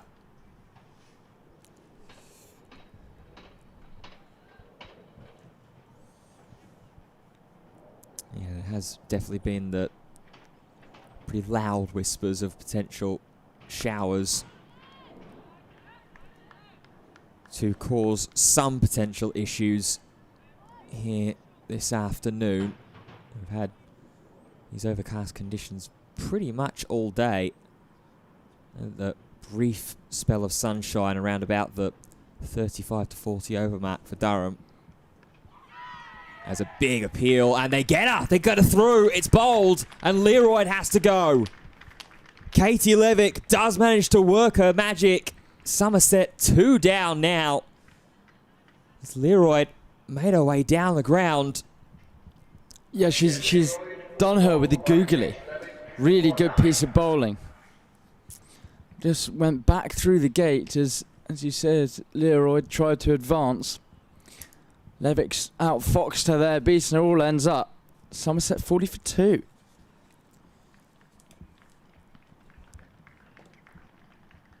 Yeah, I'm just going to take an opportunity to watch this one back myself here. Oh, yeah, it's just darted straight forwards. Bit of pace behind it as well. Crashing straight into off stump and leg stump. And a vision of disappointment from Leroy as she makes her way off the ground. It's going to bring the skipper, Sophie Luff, out to bat.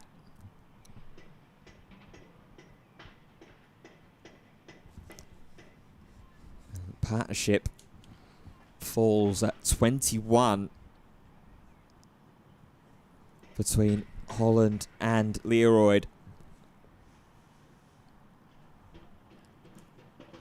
Really, really strong start with the ball here. 2 wickets down.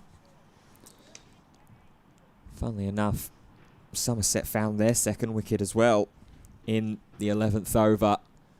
So both teams dancing pretty closely with each other at the moment. Luff, for a moment, looked primed to advance, but decides better of it. Slip back in play as well, up against Luff. It's Abby Glenn. Luff just happy to offer up the full face of the bat to defend down and safe. 2 runs off the over, but the wicket of Annika Leroy puts Somerset at 40 for 2. Yeah, Luff took a good catch to dismiss Holly Armitage, who was well set and on 58. It was sort of jumping up at mid-wicket.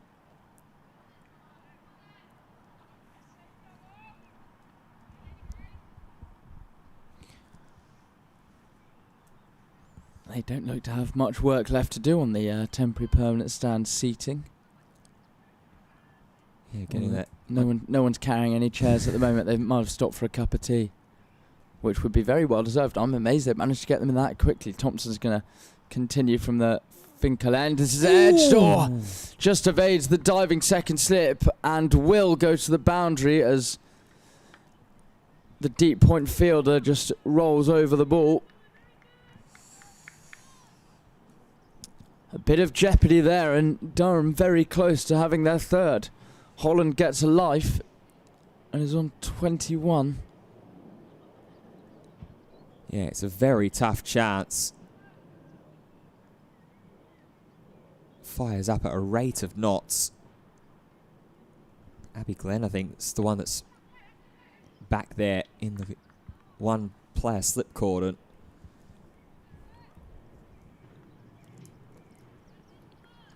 Would have been an instance of it being another terrific catch if it had been taken.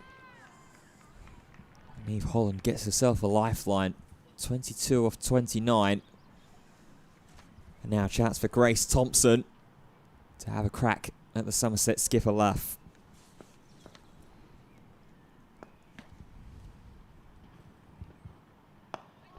And defended very solidly from Luff. Yeah, she was the first person to be announced for playing for Somerset women's side after the restructuring went on.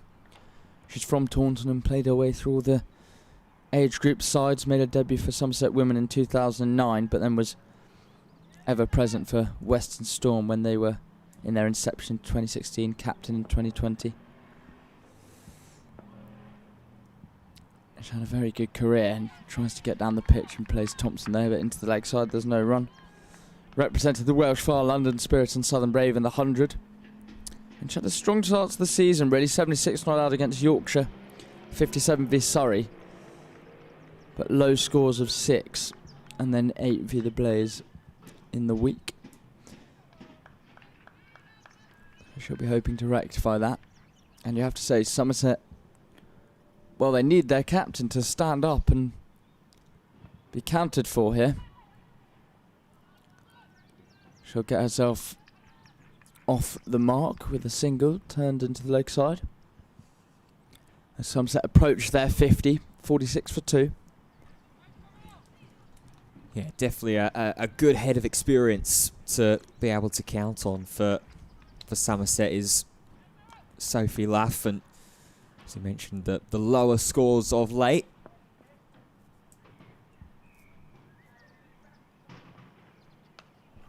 Oh, edged in. Well, there was no gully in. If there was one, may have been a chance it'll go down to third man. They'll pick up a single. And that is the end of the 12th over.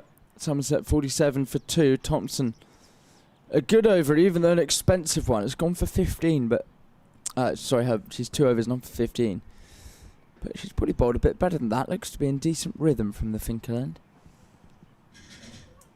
Yeah, definitely in some good stride, asking a couple of questions, obviously with a couple of those outside edges and chances in that over alone. One of them definitely would have been a stellar catch by Abby Glenn if she was able to reach out the big bear paw and take it. And the other one was the edge that, like you say, if there was a gully in plate, would have been right down the throat. Going to get a bowling change here from the Lumley end. Trudy Johnson is going to take over from Katie Levick from the Lumley end. So we're going to go with pace at both ends.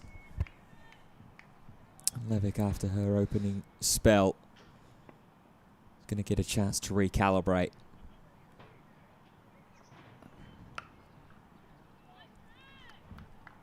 Johnson and Thompson gives you memories of the West Indian bowling partnerships of old, I reckon. Yeah, it rolls off the tongue quite nicely as well. Johnson and Thompson. Can they bowl equally as well in tandem?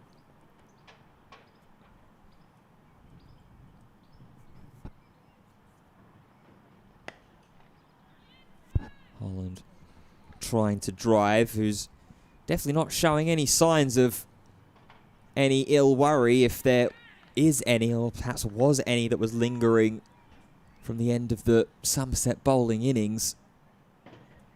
She's got her made up to 23 or 32 in pretty good fashion.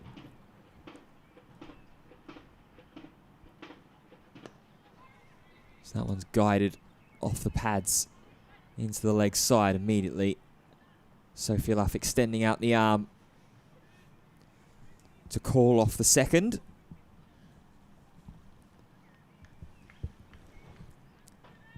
I mentioned just a moment ago, or in fact you brought up first initially, Billy, the low scores of late for Sophie Luff. Imagine a player of her quality, her experience won't be too worried about the lower scores as of late. I've more than likely been in similar positions, if not identical, throughout her very long and illustrious career so far. Previously would have found a way to break the slump. Undoubtedly will be a player that will have absolute confidence that she'll be able to do it again.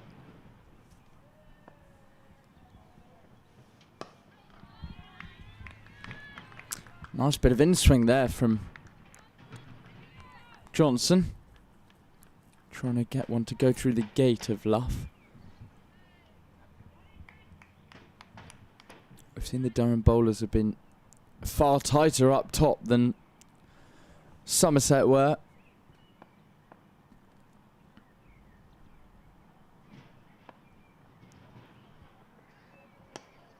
Width on offer, and that's really lovely timing from Sophie Luff. That's a glorious shot for the Somerset skipper, and that should really give her a good head of confidence as the last shot of the over. That's the 50 up as well for Somerset. Done it in just over 3/4 of an hour, and off of this glorious drive through the covers by Sophie Luff. 52 for 2.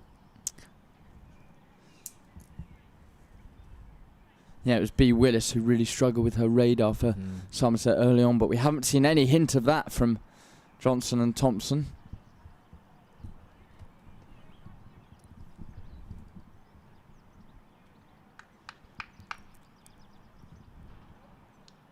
Will be Grace Thompson to continue as well from the Finkel end.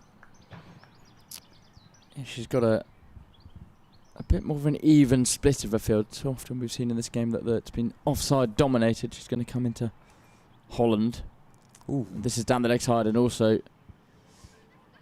misfielded. They'll get a single. They'll get some buys. There was bat on that. Oh, there was bat on it. Yeah, there was bat on that. Real kind of strange, innocuous shot there off the bat of Holland. Not necessarily fully in control. Almost like it's just come off of the bottom shoulder of the bat. Yeah, almost. I thought it might have come off the hip and been leg buys or something, but no, you're absolutely right. It's gone on to her score. Luff will now have to face up. Wider and driven really nicely. Looks as though she'll get 4 out to the cover boundary and does. Moves herself onto 9. Looked like she had all the time in the world to just place that wherever she wanted, and gives a little tap of the pitch on the way back and now scratched at her crease as if it was the easiest thing in the world. Yeah, absolutely. What did I just mention a couple of moments ago? Player the quality of Sophie Luff. Just stand, deliver, extend the hands straight through that cover region once again. A false start from Thompson when wondering what her riposte will be. And it's a good one.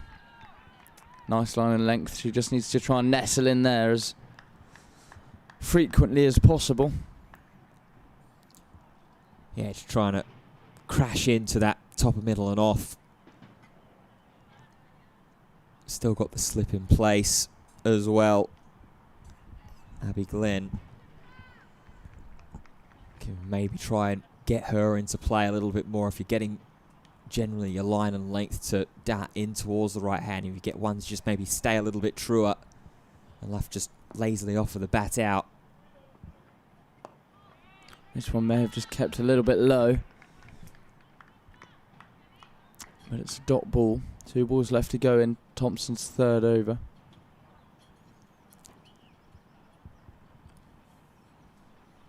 Yeah, I wonder how much of a rain that Holly Armitage will afford Grace Thompson here. 2 balls left in this 3rd over. Will she get one more and then think about a change? Love comes down the pitch, and that's really good running from the Somerset pair. They'll get through for a pretty easy single. Strike rotation, as we've mentioned throughout the day, is so important in this format. Somerset are 58 for 2 now. Slowly starting to build a partnership after Leroyd was dismissed for 9. Both batters to go. Aldridge and Leroyd both out for 9. Johnson and Levick have 1 wicket apiece. And she's come down the pitch here, has Holland, and will work it out to cover. They'll think about a second, but decide against it, so it's just the 1 run. 7's come off Thompson's 3rd over. 3 overs, none for 22 are her figures. 14 overs gone. They require 2, 3, 4 to win. Yeah, both these two are starting to stabilise, just as did Durham throughout their batting innings. Just giving themselves a little bit more time, a little bit more of a platform. Granted, though, that 2nd and 3rd wicket partnerships that Durham had are a little bit more sizeable than where they currently reside, and they have been for Somerset. 51-run partnership for the Durham 2nd wicket of Talia Wilson and Holly Armitage, compared to the Holland and Leroyd partnership of just 21. I've had an update from Cardiff. Play will resume at 5 to 4. And they have lost overs. It's going to be a 32 overs a side game. So they'll have to do some DLS calculations with England. 77 for 3 after 17. Yeah, that's quite a considerable bit of more time to wait, that actually. That 5 to 4, did you say? Yeah, 5 to 4, so 40 minutes time. They obviously had quite a lot of rain and have got a bit of mopping up to do. Well, that ball is mopped up. Is it been done completely? No, it hasn't. Very good sliding stop there from Catherine Fraser out in the deep. He's going to do enough to just keep it to 2. Leave Holland up to 28 now. Sophie Luff is on 10 off 12.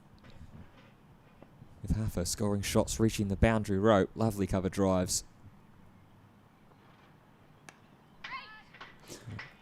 Big cry of down there. Stop that ball from racing away. Behind point. Just having a look at the game, the Durham v Kent game, Kent all out for 523 and Durham are 50 for 1. Emilio Gay out for a duck. Ben McKinney, incidentally, I don't know what his injury is, we'll try and find out, but he has been substituted off for Will Rhodes.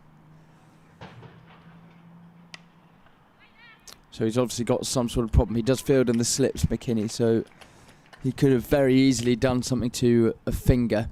But yeah, Emilio Gay, bowled by Matt Milnes, 0 off 6 balls. Wow. Some huge underlying stories there. Obviously, Emilio Gay has been so strong this season, but we know from seeing him last season that he can have a couple of cold patches here and there. So that one's driven to deep cover by Niamh Holland for a single. And for Ben McKinney as well. Pretty sure he was just announced as part of the England Lions. Yeah, he was. So that injury has seen him out of that game. Could be anything more serious. That'd be a real huge unfortunate blow for him, for the minds of some people that maybe will have felt a little disappointed that he wasn't amongst the England test name. as Luff will pick up a single and retain the strike. Pushed out to Mia Rogers. So end of the over, 4 runs from it. These two just squirreling away at the moment. That partnership getting up to 23 now. And the overall total, 63 for 2.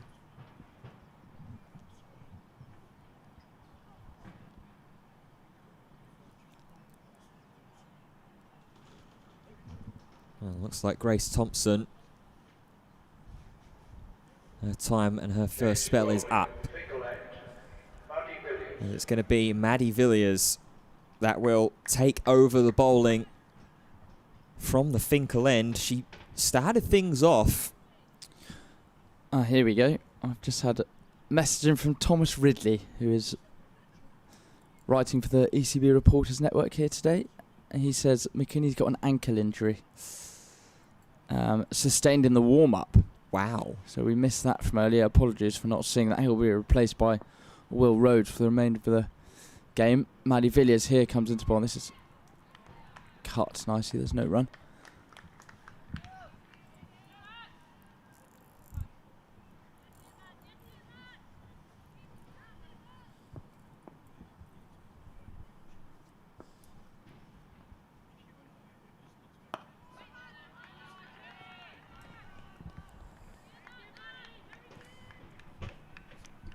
Villiers getting herself back into rhythm and back into groove. 2 runs off her first over and then 9 off the second. That was mainly compounded by the fact that there were 3 wides in that over. So the numbers don't maybe necessarily do her opening spell justice. Advanced down the pitch there. Luff in a bid to knock Villiers off her line and length. But it's just a dot. And the thing is, with Durham getting a couple of spinners on, they'll just rattle through their overs and that required run rate will rise. Wickets in hand is, of course, the most important thing, as is strike rotation, as Luff displays there, getting a single out to deep cover.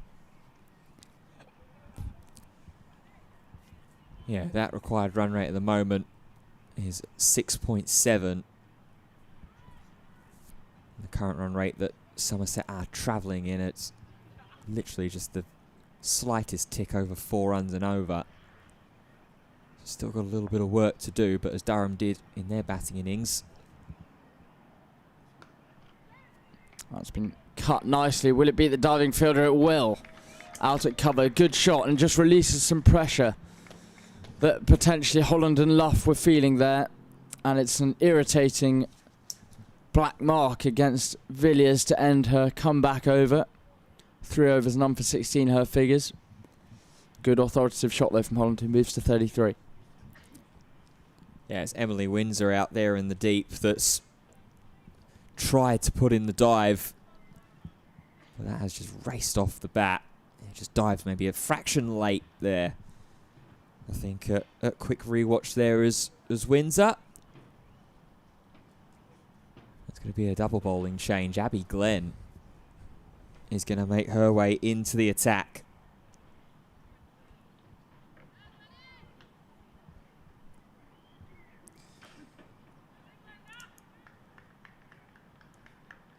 So that's going to call an end to the second spell for Trudy Johnson. Alex Lees has just got out, leaving Durham 56 for 2 in a bit of trouble. Kent posting 523 in their first innings. What was that you said about it having draw written all over it? Yeah, barring any potential catastrophe. You did caveat. Yeah. Yeah, the great big safety asterisk. Yeah, definitely a difficult spot. It seems like that the Durham men have been put in as they approach tea on day 2. Here though, Abby Glenn trying to ask a few different questions of Niamh Holland and Sophie Luff, who've both looked pretty comfortable so far at the crease. Luff certainly as well with some of her strong cover drives that she's played.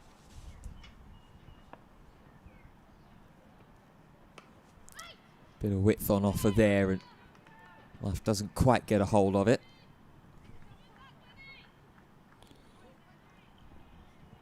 Yeah, Glenn only took the 1 wicket last season, but didn't bowl very much.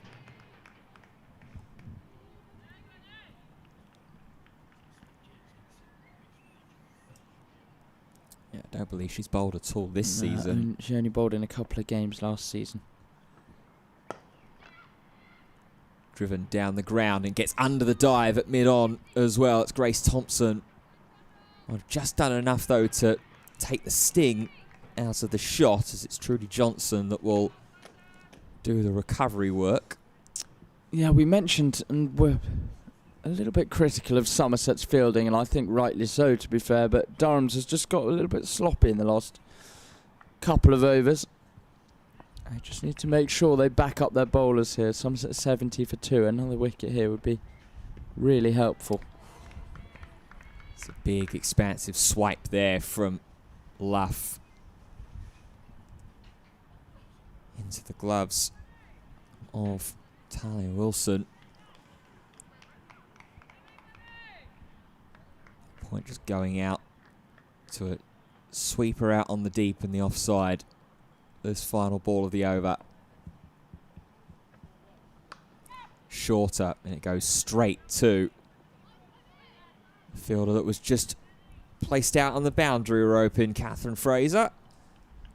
So they'll get the single to end the over. 3 runs from it. Sophie Luff making her way up to 15 off 24. Somerset 71 for 2. And the magic number 222 required to win. Yeah, partnership just building, 31 at the moment, after Learoyd was dismissed with the score on 40.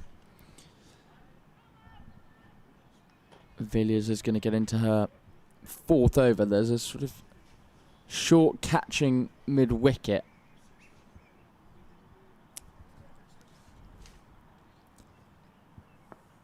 I think that might be Bess Heath in that position. As they're going to go for a quick single here, should be safe enough, and is very good running. Luff turned it into a full toss and just tapped it to mid-on and scampered through for the single. Yeah, not too dissimilar to a passage of play that we saw around about the same time actually for Durham. A quick single, dab down to mid-on. Tough throw for Abby Glenn to try and make.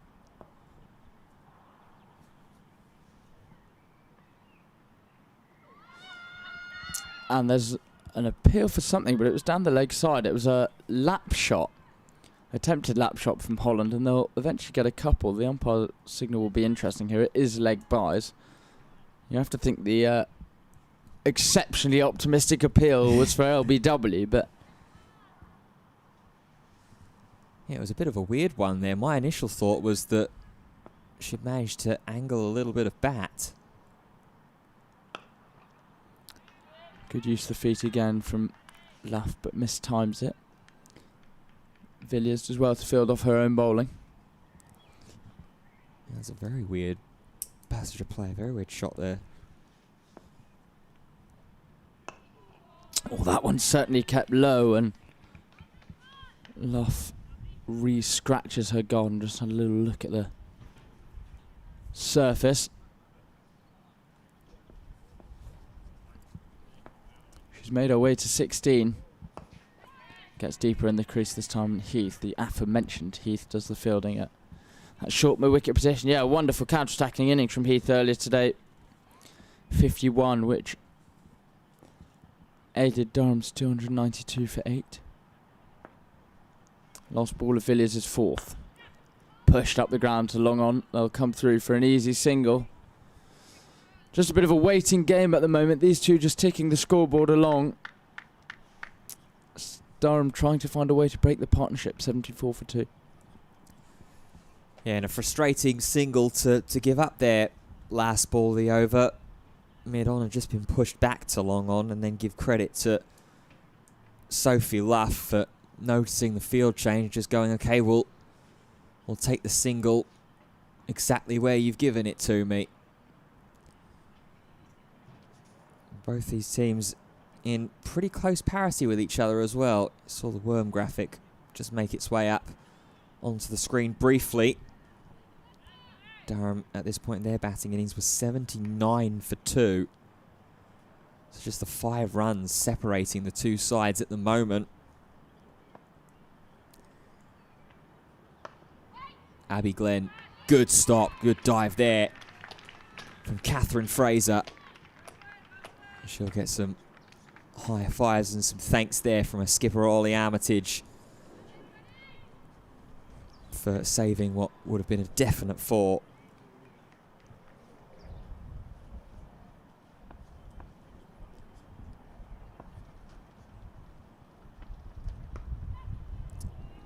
This one tucked off the hip, down towards deep backward point.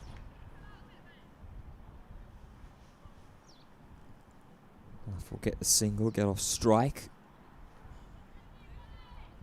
Now just a little bit of a meeting of the minds, very briefly there from Holland and Luff as sweeper goes back out on the deep, on the offside once again.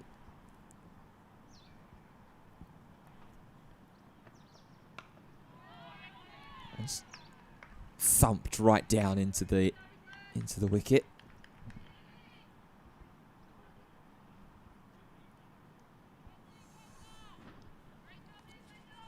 Durham really needs to break this partnership here.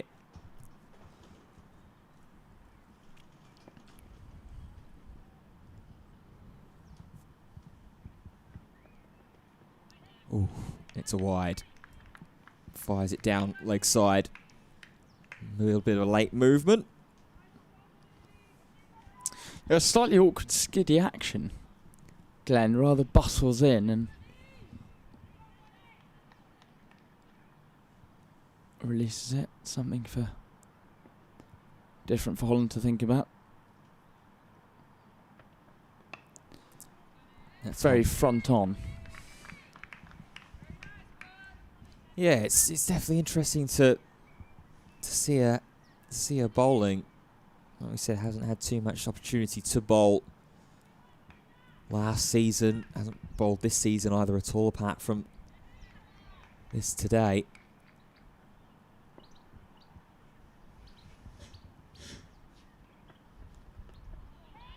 That's going to go down as a wide as well.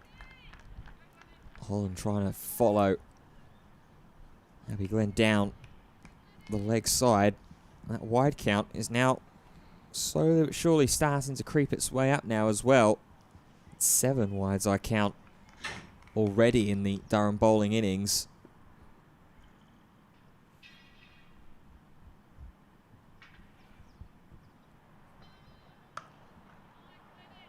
So they go a little bit of width available. It's slashed through the offside.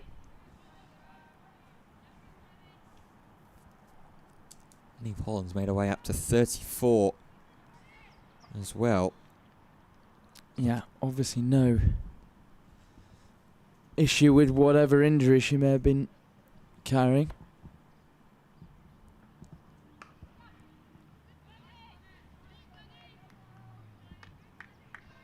And another easy single to close the inning, to close the over. 5 from it, with the wides included as well. That puts Somerset up to 79 for 2. Comparatively, at the end of the 19th over, Durham were at 84 for 2. So still a little bit of daylight between the two sides from where they were at this point. The last thing that Durham are going to want to do is give any more of that opportunity, give any more of that leeway. Partnership up to 39 now as well between the two. Conversation going on here, and long on is being sent back. Looks as if mid-wicket might be coming in.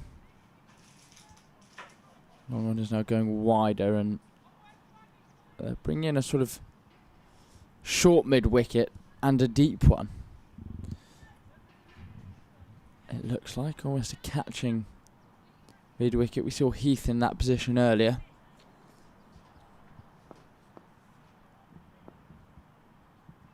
Luff will face up to Villiers. This one turns sharply, but she manages to get some bat on it. No run.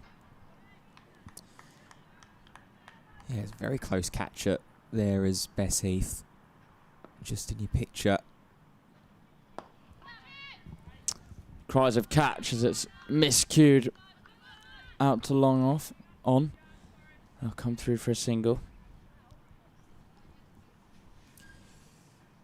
Yeah, I think secretly Maddie Villiers won't mind that too much if Luff is content to use her feet, try and take on the spin, try and just spoon one into Abby Glenn's hands at long on. Holland on the strike now, and Villiers does well to tuck her up, and the sprawling stop in that short mid-wicket position. And it is still Heath there, maybe a bit of a specialist. She's standing on, we saw earlier the ground staff just appear to be hammering down that bit of matting, and there's an attempted lap sweep when that is going to be called a wide. But Heath is standing on that bit of matting, so hopefully there are no issues. We don't need her catching her spike in it and getting an injury. Oh, that's turned sharply from Villiers, and very unlucky not to get one played on. They'll think about a second but decide against it. Really good flight, and it was the length, I think, that deceived Holland there. He's on 35, Luff on 20. Yeah, well bowled there from Villiers. He's got to try and turn some of these questions into a chance or two.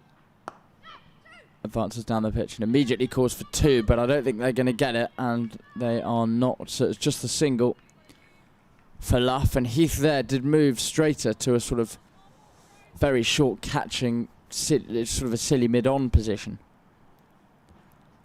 And now sending another field out to the leg side to deep mid-wicket, deep square leg, long on. This has been driven out to cover. That'll be a single.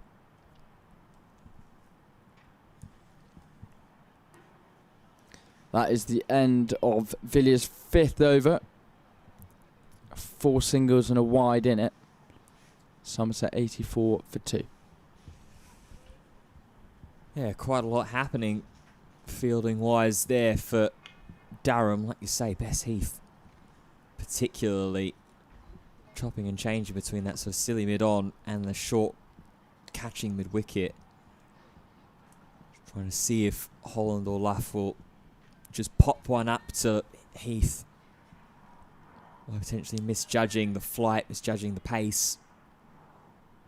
With the amount of sharp turn that Villiers was generating as well in that over in particular. Just wanted to jump off the bat the wrong way for one of the Somerset batters. Abby Glenn full and wide. It's going to be a bit of a chase on here, and Katie Levick won't get there. That's going to race into the boundary rope. And Neve Holland now really making her way up to that potential half century in quite some fashion. She's up to 40 now, of 49. Yeah, I just wonder if Levitt could have put a dive in there. I think she would have got there if she did, but elected to not.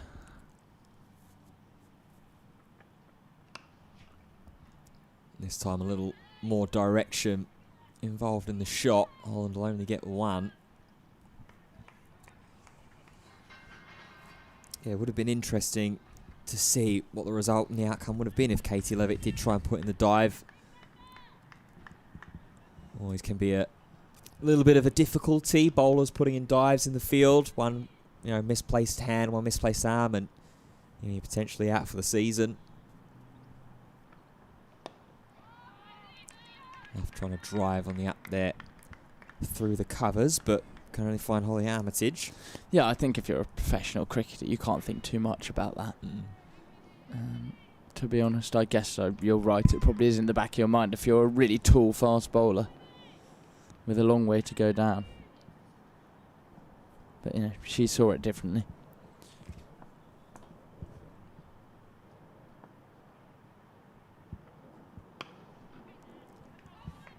Again, really trying to crunch through the covers. Here's Luff. Seen a couple of glorious cover drives from her so far in this innings, but just being crapped up a little bit here. Been quite a while since she's found the boundary rope.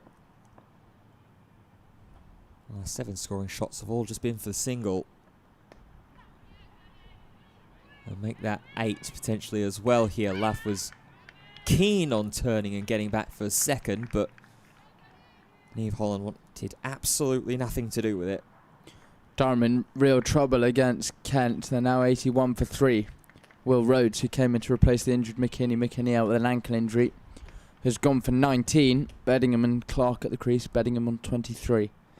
Off just 15 balls.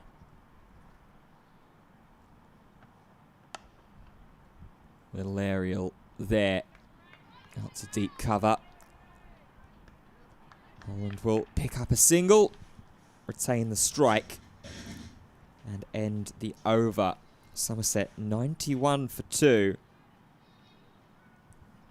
Looking like they're in pretty good control at the moment on this run chase in the midst of all of that as well. 50 partnership coming up between Holland and Luff. So just when we mentioned about trying to break this partnership and not allowing any of the Somerset batters to get themselves really truly set, Sophie Luff has come out and steadied the ship quite nicely. Katie Levick is going to come in and bowl from the Finkel end. She got the wicket of Leroyd for 9. Yeah, peach of a delivery. One that just stayed true. Had a little bit of pace dragged down on it as well. Well, truly got through Annika Leroyd, hitting middle and leg. No slip in place. And they'll rotate the strike with a single for Holland. Yeah, really good googly, wasn't it? Completely outfoxed Leroyd.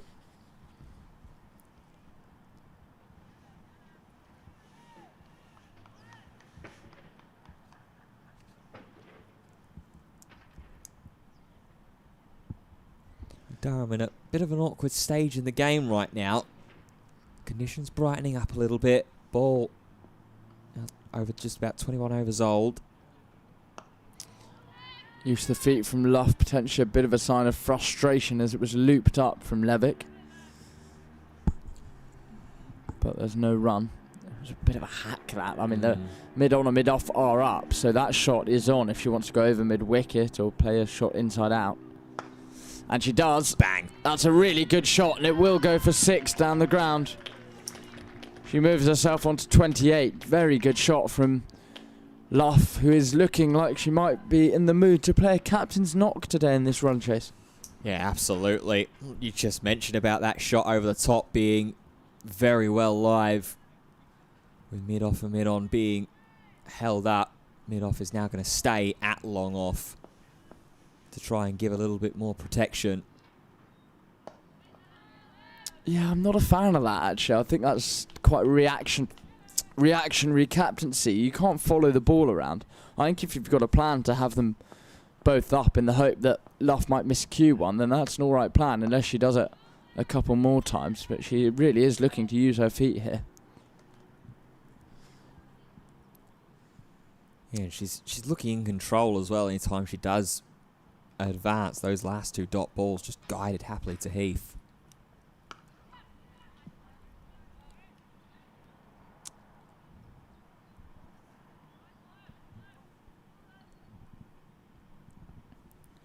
Yeah, this partnership just building. Somerset 99 for 2, edging towards their 100. That is the end of Levick's 5th over. 1 for 19, her figures so far, spoiled by that Really nice 6 from Luff.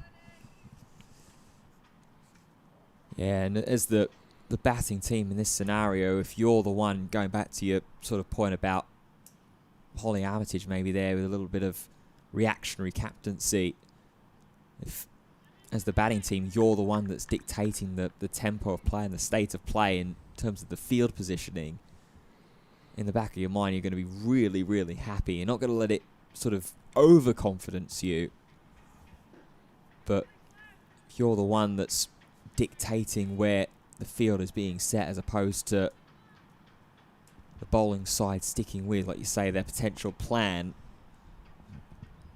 and already that mental mind game is in your advantage. Here's Abby Glenn to continue. She's not been bad since taking the ball. None for 15 off of her previous 3 overs so far.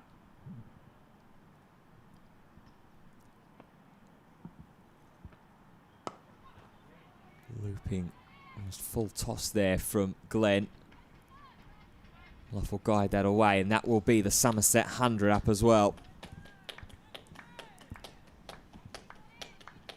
Doing it in under an hour and a half.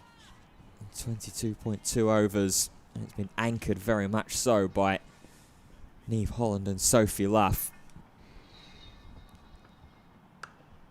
That one's airborne. Slashed away deep into the offside with a couple of bounces. It'll just be the single once again. Yeah, well fielded by Catherine Fraser out on the cover boundary. That was hit quite hard from Holland.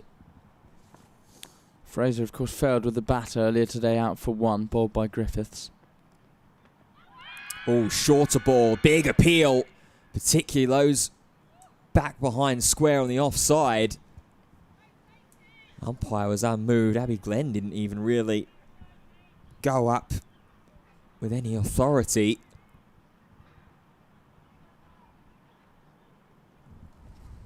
Appeal mainly being led by Katie Levick and Mia Rogers, that have a hint of potential glove on the way through.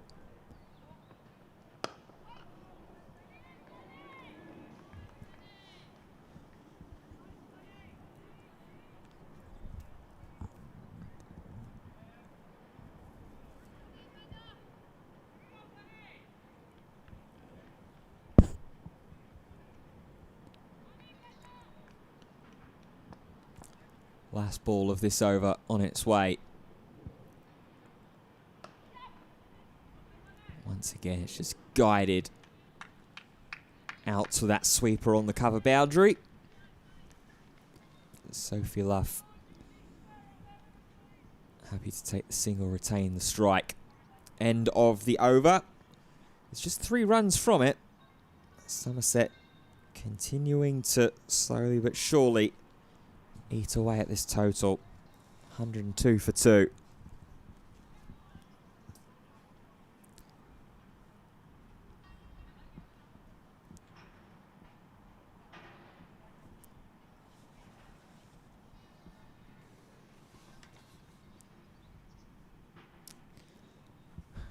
Clouds have once again come over Chester Street. A couple of darker ones. Looks like there might be a slight threat of rain as long on's just being sent back.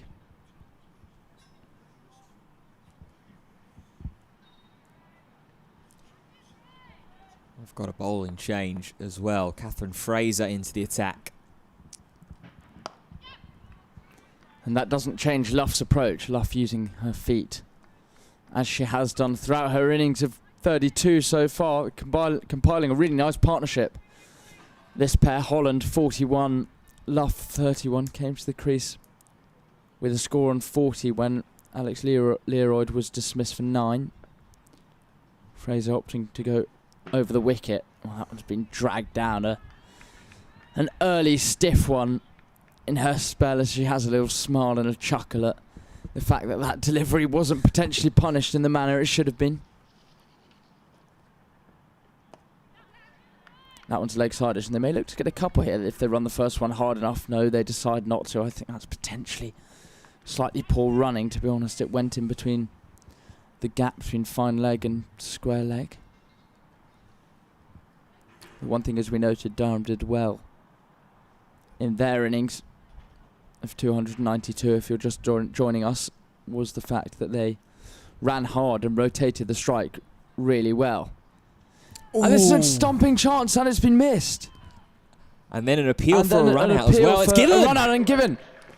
Well, the stumping chance was missed, and Luff thought she was gone, having advanced down the wicket and missed a straight one. So just sort of kept walking up the pitch, suddenly realised it had been dropped. And then there was a little throw at the stumps, and she has been stumped. That's a slightly bemusing passage of play and a really poor one, but ultimately it has resulted in the massive wicket of Luff, gone for 32. Somerset, 104 for 2. For 3, rather. Yeah, wow. I mean, a really bemusing passage of play there, especially when the skipper, Sophie Luff, looked like she was in some really, really good touch.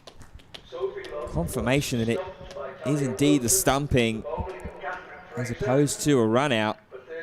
So Catherine Fraser will be credited with the wicket, and that's going to bring Jess Hazel out at number 5.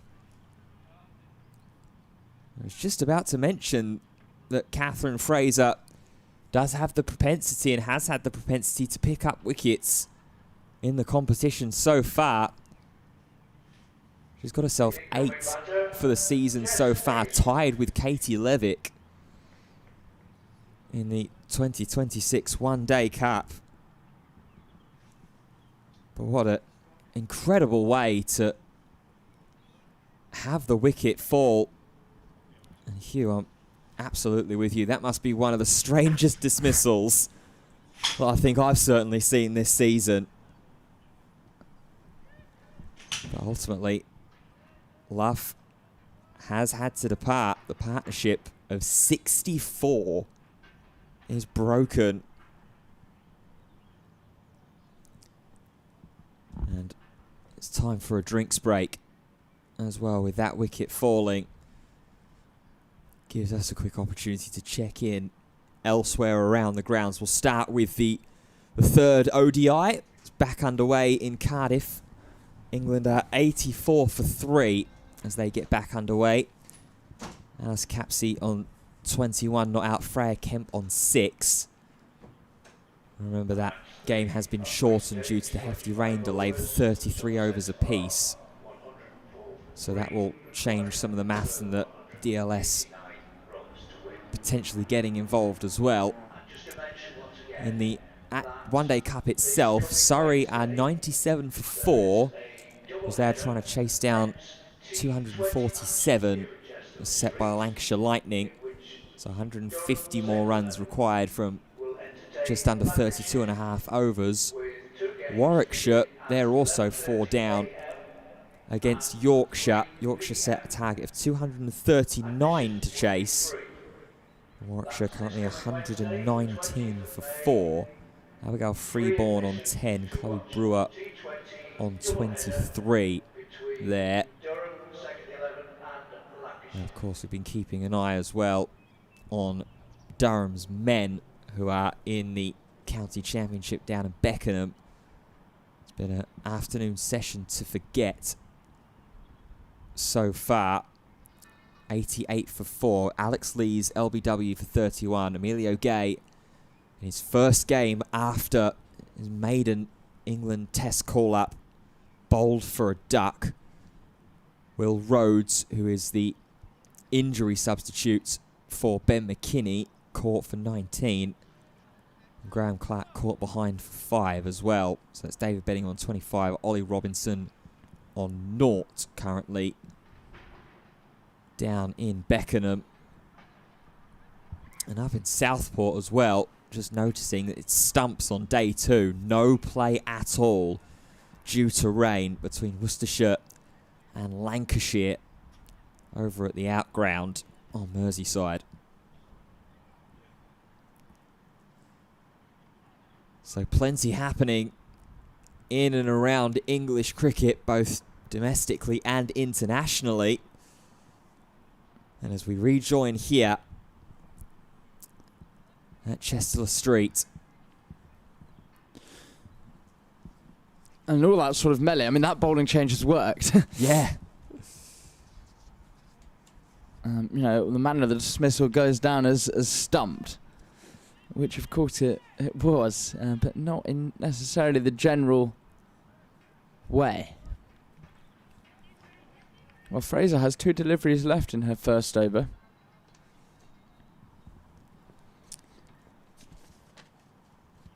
She's going to come into Hazel.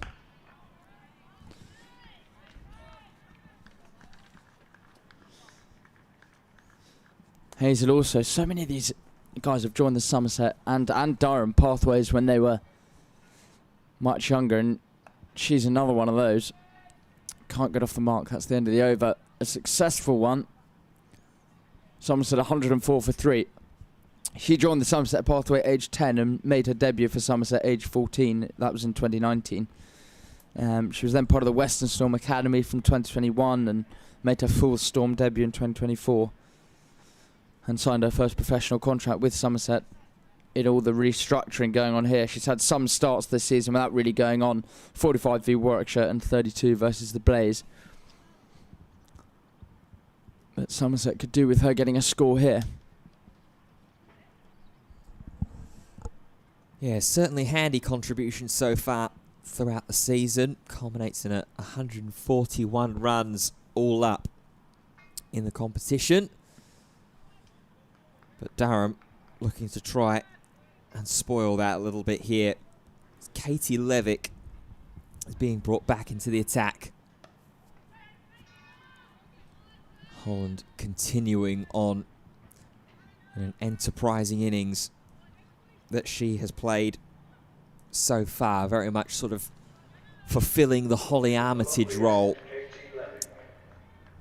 for the top order batters. She moves on to 46, and now Levick's first look at Jess Hazel.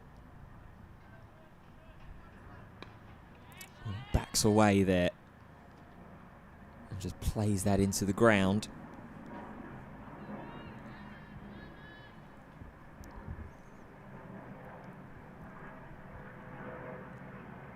Now really takes a hefty step across the line. And sweeps into the leg side. Hazel off the mark. And off strike. Run rate required. Just crawling up ever so slightly. Up to 7.3 now required. So that's full and swept away and punished. And that's not a bad way to bring up the 50 as well for Niamh Holland. Just mentioned about how she has been playing that Holly Armitage role that the Durham skipper took on in the first batting innings. Holland doing so here, just over an hour and a half to do it. 6 fours, no sixes. And 57 balls as well.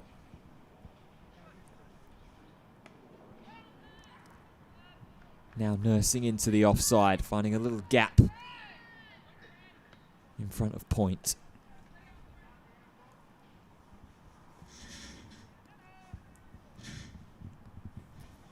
Yeah, she's batted really nicely, deserved her 50, but she needs to kick on now if Somerset are going to win this game, you'd have to think. That's the thing about chasing, is you've got that scoreboard pressure.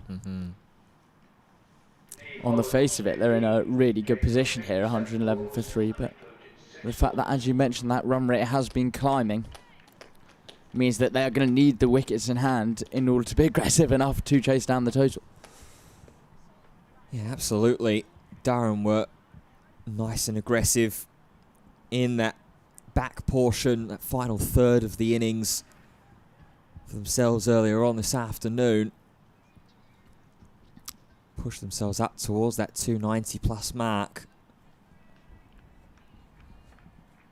Somerset will want to get themselves a similar platform here. Fraser's going to come in again as Maddie Villiers is once again sent back to long on, and she will do the fielding here. As Holland swipes across the line but manages to get a single. Yeah, just these easy singles at the moment being gifted to Niamh Holland. Long on back up again to face against Hazel. A bit of turn on offer for Fraser, but it's a more slow turn rather than anything particularly sharp and threatening.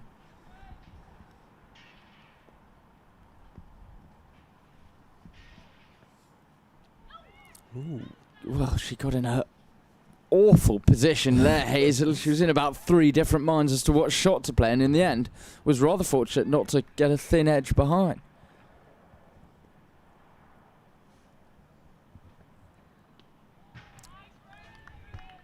Really good bowling from Fraser, looking in good rhythm at the moment. Single and 3 dots off this over so far.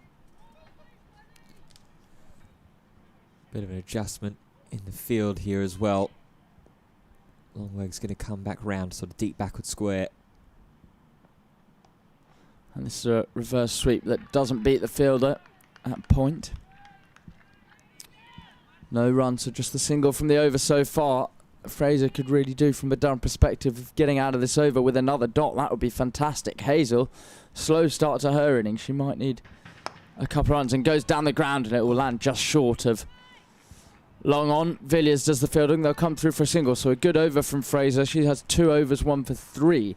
Her figure so far. Somerset 113 for 3. Yeah, they are indeed, but I tell you what, once again, another instance of mid-on being pushed back to long on, and the way that that shot was spooned up, I wonder if potentially a little bit of patience was shown there. If Maddie Villiers was just allowed to hold her position at mid-on, that's a catching chance. If she holds on to her position, doesn't allow the possibility of the cheap single down to long on there. So once again, maybe just time to show a little bit of bravery here if you're Durham as the bowling side. Conjure yourself up a couple of chances as it's bowled! Middle stump taken out the ground. Katie Levick does it again. She gets her second. Hazel, who never really looked comfortable, never really looked set, is going to be sent straight back to the pavilion. And just as we were, and I was maybe criticising Durham for not being too brave and too attacking, Levitt goes wham, bam, thank you, ma'am, and picks up the wicket of Jess Hazel. Just 2 runs to her name. And Somerset dropped to 113 for 4. Not too dissimilar as well. Oh, it's chopped on, in fact. Trying to step across and just drags it right underneath her legs. A little bit of fortune there, maybe, for Jess from Katie Levick. It brings Katie Jones out at 6. And Niamh Holland, once again, having to be the linchpin, having to really be the settler for Somerset.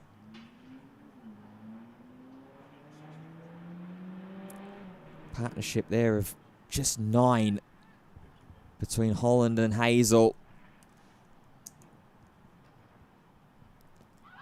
And a big appeal straight away, and it's given! Jones has gone for a golden duck, trapped in front. And just like that, it's 2 wickets and 2 balls. Katie Levick's on a hat-trick. And it's all happening for Durham out there. Gee, it started and it's come out of absolutely nowhere. Katie Jones trapped in front.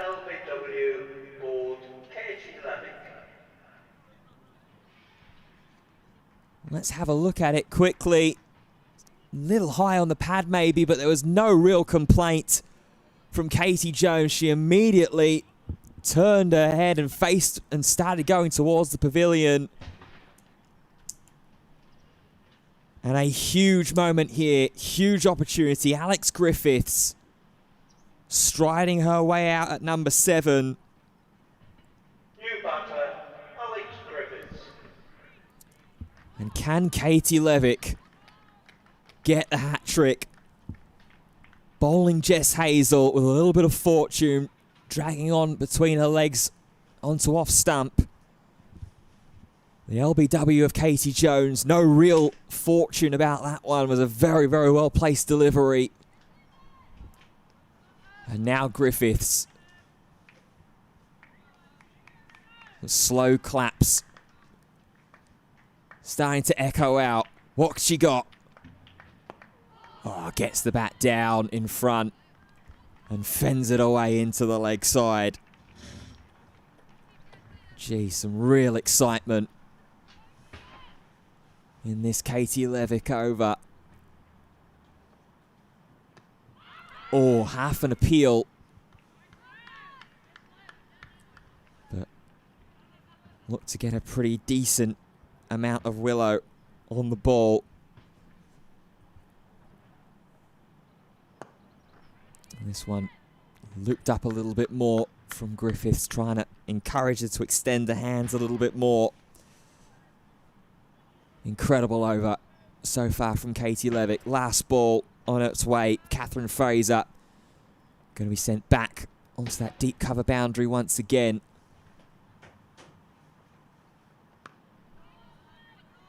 It's guided down into short cover. No run. Well, what an over that was. Just when Durham really needed it as well. A double wicket maiden from Katie Levick put Somerset at 113 for 5 and potentially in a little spot of bother as well.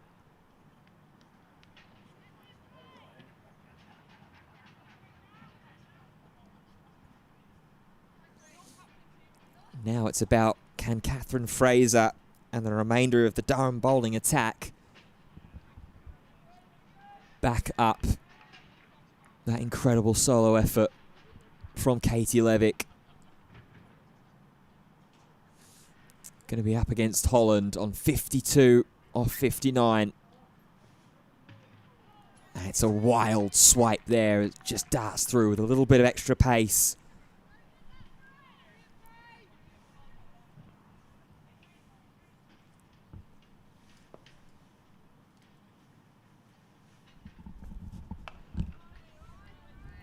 Holland finds a gap in the covers, gets off strike.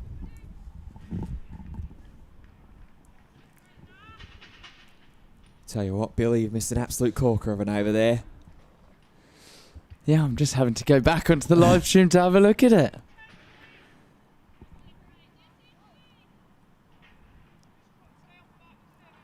Couple of changes in the field here. Villiers again being pushed back towards long on.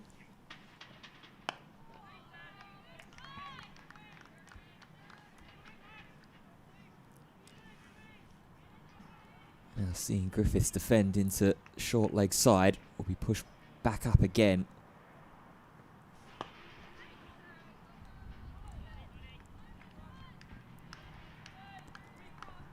This applies some serious scoreboard pressure now. That run rate required is now up to 8 and over. Great dive, great stop. I've got a lot of work to do in my scorebook. A lot of catching up. What's happened? 114 for 5 and suddenly Durham are completely in the driving seat. And a brilliant over there. Backing up from Catherine Fraser. Just the one run from it. 114 for 5. Well, if you are just joining us and if you've just missed out on the carnage and the brilliance that was the last Katie Levick over. Little bit of fortune.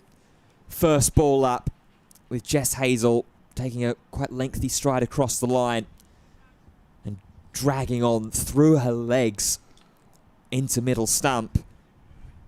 And then Katie Jones, first ball, getting trapped in front on the knee roll and being sent back into the pavilion for a golden duck.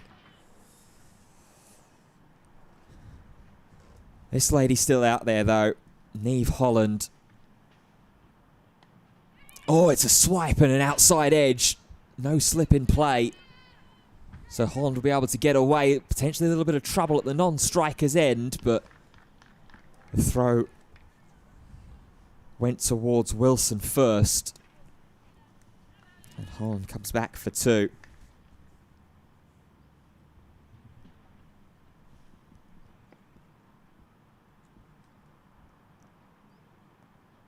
A paddle from Holland. There's no one behind the keeper immediately on the leg side as well.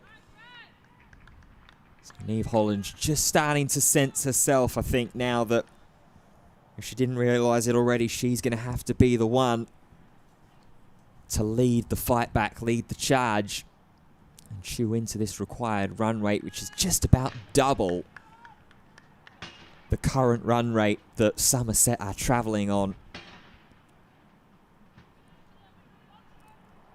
A couple of changes in the field before this next delivery. They are going to put a short fine leg in for Holland. Mid-off goes back to the boundary as well. Yeah, you'd certainly rather be in the Durham camp, wouldn't you, at the moment? Mm-hmm. As you say, it all really is going to rest on Holland's shoulders here.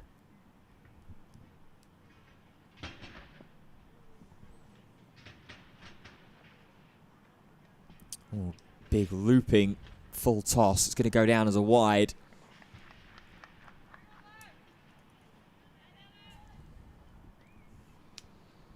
Quite a while since we've had an extra. Durham have kept it relatively tidy. Again, slightly airborne. Oh, misfield through the legs, and that's going to race away to the boundary rope as well. And that's punishing there. From Durham's point of view, just through the legs of Mia Rogers. Took an astonishing catch as part of the first wicket from Somerset early this afternoon.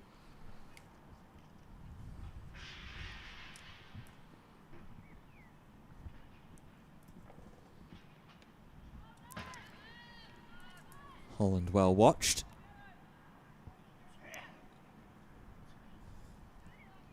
Last ball of the over here from Levick. Long on is going to be called back up towards the edge of the circle. And a deep cover as well.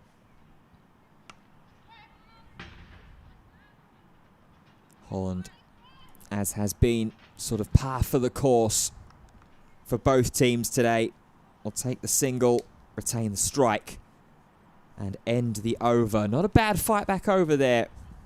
Primarily spearheaded by Niamh Holland. It's 10 runs off the over, including the wide. 124 for 5.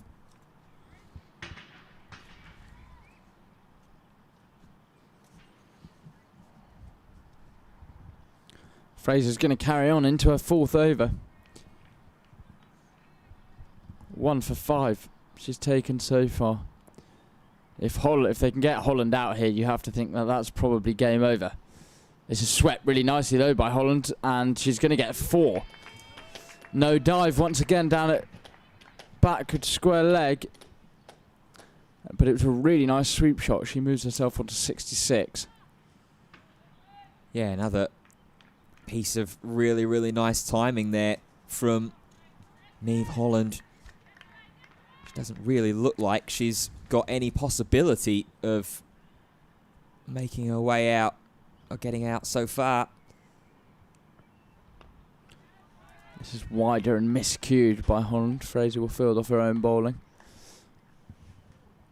Griffiths at the other end has had a good start to the season with both bat and ball. 53-0 out against Essex. This is flighted up and driven firmly, but deep cover will come round and do the fielding. I'll come through for a single, so that does bring the aforementioned Griffiths on strike. Yeah, well, they don't just need her to stay with Holland, they need her to score some runs as well. Mm. An imposing total set by Durham. 292 for 8, Durham, where if you're just joining us. 58 from Armitage. Really good counter-attack from Bess Heath and Mia Rogers, 51 and 56 respectively. Just offering up a bit of width there, Fraser, but Griffiths couldn't connect. If she beats point, it is 4. So there is a shot on. That's good running and good communication to rotate the strike and take a single.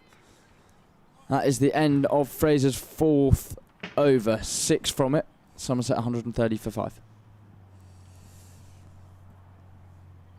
Yeah, definitely not out of things yet, though. Somerset, that required run rate certainly looking very imposing at the moment with 20 overs left to go. Required rate of 8.2 and over, but Alex Griffiths definitely capable of a little bit of batting. 126 runs to her name so far in this campaign. Chloe Skelton, 154 runs to her name as well. Jasmine Wesley and Lola Harris haven't necessarily had the opportunity to chip in with the bat so far, but definitely a little bit of depth still to come. Villiers continues in a big swiping slap shot into mid-wicket. Does well to wear the brunt of that. Griffiths will make her way through for 1. Well-deserved rest and moment of respite and pause for Katie Levick. They did get to her a little bit as well in her final over before this change.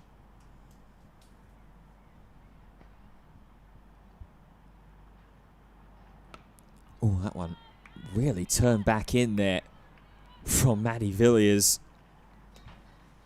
Niamh Holland does very well to keep that out and keep that away from crashing into the off stump.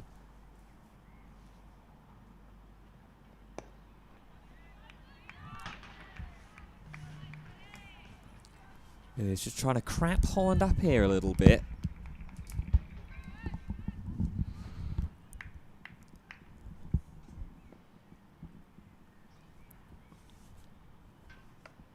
That one dragged down, edged and gone! The bowling change works. Maddie Villiers gets the breakthrough. Niamh Holland has to go for 67 runs. And we said that she would be the big prize. Maddie Villiers has managed to procure it. Big top edge. And Somerset now in some serious trouble. 130 for 6 now.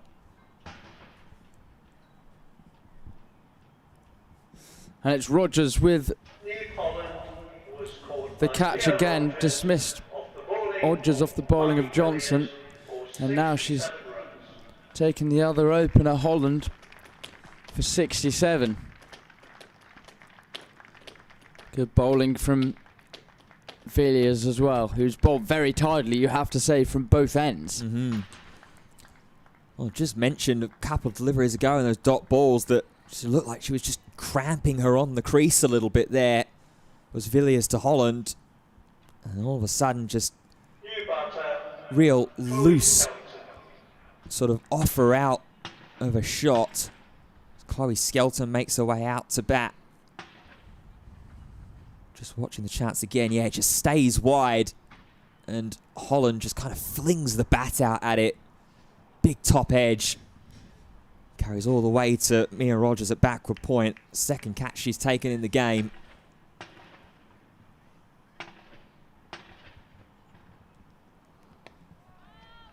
And now straight to work against Chloe Skelton. Who, as mentioned, does have the capacity to bat a little bit. 154 runs to her name so far in the competition. Make that 155 as she slashes in towards the deep cover boundary. Gets a run and keeps the strike ahead of the next over as well. 2 runs from it. And the big, big wicket of Niamh Holland.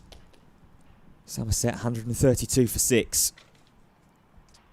Yeah, as you say, that feels like potentially the death nail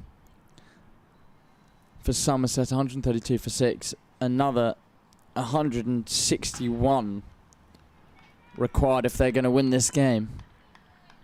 And that run rate rising higher and higher with every passing over. It seems 19 overs to go. So the actual rate, it isn't out of the question from that point of view, but with how hard they're going to have to go to get those runs, only 4 wickets in hand, that's the issue. Nice drive, though, from Skelton. She'll get at least 1, though it is only the 1. Might get some overthrows and good backing up. And I think if these 2 spinners can just operate and get through the overs as quickly as possible, that will just continue to increase the pressure. It's been swiped away and down to square leg. Yeah, especially when you've still got Abby Glenn with plenty of overs still yet to bowl. True Johnson, she's got 4 more overs left. Grace Thompson has 7. Bit of air was offered, but good fielding in the covers. Well, the chairs are in the temporary permanent stand. They've moved on to another smaller stand now. They've done the first row. Keep going, lads. Well done. Oh, that's very nearly bowled. With Skelton there, a bit of turn from Fraser. And it beat Skelton all ends up. Trying to go for a cut shot to one she probably should have just pushed down the ground. More turn off, but this time she does get the cut shot right.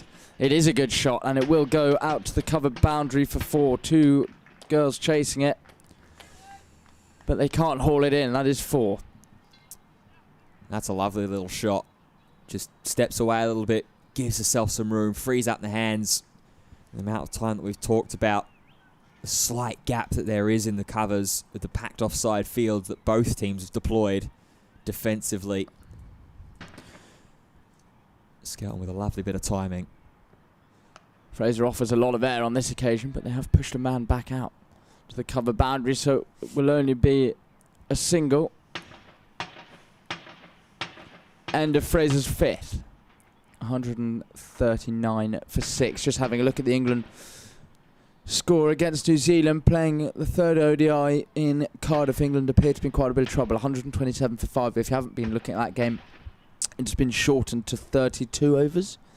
So just the 6 overs left in England's innings. Of course, Duckworth-Lewis will have to take effect. England was 77 for 3 before the rain came.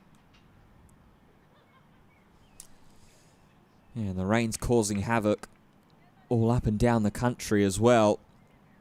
No play due to rain in Southport in the county championship. As how did that miss the furniture there from Maddie Villiers?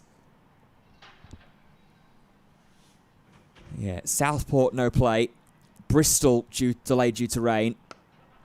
That's Gloucestershire and Northants.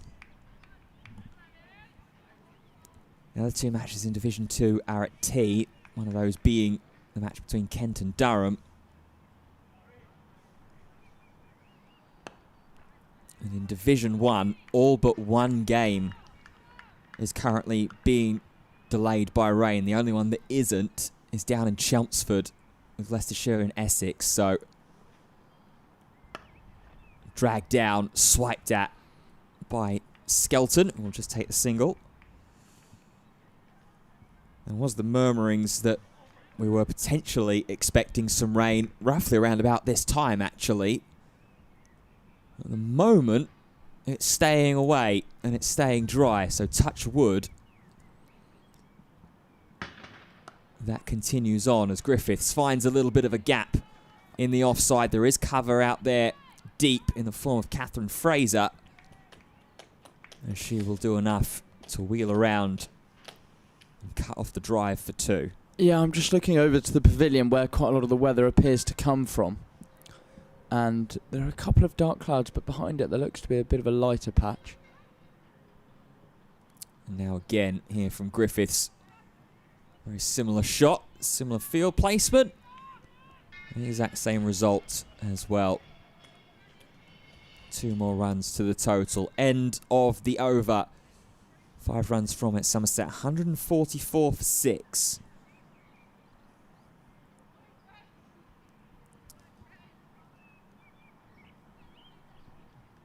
Mentioned the seats that are been put back into the stand just to the top right hand side of your picture there, the Daffabet stand. Those will all very much be in preparation for the return of the T20 Vitality Blast. Kicks off here at the Banks Homes Riverside next Sunday with a double header.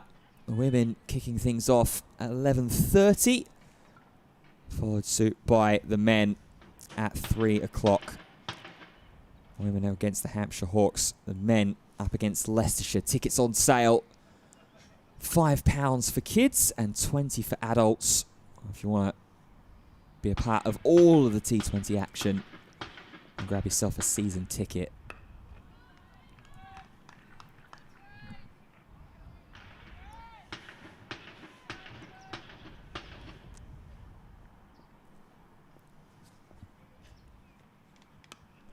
Cut really nicely out to cover.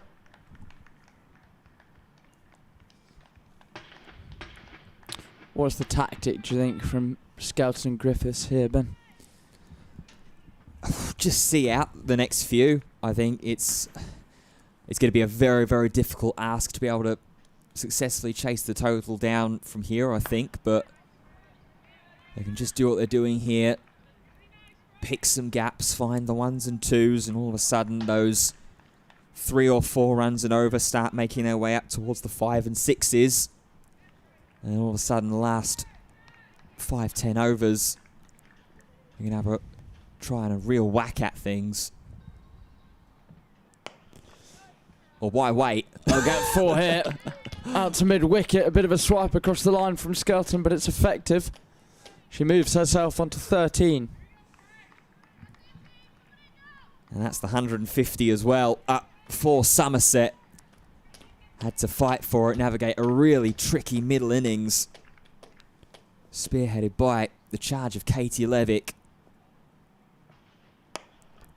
Very similar shot once again. Has she found the gap? Doesn't look like it. They should get a couple there if they run quickly. There was a little bit of hesitation, but they should get that and do. Good running in the end. It was Griffiths who was the quicker of the pair. But 2 added to Skelton's total. Yeah, Moves her to 15. Just wonder if the throw-in could have maybe gone to the keeper's end there for a half chance. Yeah, I'm not sure. It was quite a long throw right from the boundary, so I'm not sure it would have made it there in time necessarily. 152 for 6 then. Somerset. 16 overs remain. They need to find 141 runs, and that required run rate is getting closer and closer to 9 runs and over required. And we're going to see a change of pace here as well with a change of bowling. Abby Glenn is going to make her way into the attack from the Lumley end. Well, I was just about to say that they should keep going with spin and just get through the overs quickly and really turn the screw, but it's seen differently. Yeah, maybe just by more Holly Armitage. So. maybe just more of an aggressive thought process here. Bring the pace bowlers back on. Goes a full toss first time up, and it's above the leaping head at mid-wicket. And it reaches the boundary rope. First boundary for Alex Griffiths of her innings. A little bit of a loosener there, potentially, as well, from Abby Glenn. Partnership now up to 25 between these two. Tries to give herself some room this time. Griffiths doesn't quite catch all of it as it rolls down to long on.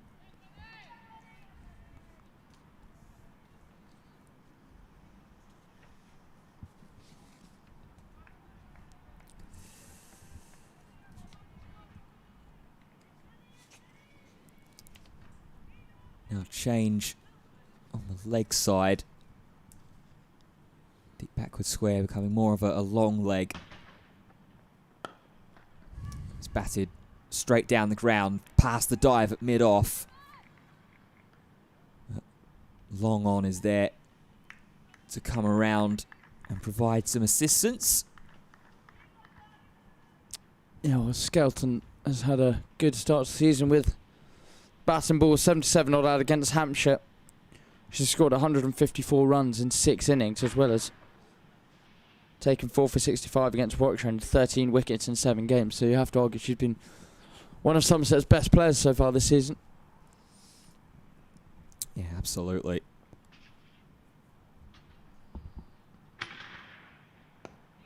That was a bit slower ball there.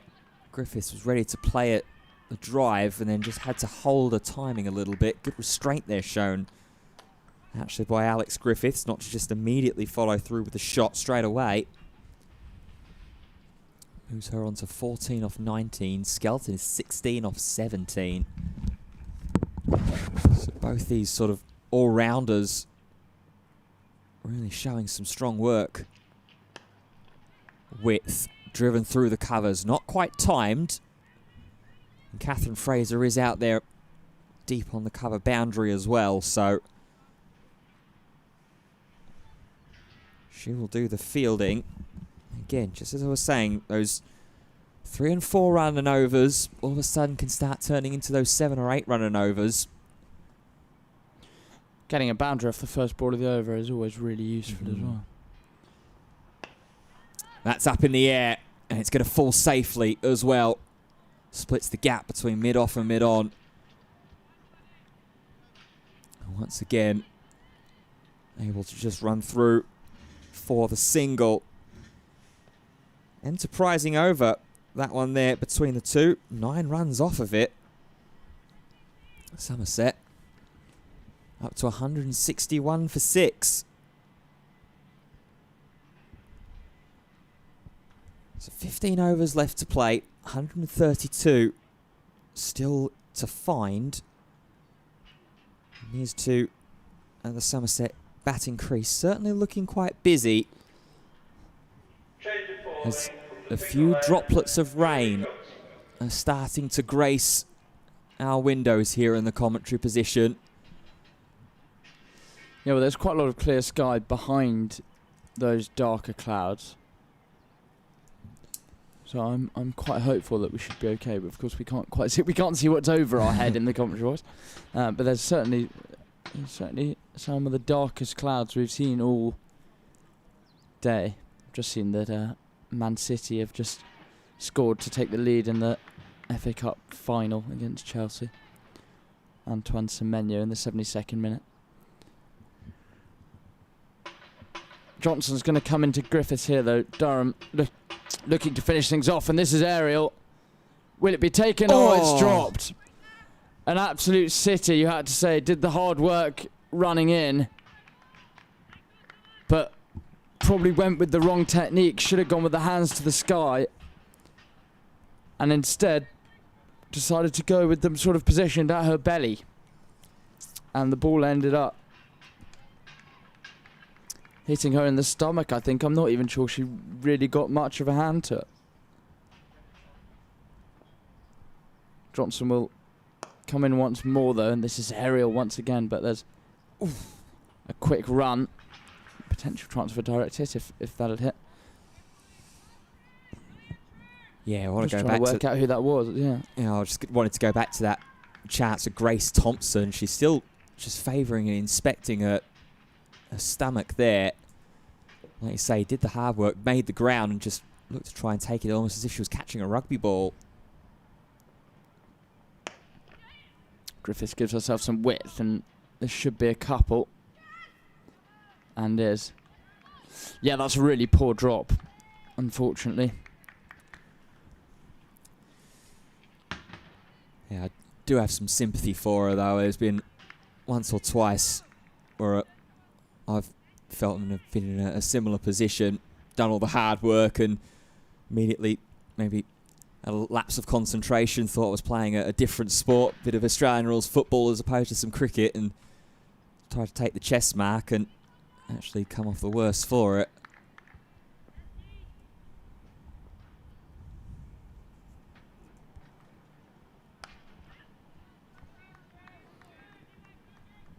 Good strike rotation from this pair, though. Skelton going at nearly a run of ball, 18 from 19. Griffiths takes a single to get to 19 from 23. Yeah, I've been impressed by these pair. And granted, the game situation has necessitated both of them to really step up and have a go. But they've risen to the occasion. Ooh. Playing a miss from Skelton. Her feet going nowhere, really. Grace Thompson still feeling the after effects there.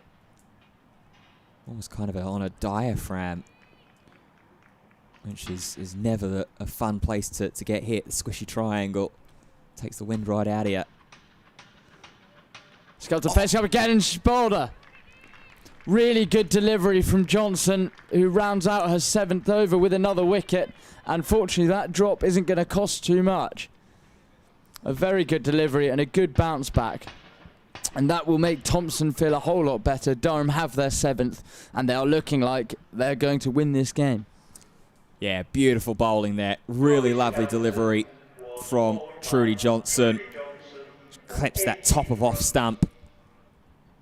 Perfect zone, perfect positioning. Chloe Skelton, who's batted really, really well, just trying to play a shot that simply isn't there. By the time that she follows through, trying to go for that cover drive, ball is way, way past the bat and clips the bails. And Somerset are now 7 down. Good enterprising innings, though, from Chloe Skelton. 18 off 21. It's going to bring Jasmine Westley out at 9. So that leaves Lola Harris and B. Willis as the remaining 2 that are waiting to make their way out and could still potentially have a small part to play. That was the last action of the over as well. 5 runs from it, 166 for 7. Somerset. They still require 127 runs at a rate of over 9 and over.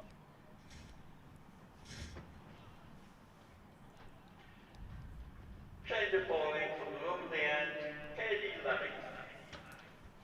Well, one of the marquee women from this game is going to get the ball back into hand. Katie Levick. She had the chance of a hat trick a few overs ago.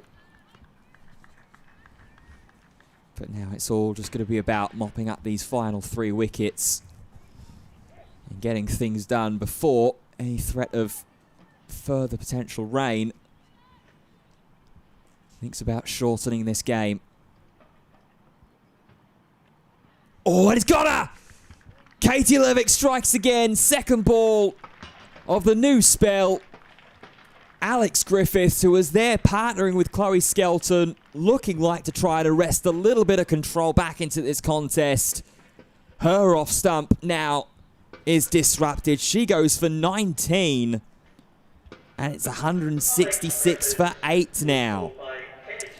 Yeah, just trying to sweep across the line, and one move from Levick that I think maybe just went on with the arm. We'll need to see a replay, but Griffiths just realising that she's in this situation, the senior batter, and needs to probably get the scoreboard going. Gets dismissed by a good delivery from Levick. And just goes on with the arm and literally grazes off stump. Oh yeah, it's the finest of touches. But it's absolutely enough to see the 8th wicket fall. It's going to be B. Willis that will stride her way out at 10, which leaves Lola Harris at 11 as the final batter to be on her way. And speaking of wickets falling, I've just seen that Durham are now 123 for 4. Mm-hmm.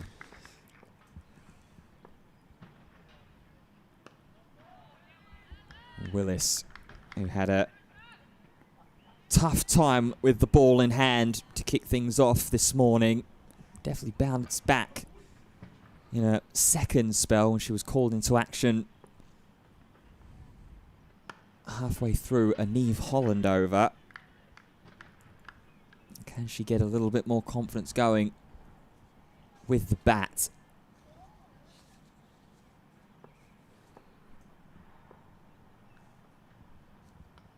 Oh, gone through her. Bowled her all up out. Levick has a 4th, in fact a 5th. It is a 5 for Katie Levick. She's been an absolute star.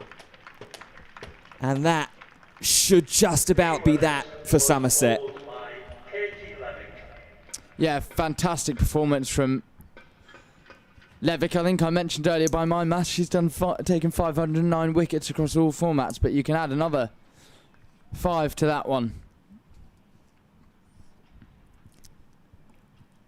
And this one, once again, slightly fuller, and Willis just pushed forward, left a gap through the gate, and Levick taking the you miss, I hit approach once again. Yeah, absolutely. It's an attempted drive straight down the ground from Willis, and unfortunately it's just the indication and a signal of a player that's struggling a little bit for confidence, potentially, from B. Willis's point of view. Yeah, sadly she's not had her best game by any stretch of the imagination, but I'm sure she'll bounce back at the next available opportunity. Well, Levick the chance to wrap it up here. Bowling to Harris, 166 for 9 is the score. 2 wickets and 3 dots in this over so far. Oh, and almost very, very close to fending the bat out and allowing an edge to carry through to Wilson behind the stumps. It's the end of the over. Not for the first time in this bowling innings is a double wicket maiden for Katie Levick. Some serious bowling for her. 5 for 36 off 9 overs with 2 maidens. An incredible performance by Katie Levick.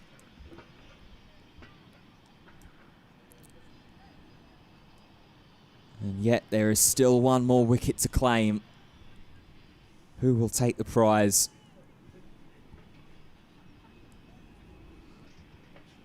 Well, Wesley is just marking her guard. I think cousin of Essex captain Tom Wesley.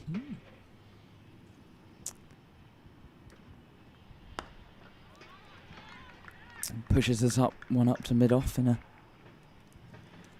nice manner. Yeah, a good noise around the Durham field as well. They know that they are so close now to a victory. A big victory it would be as well. This is down the leg side from Johnson. Will it be wides or leg byes? We'll wait to see the umpire signal. They've come through for one. It's neither. It's neither. Yeah, similar reaction to myself there. I thought that might have clipped a little bit of thigh pad or something like that on the way through, but either way, extra run to the total. Yeah, I think the umpire's got that one wrong. It definitely flipped the leg on the way through. Maybe he thought there was a little bit of bat as well. Harris now on strike. Johnson will come into her, slip in place, and this is on the pad, looks to be going down the leg side, and yes, umpire remains unmoved.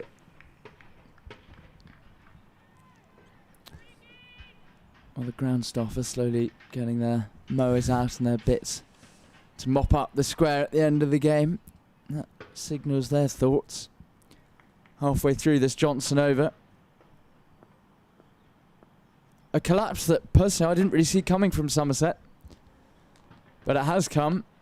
This is driven really nicely by Harris. She will get off the mark with a boundary through to cover. Very good shot. That means it's been 5 from this over so far. 171 for 9. Yeah, just go back to a point that you made about the unexpectedness of the collapse. You're completely right. I mean, obviously it was all sparked by the double wicket maiden. Initially the first of the 2 double wicket maidens from Katie Levick. 2 balls left in Johnson's 8th over. And of course the big telling point of the direction of travel for the remainder of this match was Maddie Villiers getting Niamh Holland. A little bit of a loose shot that she played, uncharacteristic of what Niamh Holland looked like she was capable of throughout this innings. Last ball in Johnson's 8th. There's a slip in place. This is driven down the ground very nicely and pleasantly, but there'll be no run. 171 for 9, which means it'll be back to Levick to see if she can finish this game off. 2 for 29, Johnson's figures, though. She's been absolutely magnificent. Yeah, there's not necessarily been a weak spot in the Durham bowling attack, really. Thompson maybe the slight blemish if you're looking at economy rates, over 7 runs and over there, but she's only had 3 overs that she's been afforded to bowl, so really good collective performance. Of course, all of the plaudits, though, will go to the woman with the ball in hand. This will be the last over that she will have to potentially claim a 6th and what would be the final wicket of this game as well.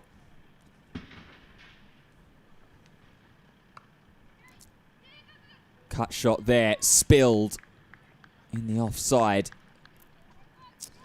Yeah, it's suddenly looking really, really dark above and to the left of us. The rain is surely imminent. So Durham will certainly be wanting to wrap this game up before that comes. Oh, big sweeping shot there attempted from Harris. He's done enough to be able to get something on that and not have it crash into the pads and potentially have the umpire's finger raised. Oh, the looping delivery, that's up in the air. 2 fielders converge. It will be mid-on that will take the catch. And that will be that. It will be Katie Levick who will take the 6th and what will be the final wicket of a really, really strong bowling innings. 6 for 37 off 9.3 overs for Katie Levick. Somerset bowled all out for 172. But as much as we're singing the praises of Katie Levick and the bowling, it could not have been done without the batting platform pushed forwards by Holly Armitage with her 58, Mia Rogers with her 56, and Bess Heath as well with her 51. The 292 always looked an imposing target, and here on this occasion it certainly was just too much. It absolutely was. Well, at 104 for 2, you really thought, you know, you wouldn't have thought Somerset would collapse in this manner, as I mentioned earlier, but they have. And as you're absolutely right, Katie Levick bowled superbly, but you mustn't forget those runs scored in particular at the back end by Heath and Rogers, a chip in from Thompson. In fact, all of the Durham batters, Catherine Fraser aside, all made good contributions, and then Fraser got in on the act with a wicket. So a real all-round performance, you have to say, and one that from a Durham perspective they will be delighted with, and they're putting themselves in a decent platform to try and get to the semi-final. Absolutely. Well, a really, really strong performance here today and this afternoon, and rightfully so. Katie Levick leading the charge with a 6-wicket haul here today. But the job's not done in the Women's Metrobank One Day Cup, and certainly not for Durham across the season as well. The ground staff out in the middle, getting things prepared ahead of the home kickoff for the Vitality Blast T20 competition. That gets underway here at the Banks Homes Riverside next Sunday with a women and men's doubleheader. So be sure to make your way down for that. But until then, it's been a pleasure to have your company with us all day. A day where Durham are successful with a brilliant all-round performance in the One Day Cup. I have been Ben Fitzpatrick for myself and Billy Stevens. Thank you for joining us, and we'll see you next time.